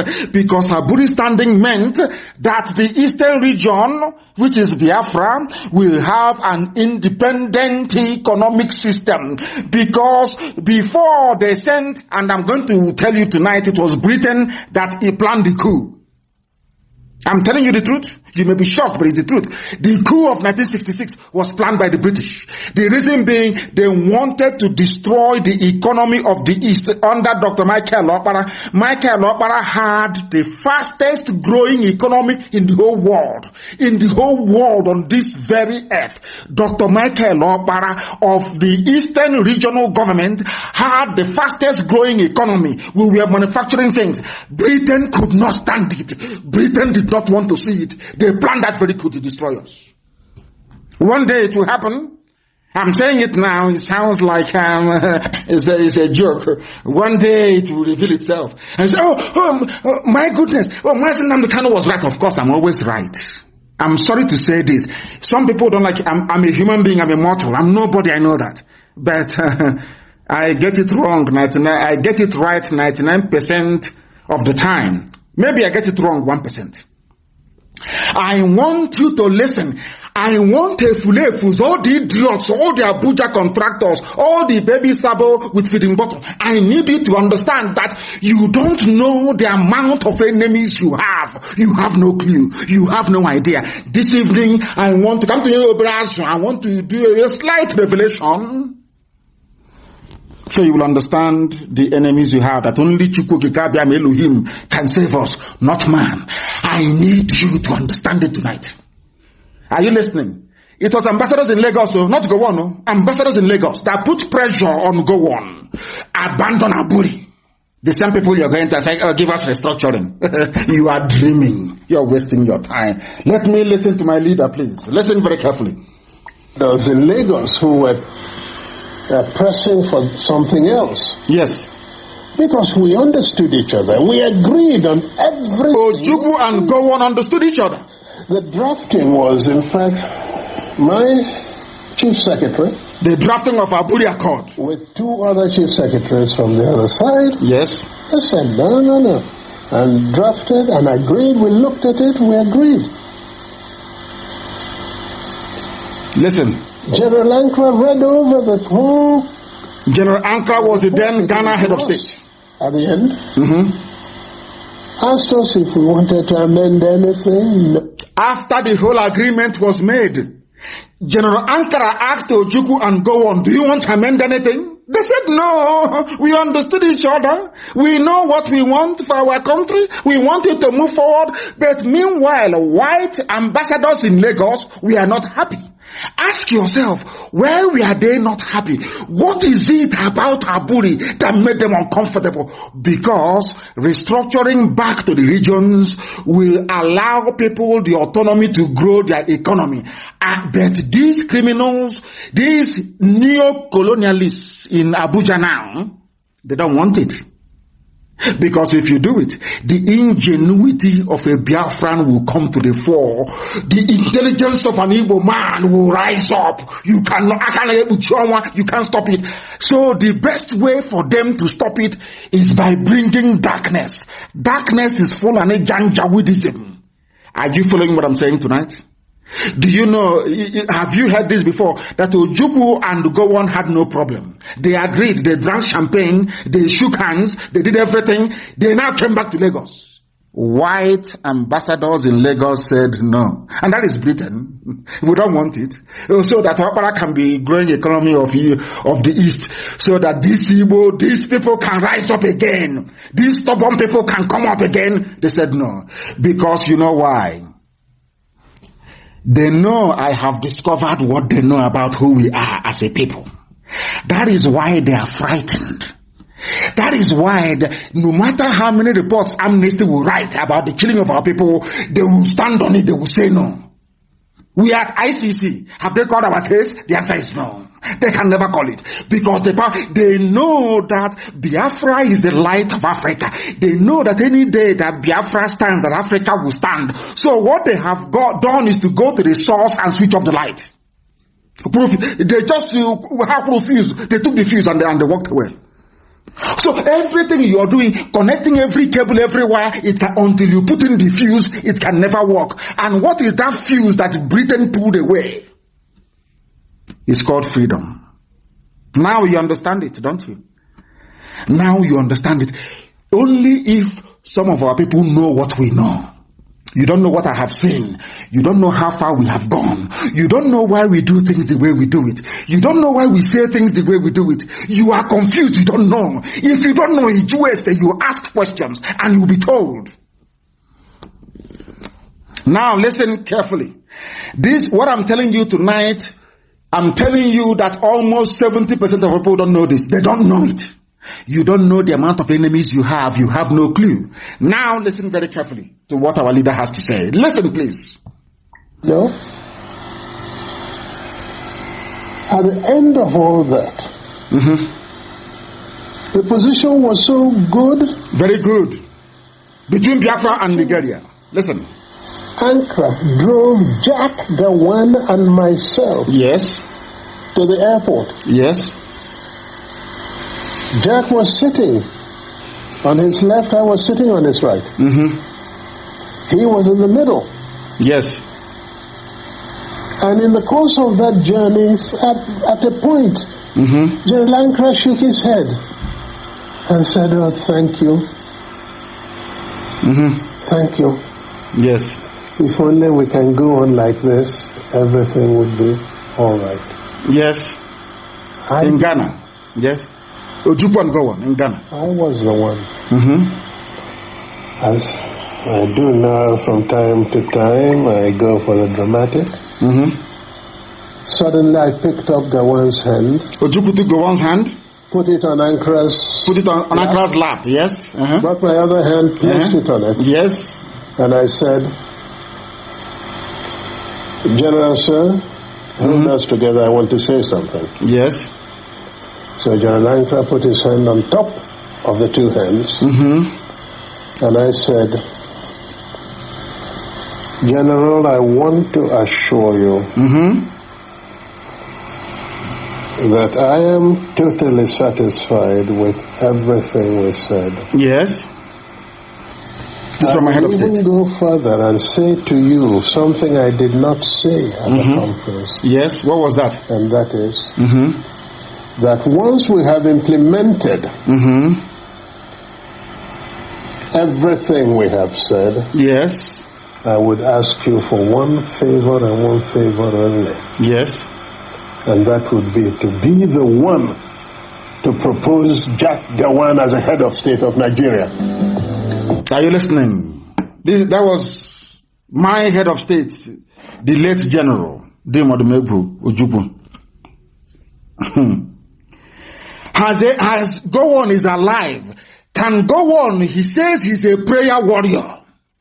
I want Gowon to come out to say that what Ojukwu said in this interview is falsehood. That they're a bunch of lies. Because he knows if he says it, that even the hell that he's going to, the hottest part of it will be reserved for him. Are you listening now? Ojukwu, for all you useless Nigerians, all you animals in the zoo, Ojukwu inside the car being driven by General Ankara's driver. General Ankara was in the middle, Ojukwu was on the right, Gowon was on the left. Ojukwu took Gowon's hand and placed it on the lap of General Ankara, and he said to the General, I want you to be the one to propose that Gowon should be the head of state of Nigeria, including Biafra. But all these years, all we've been reading in history books, that Ojukwu is he's a warlord. He went to war. Do you see why God? People don't know why God is punishing the zoo. The same way I'm telling you tonight. You see Britain. God will decimate Britain. God will divide Britain into pieces. Write it down as I'm telling you now. Write it down. So when it happens, you say Nnamdi Kanu said so. Are you following? Now ask yourself this question. When Ojukwu and Gowon wanted to restructure, as a result of what obtained in 1966 and 67, who stopped the restructuring? It's Britain. Are you following? They are the ones that stopped restructuring. Now I'm asking you, are you telling me now that they are going to agree to restructuring? The answer is of course no. I am Anglophile. If I'm not a Biafran and Igbo man, I'll probably wish to be an Englishman. As I keep telling you all the time, believe you me, they have conscience. English people, they have conscience, they are good people.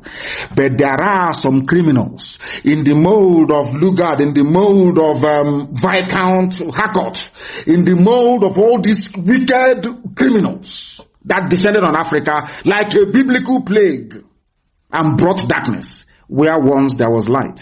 Now, do you see what is happening in the zoo? Do you now understand Nigeria a lot better? I said tonight, your thinking faculties will be opened up. You can never be the same again. Look at all of them accusing us of Biafra rebellion, Ojukwu rebel. Do you see the extent they have gone to cover the truth? Do you see how evil these people are?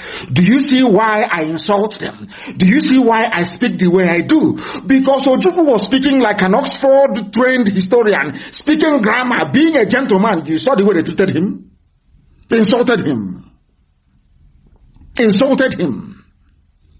Insulted my head of state, a man that led men to war to preserve our way of life.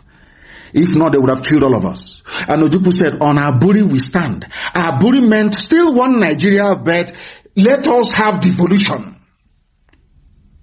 Britain said no. Then ask yourself, why did Britain say no? There lies your answer. That is why they will kill us. BBC will never carry it. But the helicopter crash in Lagos, they carried it immediately. I want you to ask yourself, what have we done to Britain to deserve this hatred? Any day you find an answer to that, believe you me, you can never be a Sabo in your life again. You can never be.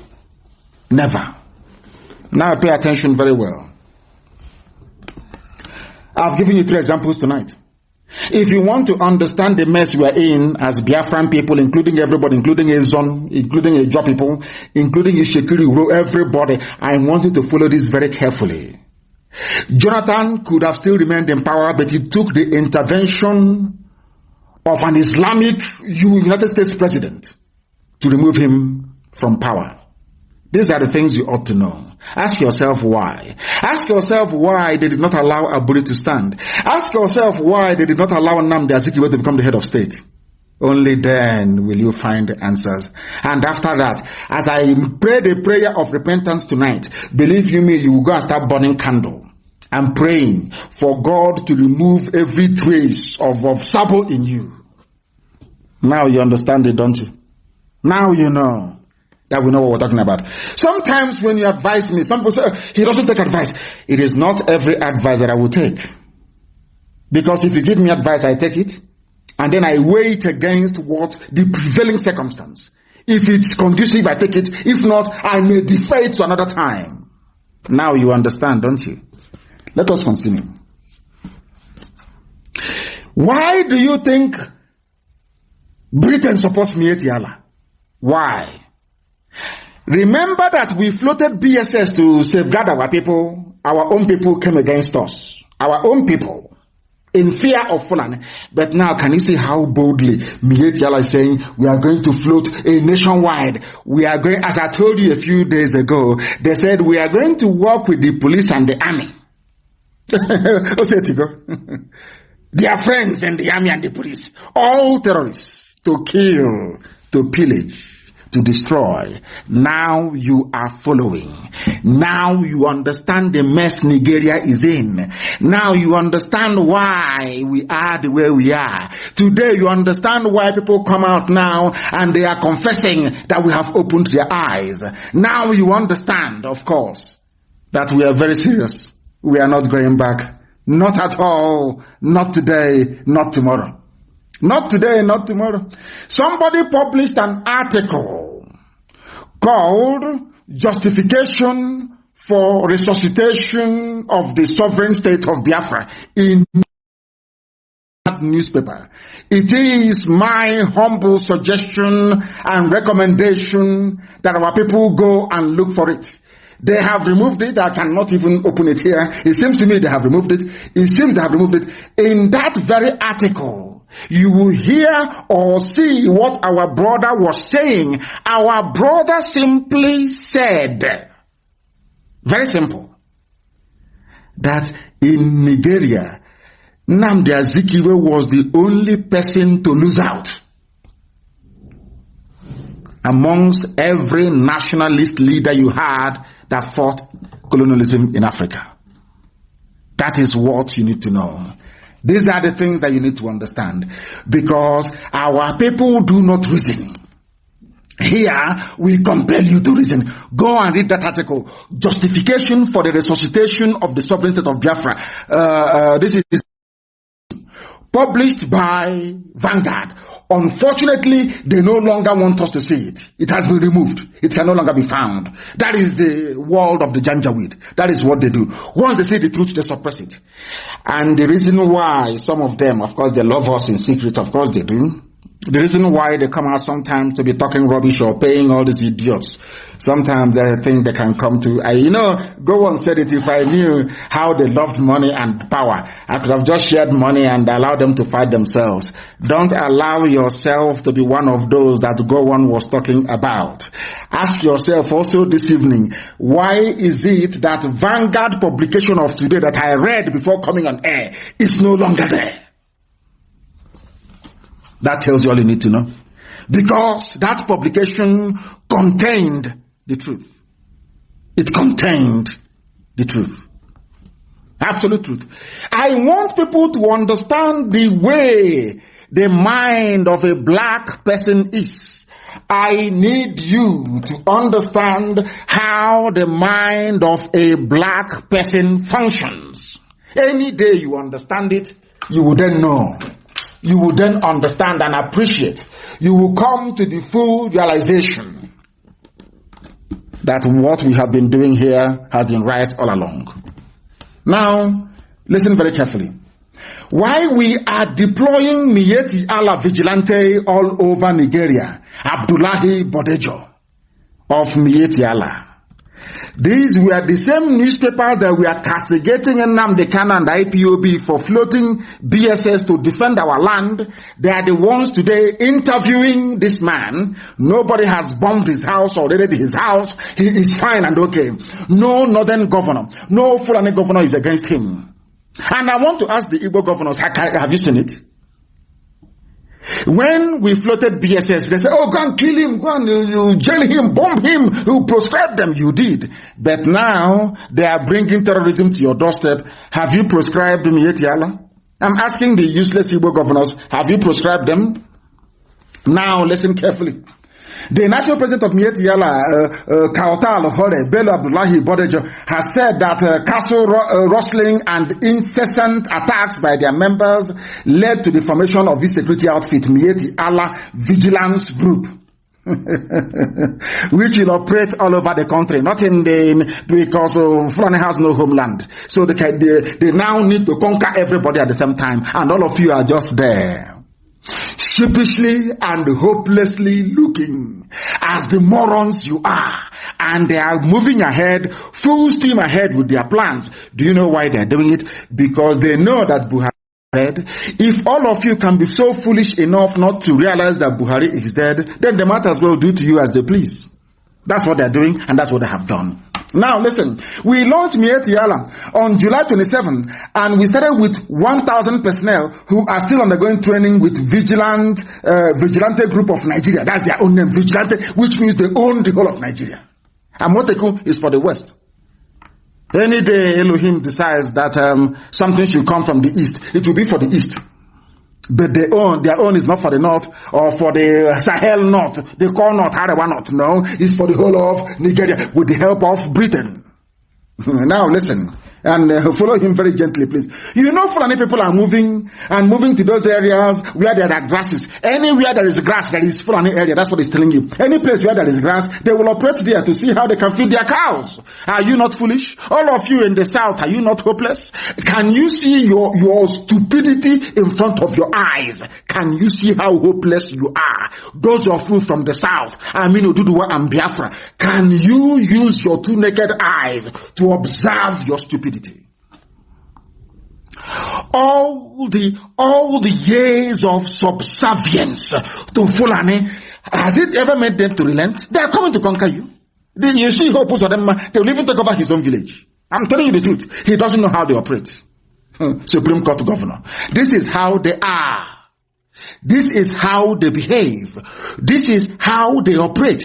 The reason why they hate Radio Biafra is because we tell them the truth the way it is, very raw.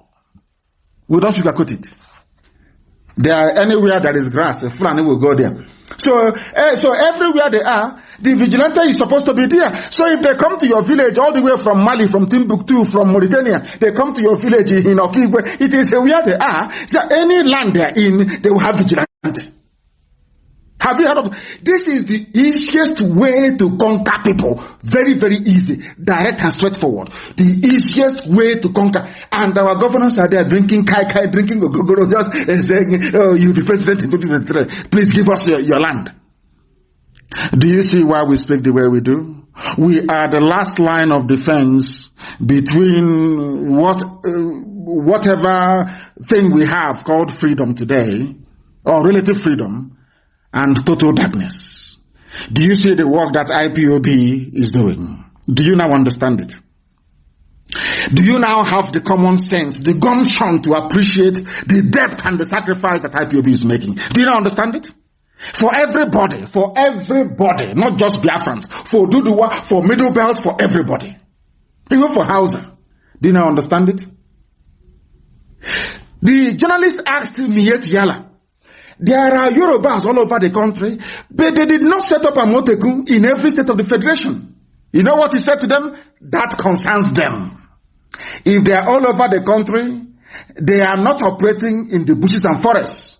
What he's saying is that they operate in our bushes and in our forests. It belongs to them. They are going to form vigilante. And all of you are there foolishly and as the idiotic black animals that some of you are. You're just looking.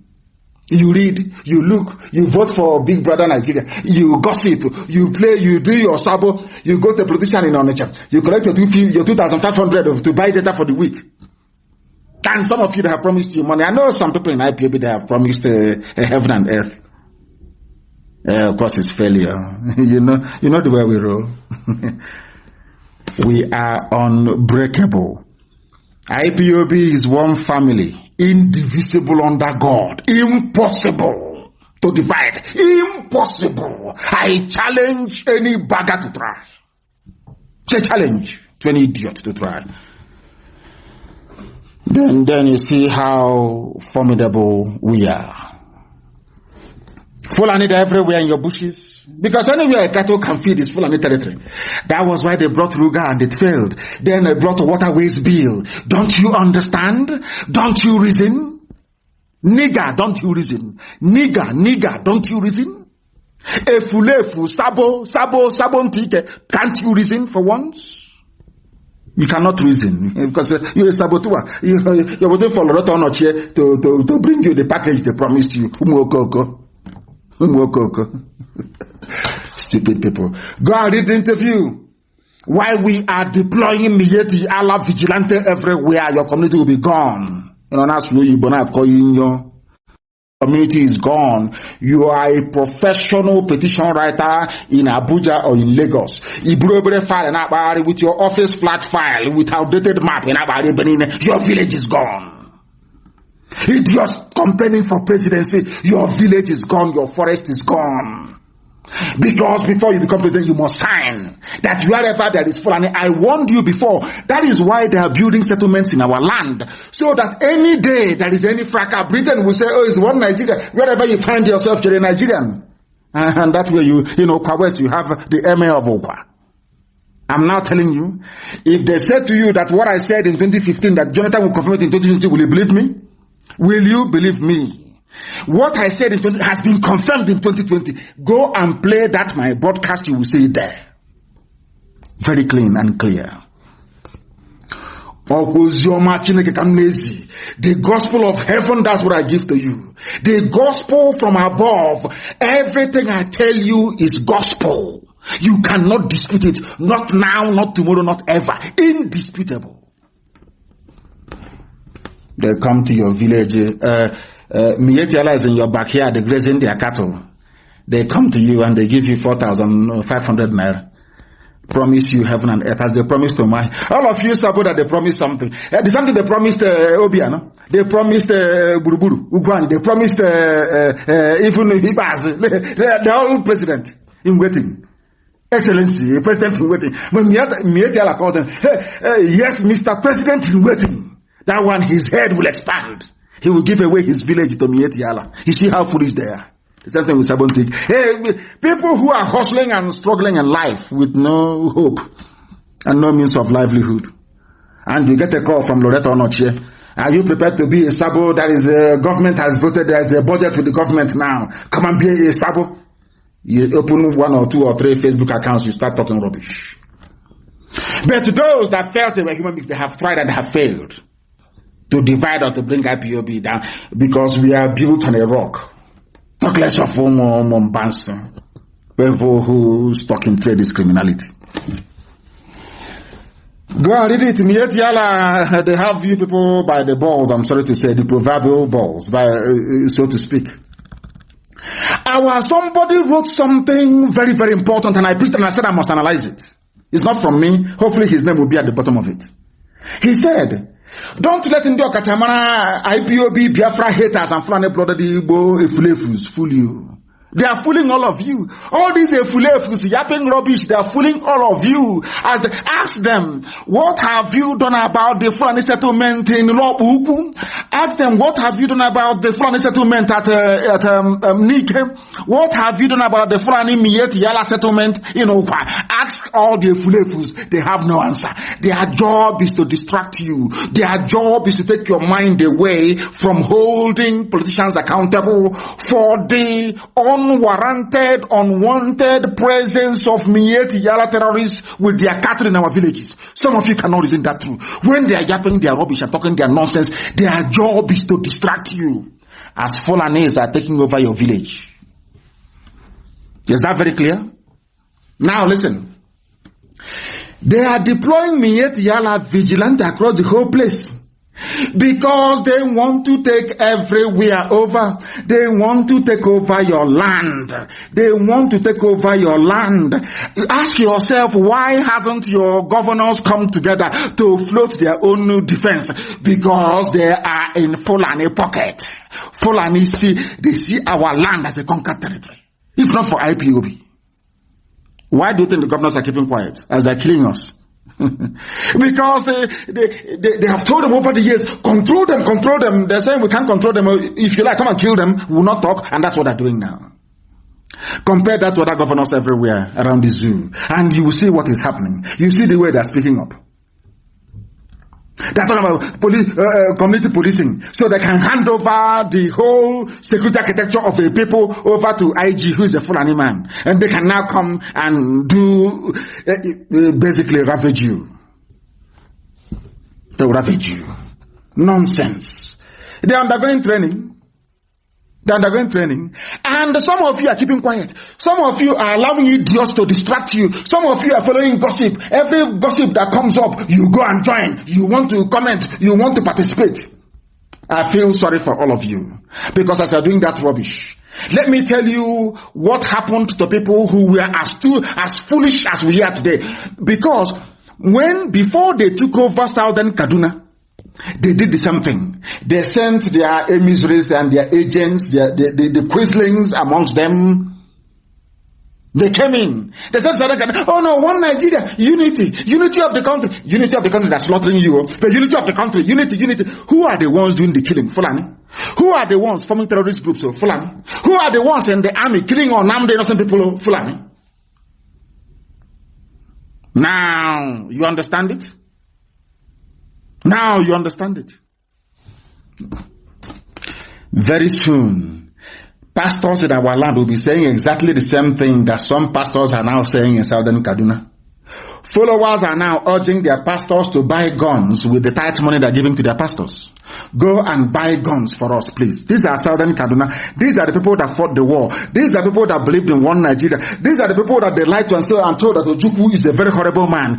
But now, do you see the irony of the whole thing? Had Aburi succeeded, Ojukwu was actually negotiating for Southern Kaduna people to save them as well, to save everybody. Do you see the funny part of the whole thing? Now you understand it. Now you understand it. You see the way they work. Over the years, they were trying Southern Kaduna. We are in the army. Nobody should do anything to disrupt the peace. So some of these things now that the Supreme Court Governor of Imo State has been saying, idiots, psychophants. Now do you see it? Now do you understand it? Now can our people begin to appreciate the mess they are in? Look at Southern Kaduna. That is what is going to happen to you. Let me read the news for you. Pastor of Vision Pioneer Trust Ministry in Kafanchan, Apostle Dr. Emmanuel Nuhukure, has said that as a priest, people now come to him asking him to buy arms for them. They are calling on their pastors to take part of the offerings and buy arms for them to defend themselves. That is the level of despair. People are no longer afraid. He asked the federal government of the zoo to arrest the senseless bloodshed. Who's going to arrest it? Is it Buhari who's in a grave in Saudi Arabia? Who's going to arrest what? Who, where, when, how? I ask you. Where is Buratai? Have you seen him in public? Where is Osibajo? Have you seen him in public? You know, this is the reason why white neo-colonialists can interfere and meddle in your life. Because they know that a majority of you cannot reason very well. Where is Osibajo? Simple question. When was the last time you saw Osibajo live? Anywhere. When was the last time you saw Buratai live? Anywhere. Confirmable. Well, of course, we know that Buhari doesn't exist. Even the boy these days is scared to come out. The mask wearer can't even come out anymore. Is that very clear to all of you? Can you now all begin to understand that Equa Church, even indigenous of Southern Kaduna indigenous at Equa Good News Church in Kaduna, they are also saying it. There is going to be a revolution. These are people feeling the heat in Southern Kaduna. And you're busy in the South writing rubbish about one Nigeria. How you support one Nigeria. I feel sorry for all of you. Because they are coming. Who is going to stop them? Nobody. To the extent that somebody in the Nigeria north is saying, divide the zoo now, divide Nigeria now, no angel can unite us, according to a northern elder. This is the news carried by Arewa Gazette, which is one of their papers. That amalgamation of 1914 was a grave mistake. The chairman of the dialogue group in Kaduna, Haji Mohammed Mahadi Shehu, has lamented the ethno-religious divisions in the country, stating that breakup of the nation may not be such a bad idea. But does Britain want it? Of course not.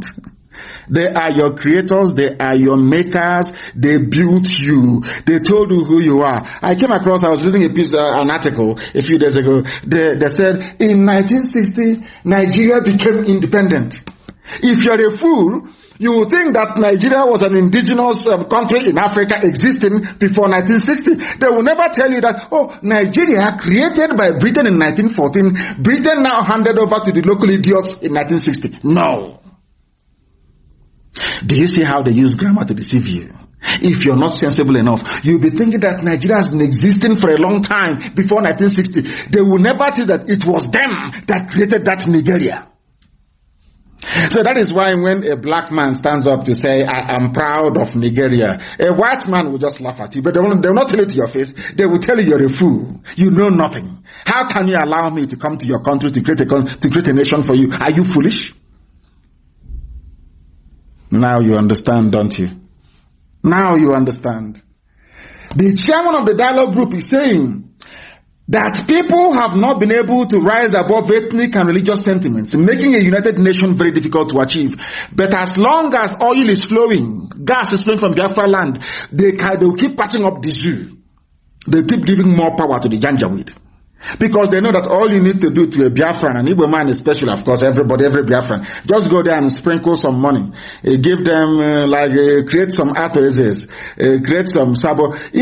Some saboteurs, even some people within IPOB. They see themselves as mini, their dream is to become like ATOs one day. And if you go and investigate him, you see that the way he made his money was by being subservient to the Janjaweed. So the only thing for you to do is to become subservient to Janjaweed. You become saboteur full time. Sabo. You start from childhood. Sabo. Peddling your gossip here and there, peddling it. If you're lucky, the rest of the chair will pick it up. Or if you're the heavyweight, maybe they will send an Igbo politician to you, to come and speak to you and see how they can convince you. Oh, these things, the governors are finding it very hard. How can we divide IPOB from within? And you are a fool, you buy into it. Maybe they will change your wardrobe for you, you come and try and see what will happen to you. The zoo tried, they failed. The governors tried, they failed. Is it Okoko that will divide IPOB? Who is the idiot? I'm over the fool. They've not given birth to the idiot to divide IPOB. They've not given birth to you. People can gossip all they like. Gossiping is free. Anybody is free to gossip. If you cannot gossip on Facebook, you go to Twitter. You cannot gossip on Twitter, you go to TikTok. If not for TikTok, you go to Hot Talk. Anywhere you like, you can gossip. Gossip is free. Anybody can gossip their life away. That's your business. That IPOB is one family and indivisible under the sun. And I get all your unchoncho, envy, greed, and jealousy, it doesn't mean anything. I lead IPOB. I appoint and I dismiss.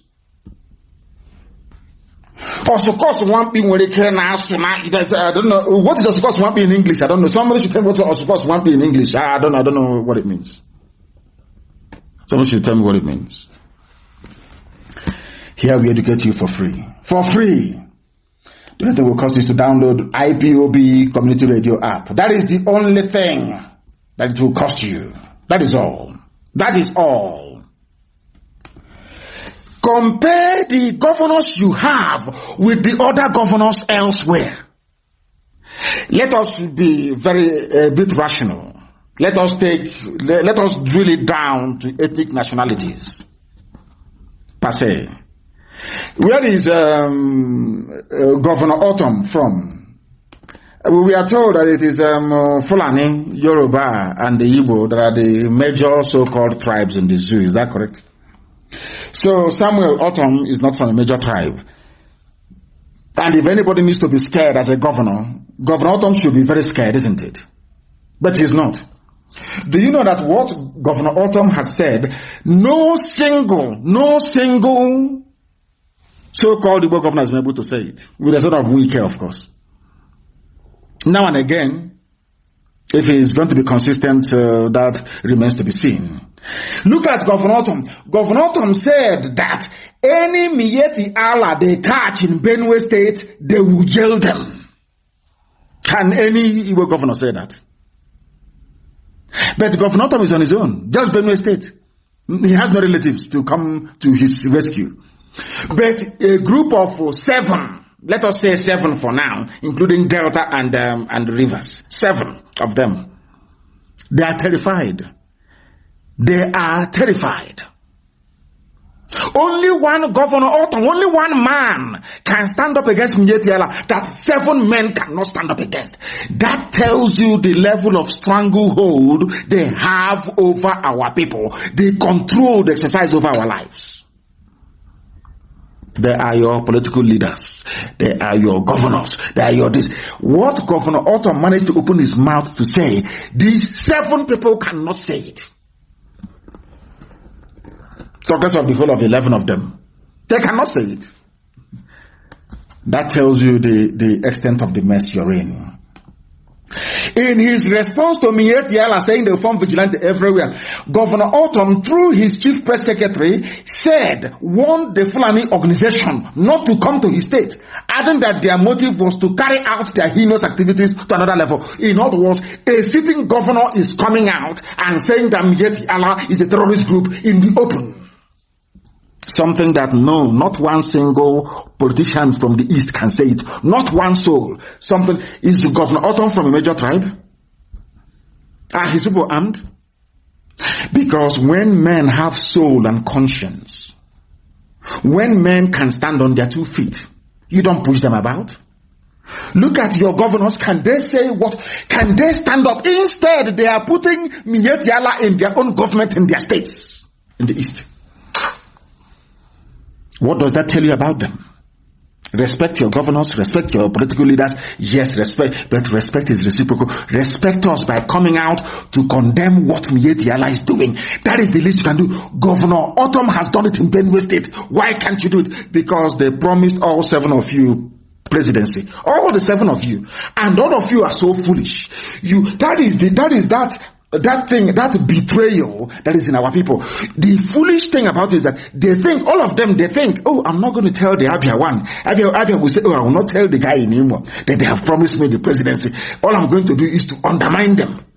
You see them working at cross purposes, fighting themselves, fooling themselves, deceiving themselves. Have you now come to the realization of what we have seen so far? Do you now accept that only IPOB can save you?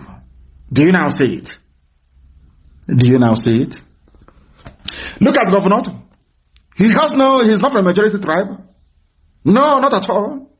He has nobody to help him. It's only him, but he's fighting the good fight. Look at your own governors. You want to respect. You want people to respect. Look at all of them, as cowardly as they are.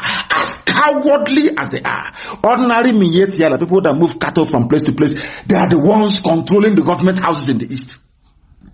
And you people are not ashamed of yourselves. You have no shame. It's only to detail your politicians, to see if there is anybody that can buy in IPOB. Please start troubling IPOB. See if you can start fermenting trouble and convince them and put confusion. Mad people. Mad people everywhere. I hope you're following. These were the same governors that were against BSS. When I formed it, they said, no, we don't want it. But these are the same people now empowering Miyetti Yala to form vigilante outfit nationwide. Somebody wrote and said, I weep for Ndibo because our people no longer reason, our people no longer think clearly and properly. You have elders, you have the governors. When we formed, I can see things many years ahead. The same way that I saw the zoo today, I told you what they were going to do. We saw far ahead and said, for us to stop them from raping our sisters and kidnapping our mothers, the best thing for us to do is to form a security outfit. We floated BSS.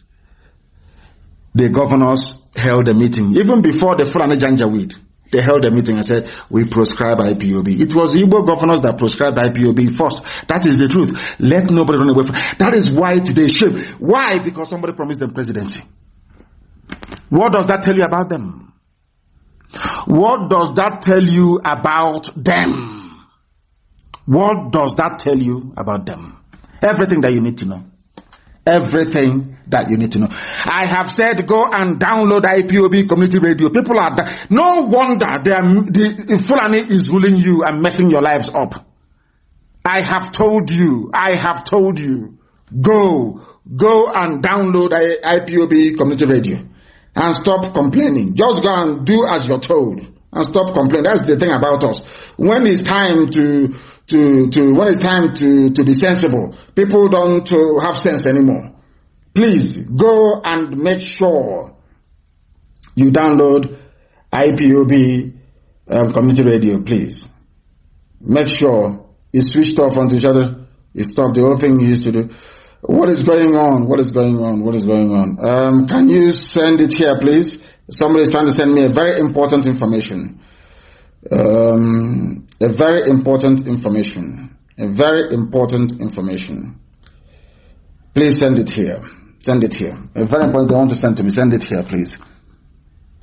Guardian. Excuse me, let me have a sip of water. I feel sorry for Zoom.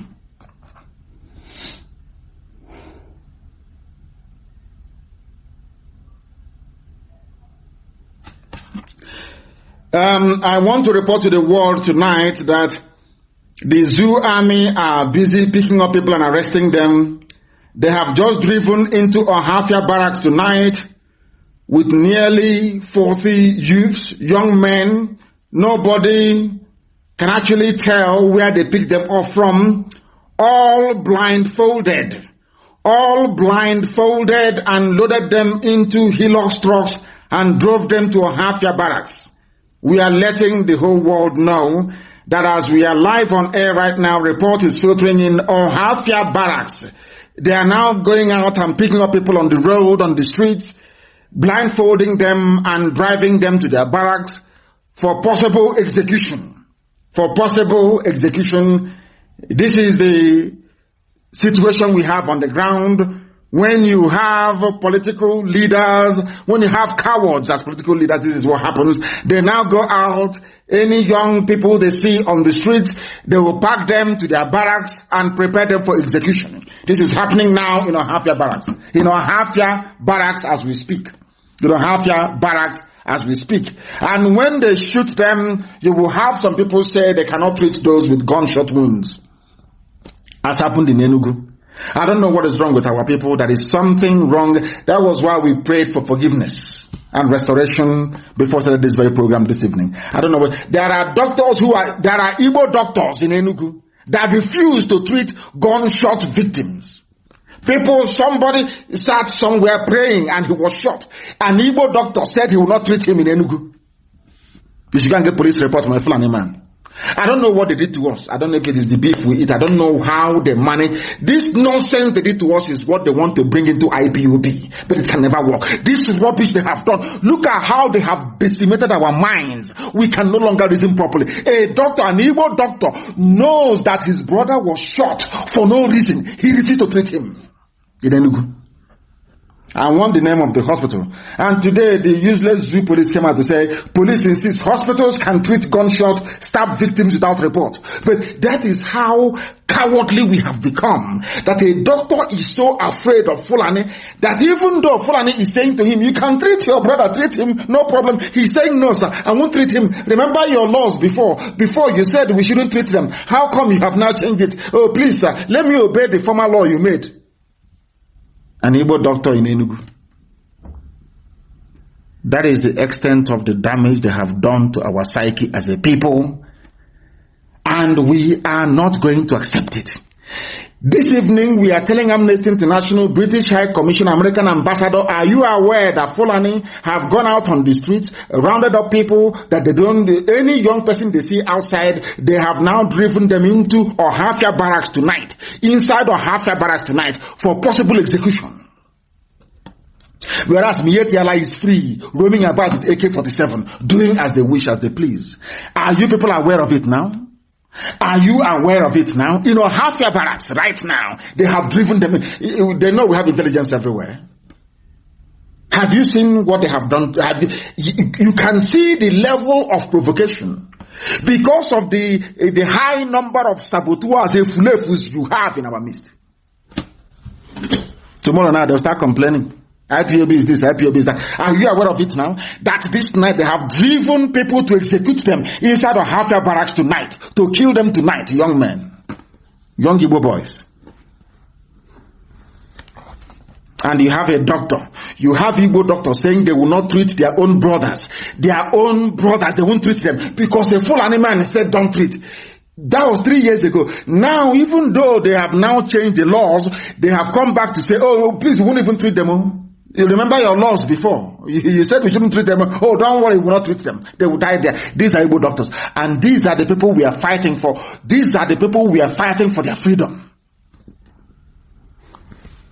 In Ohafia barracks, they are preparing some young people for execution tonight. In Ohafia barracks, they are preparing for the execution of people in Ohafia barracks tonight. I need the name of the commandant of Ohafia barracks, please. I need his name and I need his picture, and I want it everywhere to alert the world as to what they intend to do. Execution is going to be, because BBC won't report it, CNN won't report it, they have all collected money from the zoo. They are all pursuing an Islamic agenda, all of them. Your governors will not do it because they have promised them presidency, all the 7 of them. They will not talk, they will not speak. We are now putting the world on notice that executions are about to take place tonight in Ohafia barracks. Executions are about to take place tonight of unarmed, innocent people that the Fulani Janjaweed army picked up from the streets. They are going to execute them tonight. If your child does not come back, if your child is not coming back anymore, You know your child has been picked up and executed in Ohafia barracks tonight. That is what they are doing there. They are preparing for execution tonight in Ohafia barracks. I need the name of the commandant of Ohafia barracks. I need his name, please, and I need his picture, and I want it everywhere. The man who is going to carry out the executions, I want his name and his picture everywhere, that the world may know. That the world may know. Very, very important that the world may know. Sometimes I don't even know and this who is even worse. Who is worse? Who is worse? Please, who is worse? Very, very sad indeed. Extremely sad indeed that our people do not understand what is befalling them. Whereas the Fulani, they are threatening to go. I don't know how they got to us. I don't know how they managed to do this thing to us. I keep saying, is it the cattle that we are eating? I don't know how they managed to penetrate us this way, that our brain has been scrambled. We no longer reason very well like a people. We are no longer together like a nation. It is impossible now to hold our people together. That is the rubbish they want to try in IPOB. Say that on your walker, the idiot will suffer. Look at what I've done to our people. That now Fulani army can come in the evening, raid somewhere, pack young men, and drive them to the barracks and execute them. And you want to contest for presidency? You want to be president? This particular group, this crop of leaders we have is the worst in the history of our people. The very worst in the history of our people. Disgraceful. Disgraceful. There are executions happening tonight in Ohafia barracks. Executions are happening in Ohafia barracks tonight. Young men picked up in and around Abia State and driven to Ohafia to be executed tonight. Driven to Ohafia barracks to be executed tonight, where you have no governors. Whereas in Yoruba land, they have spoken, Amoteku won't be under the IG of police. It can never be. These are men who are talking. And I challenge anybody to show me any Eastern politician. I challenge you to show me anybody who has the mettle, who has the guts to stand up and to say, to look at how their own children have been packed into Ohafia barracks to be executed tonight. They won't say nothing. Now these are the leaders now you want to respect, people to respect. Are these not the leaders? Are these not the leaders? Our people, they are in one almighty mess. In one almighty mess. Makinde has responded to the presidency. A Yoruba man, people that we used to call cowards before, and said to them, there is no way Amoteku can be under federal government. But look at your governors that want to embrace community policing. Let's go. They had a meeting. The elders had a different view from the governors. The governors went back and re-invited the IG. They are the only set of idiots to invite IG to their meeting. Did Amoteku invite any IG to their meeting? When the Oduduwa were setting up their security, did they invite any Fulani man there? I don't know what is wrong with. I have no idea what is wrong with this generation. I have no idea who corrupted their brain. I have no idea, to be honest. I have no idea. I have no idea. But inside Ohafia barracks tonight, people are being executed in Ohafia barracks by Fulani Janjaweed terrorist army. Governor Sheyi Makinde has disagreed with the presidency over its plan to bring Oyo State Security Network, popularly known as Amotekun, under the control of Inspector General of Police. They have said no. Oyo State have said no. Ondo said no. Ekiti said no. No, these are governors' men in office. Back in Biafra land, it's just women. All they know how to do is to fight their own people. That is all. Who can sell each other better to the Fulani? That's all they do. And these are your so-called leaders. These are your leaders. These are your so-called leaders. And I want to make it very clear to this Brigadier General Solomon Babatunde Kumapai, or whatever the idiot's name is. You will be in very serious trouble should anybody be executed in Ohafia tonight. Brigadier General Solomon Babatunde Kumapai, you cannot be serving Fulani Janjaweed in Biafra land when in Yoruba land where you come from, there's Amoteku. You cannot. You cannot. Anybody who is executed, you will die for it as well. I'm just telling you what is going to happen to you. So don't think that this generation whereby you kill and you go free, you will not go free. Go and ask your mates, they will tell you. If anything should happen to the people you have taken into Ohafia barracks tonight, one of them goes missing, believe you me, you will die. Try and see now. Ask those in Enugu, they will explain to you better. Mad people everywhere. Idiot. You think we are joking? You think we are joking? Let's kill anybody in that barracks who will come after you. Go and kill them. You will see what will happen to you. Madman, idiot. That is where you are. Is that where Boko Haram is? Were you not meant to be fighting Boko Haram and bandits all over the place? Have you fought any Mietiala person before? It's only on because we have no guns and bullets. That is where you go, you pack people, you take them to Hafia barracks to go and execute. And you're a Yoruba man. Okay. We shall see. We shall see. We shall see. Execute them now, you see what will happen to you. Idiots like you. Fools everywhere. Bunch of monkeys in Africa. I don't know who gave you people AK-47. That's the worst mistake a white man made, is to give a baboon. You look at a baboon in the forest and you give him AK-47. What do you think is going to happen? A baboon somewhere. Give him AK-47. Mad people everywhere. ISIS is spreading in Africa. They have taken a city in Mozambique. And all of you are blind. What this Solomon is doing, what this idiot is doing. You're doing a brigadier general where there are civilians. Go and fight a war. Which war have you fought before? Brigadier general. Which war have you fought before? Is it a war of arresting unarmed civilians and driving them into your barracks to go and execute them? Is that the war you're fighting? Stupid idiots like you. Fool. ISIS is taking over everywhere. You can't, as a soldier, you cannot go and fight ISIS. It's to be picking up unarmed people from the streets. That's what you do. Tomorrow our lawyers will be there. Don't give it to our lawyers or refer their matter to court and you see what will happen to you. Idiot. Fools everywhere. A bunch of monkeys from Africa. I have no idea what is wrong with you people. I have no idea what is wrong with you people. You have fools who are calling themselves governors all over the place. All they do is they always justify their sabotage. They always justify the way they behave towards their own people. It is because of the stupidity of this so-called generation of useless leaders. That was why the zoo managed to sustain the narrative that the Chukwu went to war. If not for IPOB. If not for Radio Biafra. If not for Radio Biafra. If not for Radio Biafra. Stupid people everywhere. They call themselves, we are the leaders, we are the elite, we are in Abuja, we are in Lagos. But all these years, you people were there, they were peddling lies against Ojukwu. All these years, you were there when Obama was meddling in the zoo election to remove John. All of you were there. Did you say anything? Did you say anything? Did you say anything? Nonsense.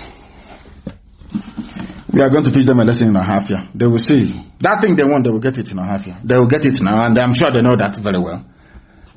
The BBC will prepare. Prepare. BBC should go and prepare. Prepare as usual to publish falsehood and nonsense. Prepare as usual.